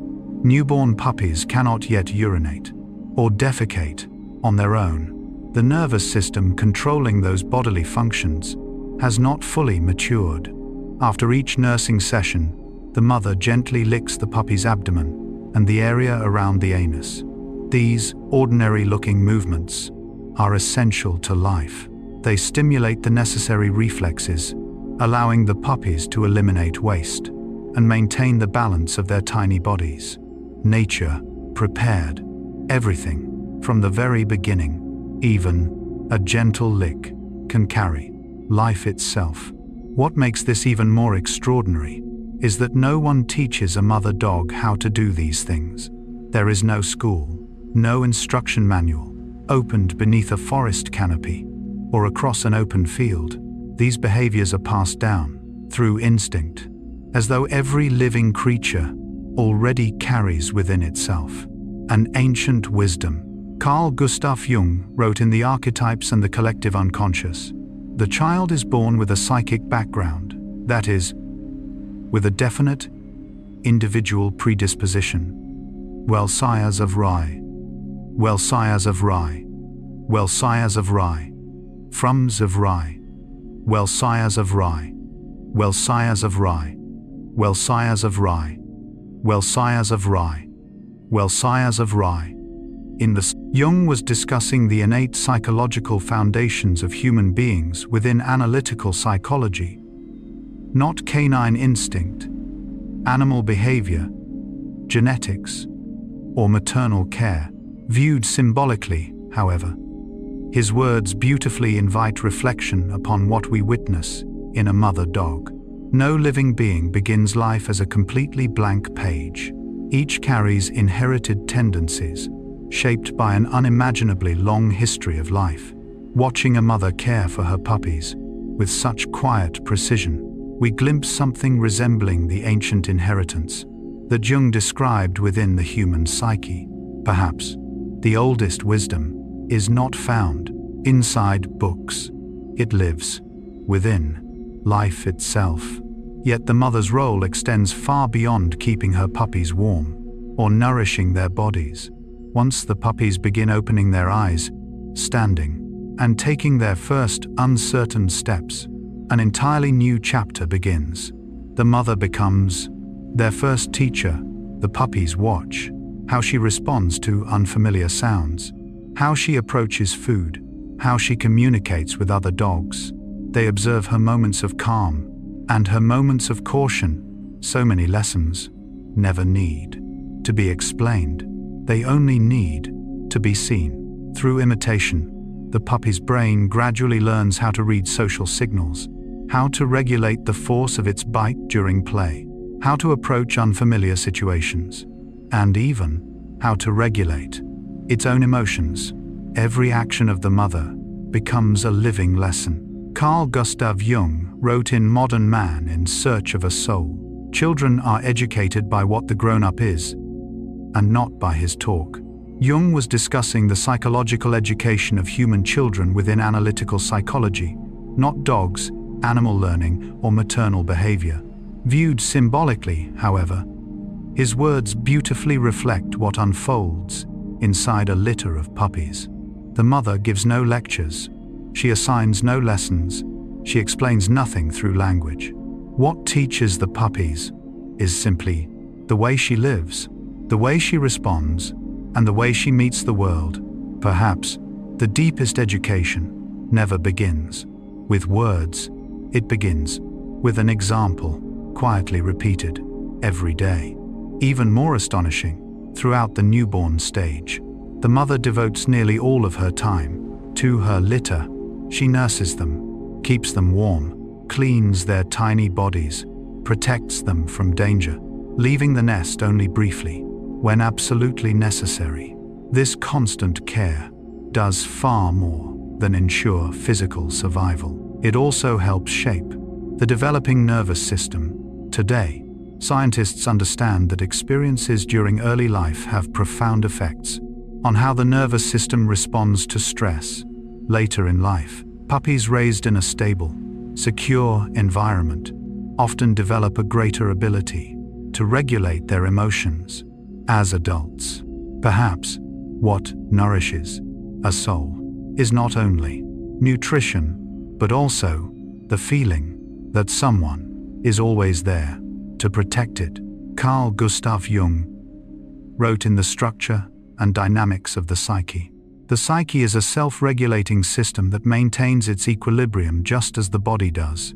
Jung was describing the self-regulating nature of the human psyche within analytical psychology, not canine physiology, neuroscience, or maternal care.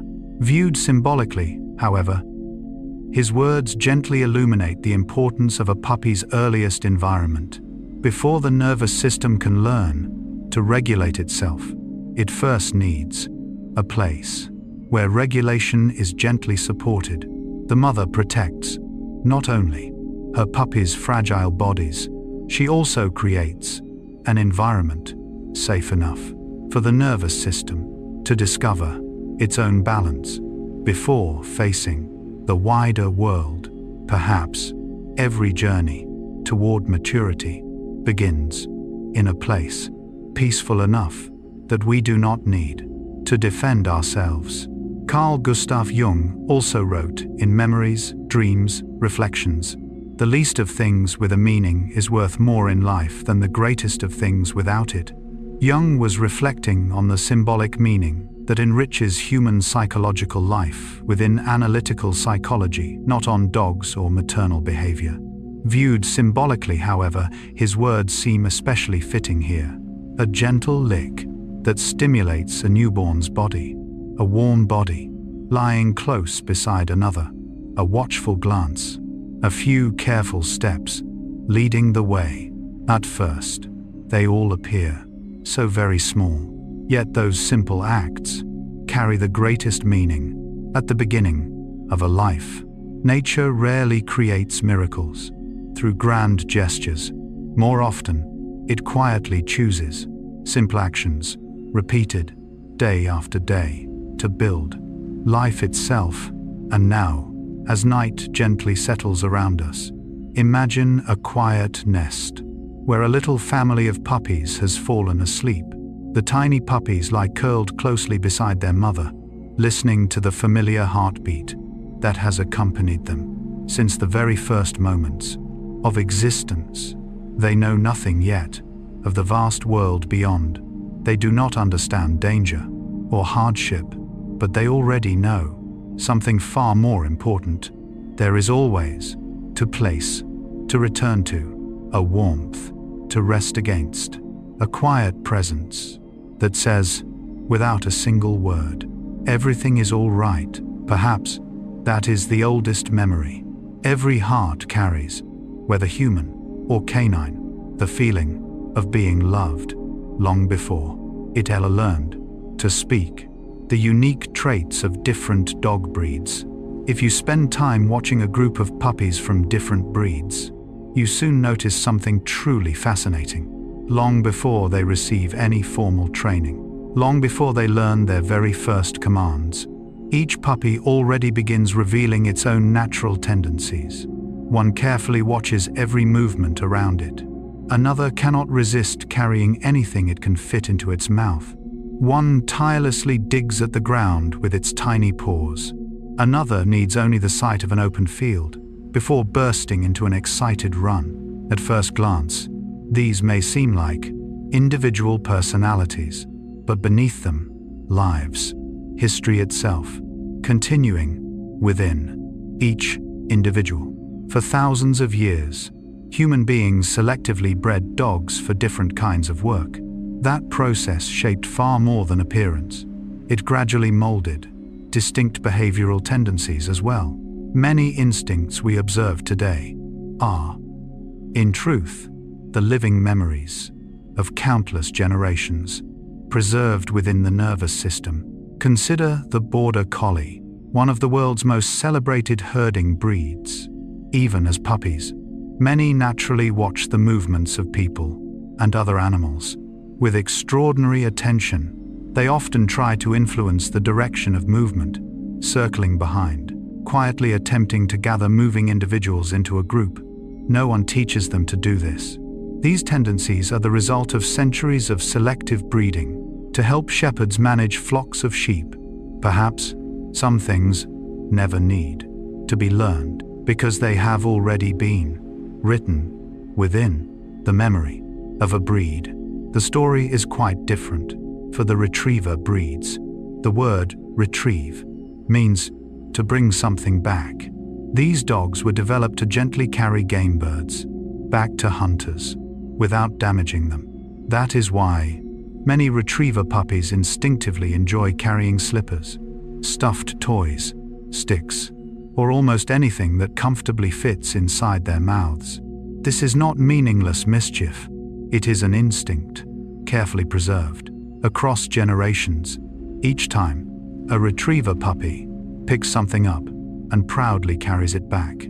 Perhaps history is quietly whispering through one very simple act. Then there are the terriers, originally bred to hunt animals that lived underground, such as rats and foxes. Digging was inseparable from the lives of their ancestors, so even when raised in a peaceful backyard, many terriers enthusiastically dig. With astonishing concentration, it is not that they wish to destroy the garden. It is simply an instinct, searching for a way to express itself. At the opposite end are the sighthounds, such as the greyhound and the whippet. These remarkable dogs were bred to pursue prey, using exceptional vision and incredible speed. Their slender bodies, deep chests, flexible spines, and long, powerful legs were shaped for running. The moment they notice something moving quickly, the urge to chase often appears almost instantly. Perhaps some creatures are born to experience freedom through speed. The scent hounds, including breeds like the beagle and the bloodhound, experience the world in an entirely different way. If the sighthound trusts its eyes, the scent hound trusts its nose. With hundreds of millions of scent receptors and highly specialized brain regions devoted to processing smells, these dogs can follow a scent trail across astonishing distances. For us, a path is created by what we can see. For them, a path is created by what we cannot smell. Every breed, therefore, experiences the world differently. Some look before acting, some smell before deciding, some listen more carefully, others constantly search for movement. Nature never created only one way of understanding the world. It created many different ways of experiencing the very same world. This becomes especially clear when we look at the Arctic breeds, such as the Siberian Husky and the Alaskan Malamute. These dogs developed within harsh northern climates, where temperatures plunged far below freezing and daily travel often stretched for many miles. Their thick double coats, exceptional insulation, remarkable endurance, and independent working style all reflect long adaptation to life in extreme cold. Not every instinct was created to be the same. Every instinct is nature's answer to a different environment. Carl Gustav Jung wrote in The Archetypes and the Collective Unconscious, the child is born with a psychic background. That is, with a definite, individual predisposition. Jung was discussing the innate psychological foundations of human beings within analytical psychology, not dog breeds, genetics, animal behavior, or selective breeding. Viewed symbolically, however, his words invite a thoughtful reflection on the world of dogs. No puppy begins life as a completely blank page. Each carries natural tendencies shaped across generations. Education, training, and experience will influence how those tendencies are expressed, but they do not emerge from nothing.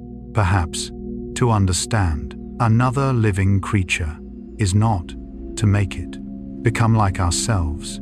It is to understand what has helped shape its nature.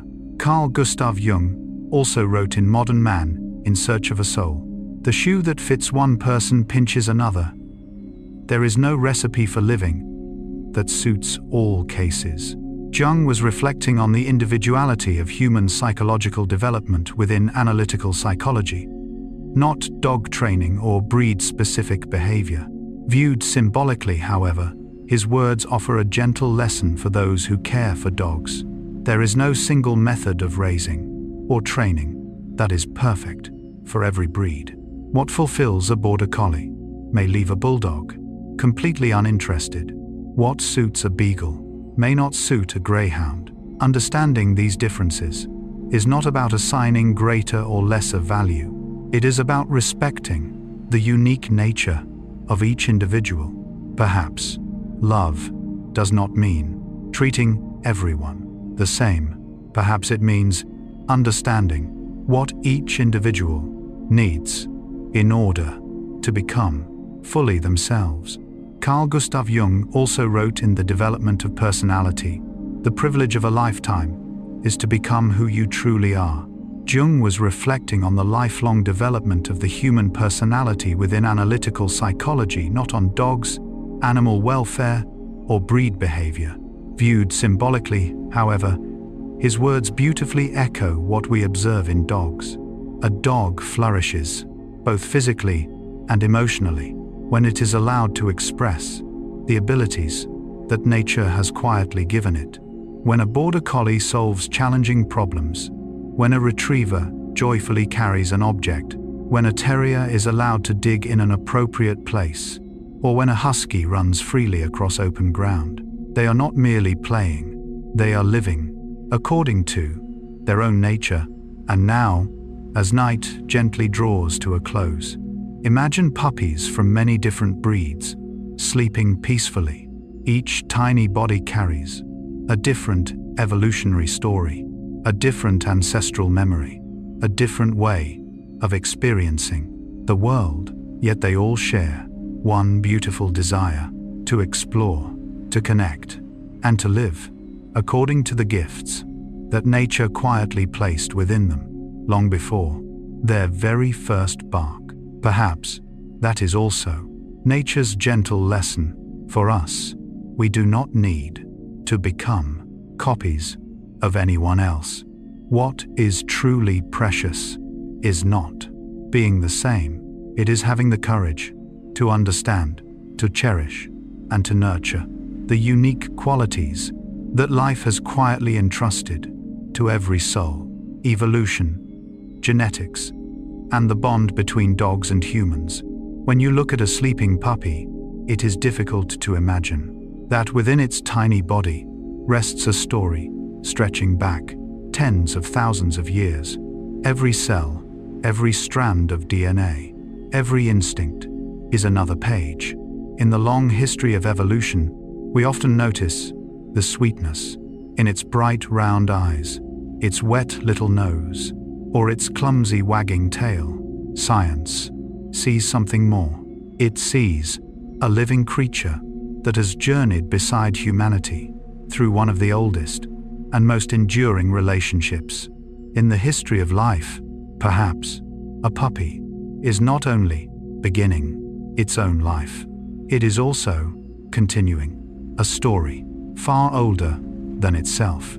Archaeological discoveries and genetic research tell us that dogs began living alongside humans tens of thousands of years ago. Although scientists still debate the exact moment, most agree that this remarkable partnership began while humans were still hunter-gatherers. Among ancient wolves, those that were slightly less fearful of people gradually followed a different path. Generation after generation, a new evolutionary branch quietly emerged: the domestic dog.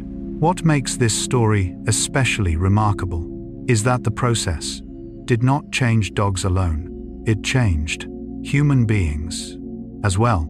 Dogs helped guard camps, assisted with hunting, protected homes, and, over time, became trusted companions in work, in VAR, and in everyday life. In return, people offered food, shelter, and an environment where dogs could continue to thrive. Perhaps it was never only one species that domesticated the other. Perhaps both species were quietly transformed by one another. Carl Gustav Jung wrote in Modern Man, "In search of a soul, the meeting of two personalities is like the contact of two chemical substances. If there is any reaction, both are transformed." Jung was describing encounters between human beings within analytical psychology, not the evolutionary relationship between humans and dogs, animal domestication, or biology.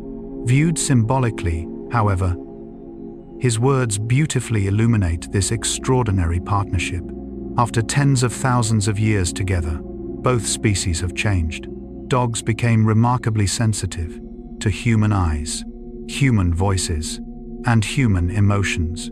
People, in turn, learned from dogs something about loyalty, steady companionship, and a quiet kind of love that asks for very little.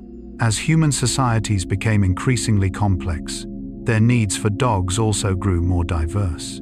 Through selective breeding, people chose individuals with qualities best suited for particular tasks. Over many generations, this created hundreds of breeds, differing in appearance, size, and ability.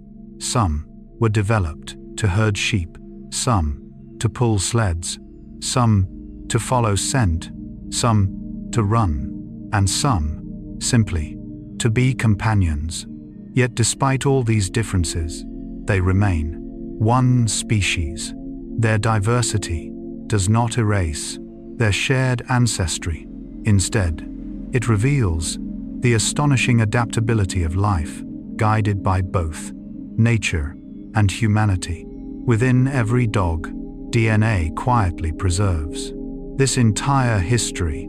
These microscopic molecules contain information about coat color, body structure, athletic ability, behavioral tendencies, and even certain inherited health risks.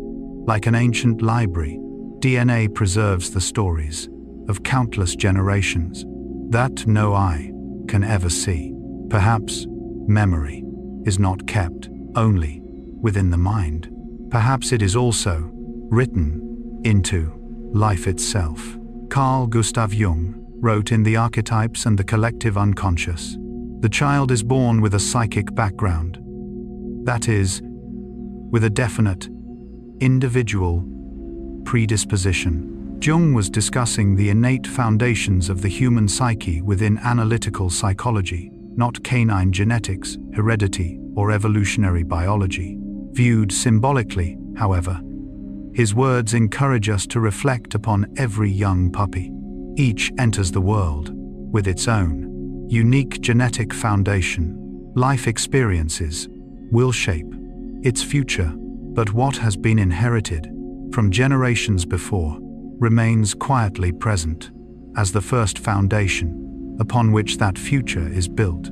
Yet genetics has never been the whole story. Even two puppies sharing remarkably similar genes may develop very differently when raised under different conditions. Nutrition, the community of microorganisms living inside the digestive system, preventive veterinary care, all play important roles in shaping lifelong health.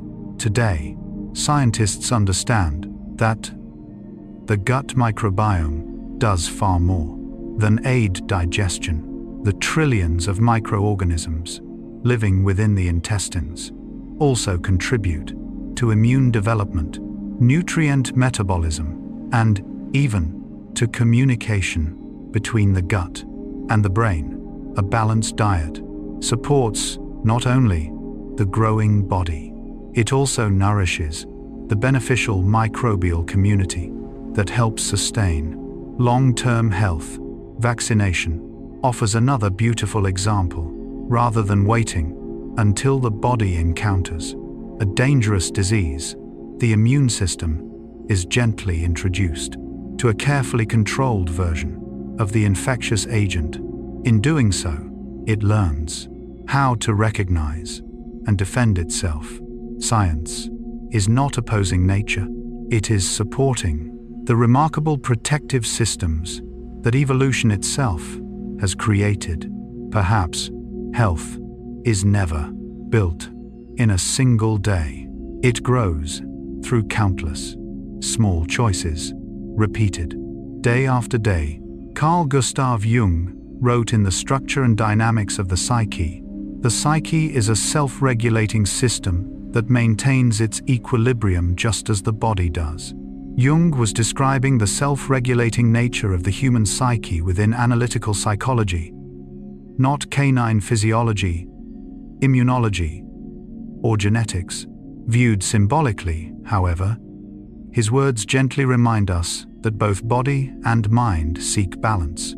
When life is supported through proper nourishment, movement, rest, and a safe environment, the extraordinary self-regulating capacities of living systems can quietly unfold.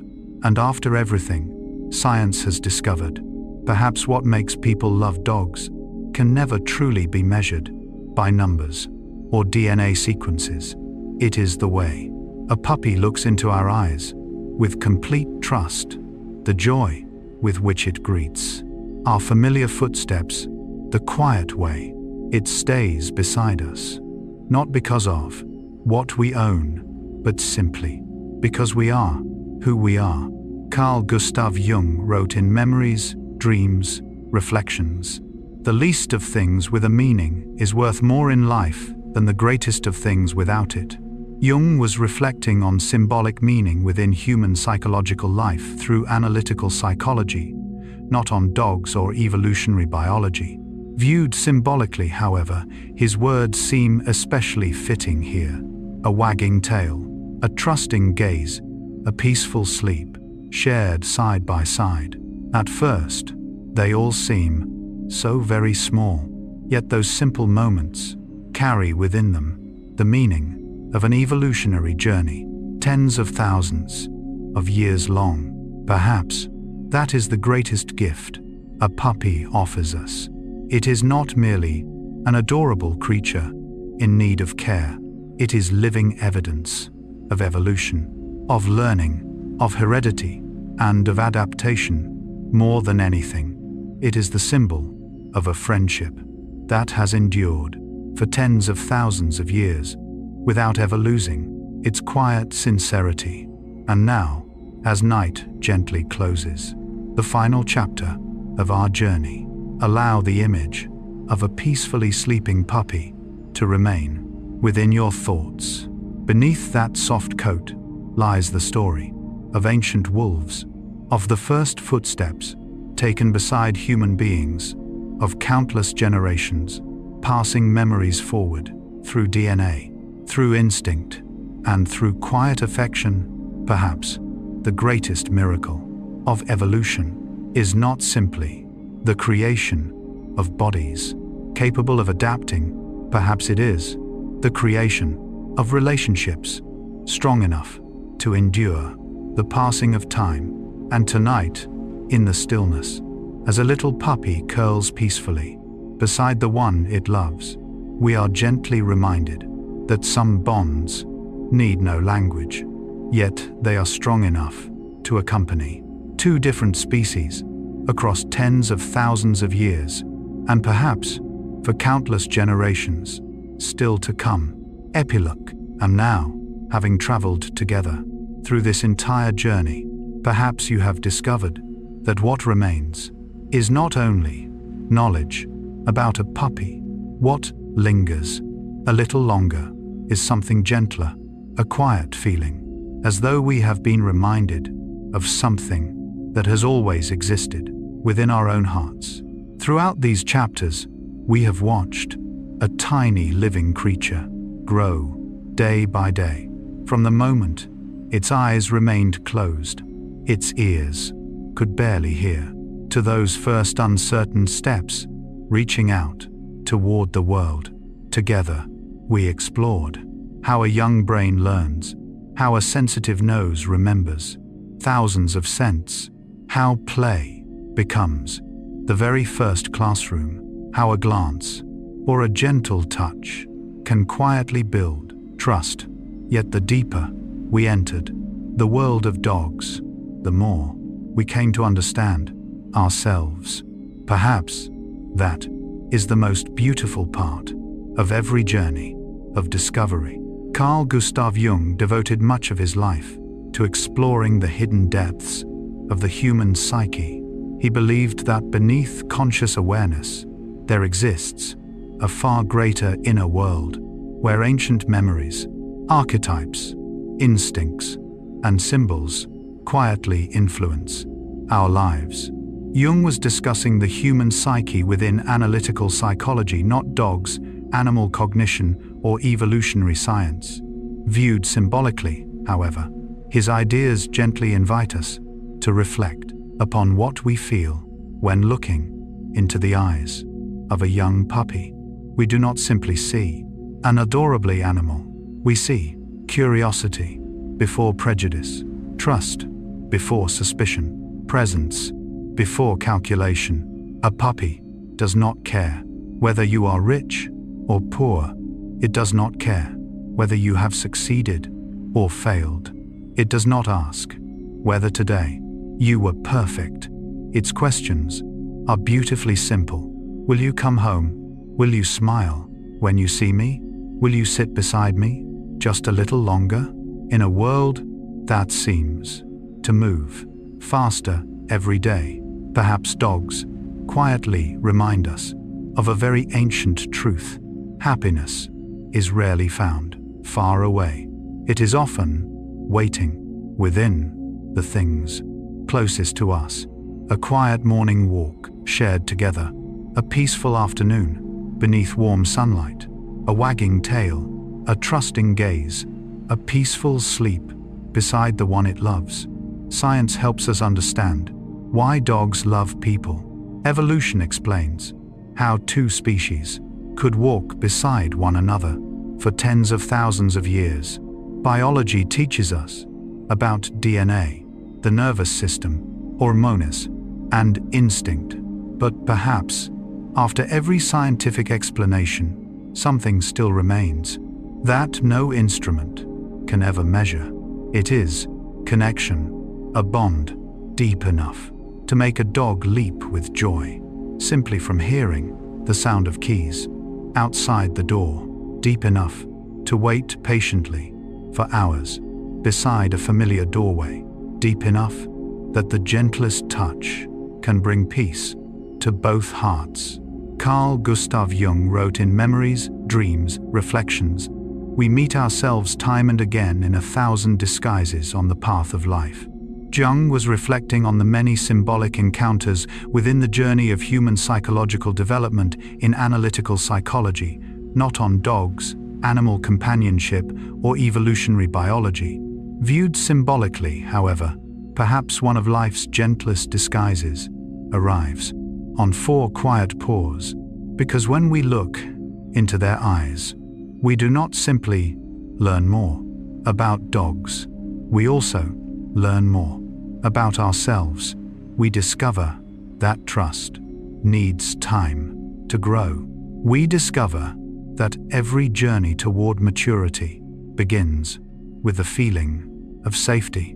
We discover that love does not always need words, and perhaps most importantly, we discover that the simplest things often carry the greatest power to heal.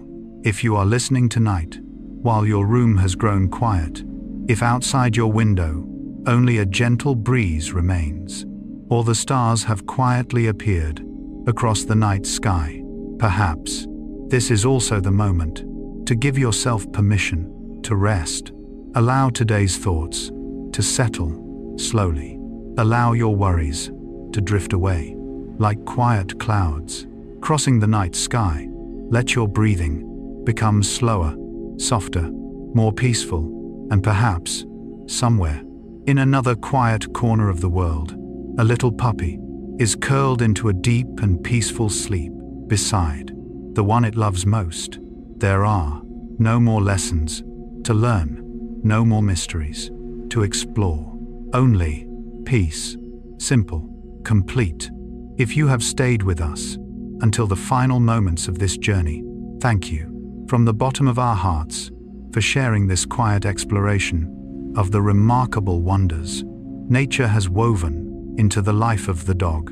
We hope that when morning comes, you will carry with you not only new knowledge, but also a gentler heart, a kinder way of seeing the world, and a deeper appreciation for the quiet beauty that surrounds us every single day.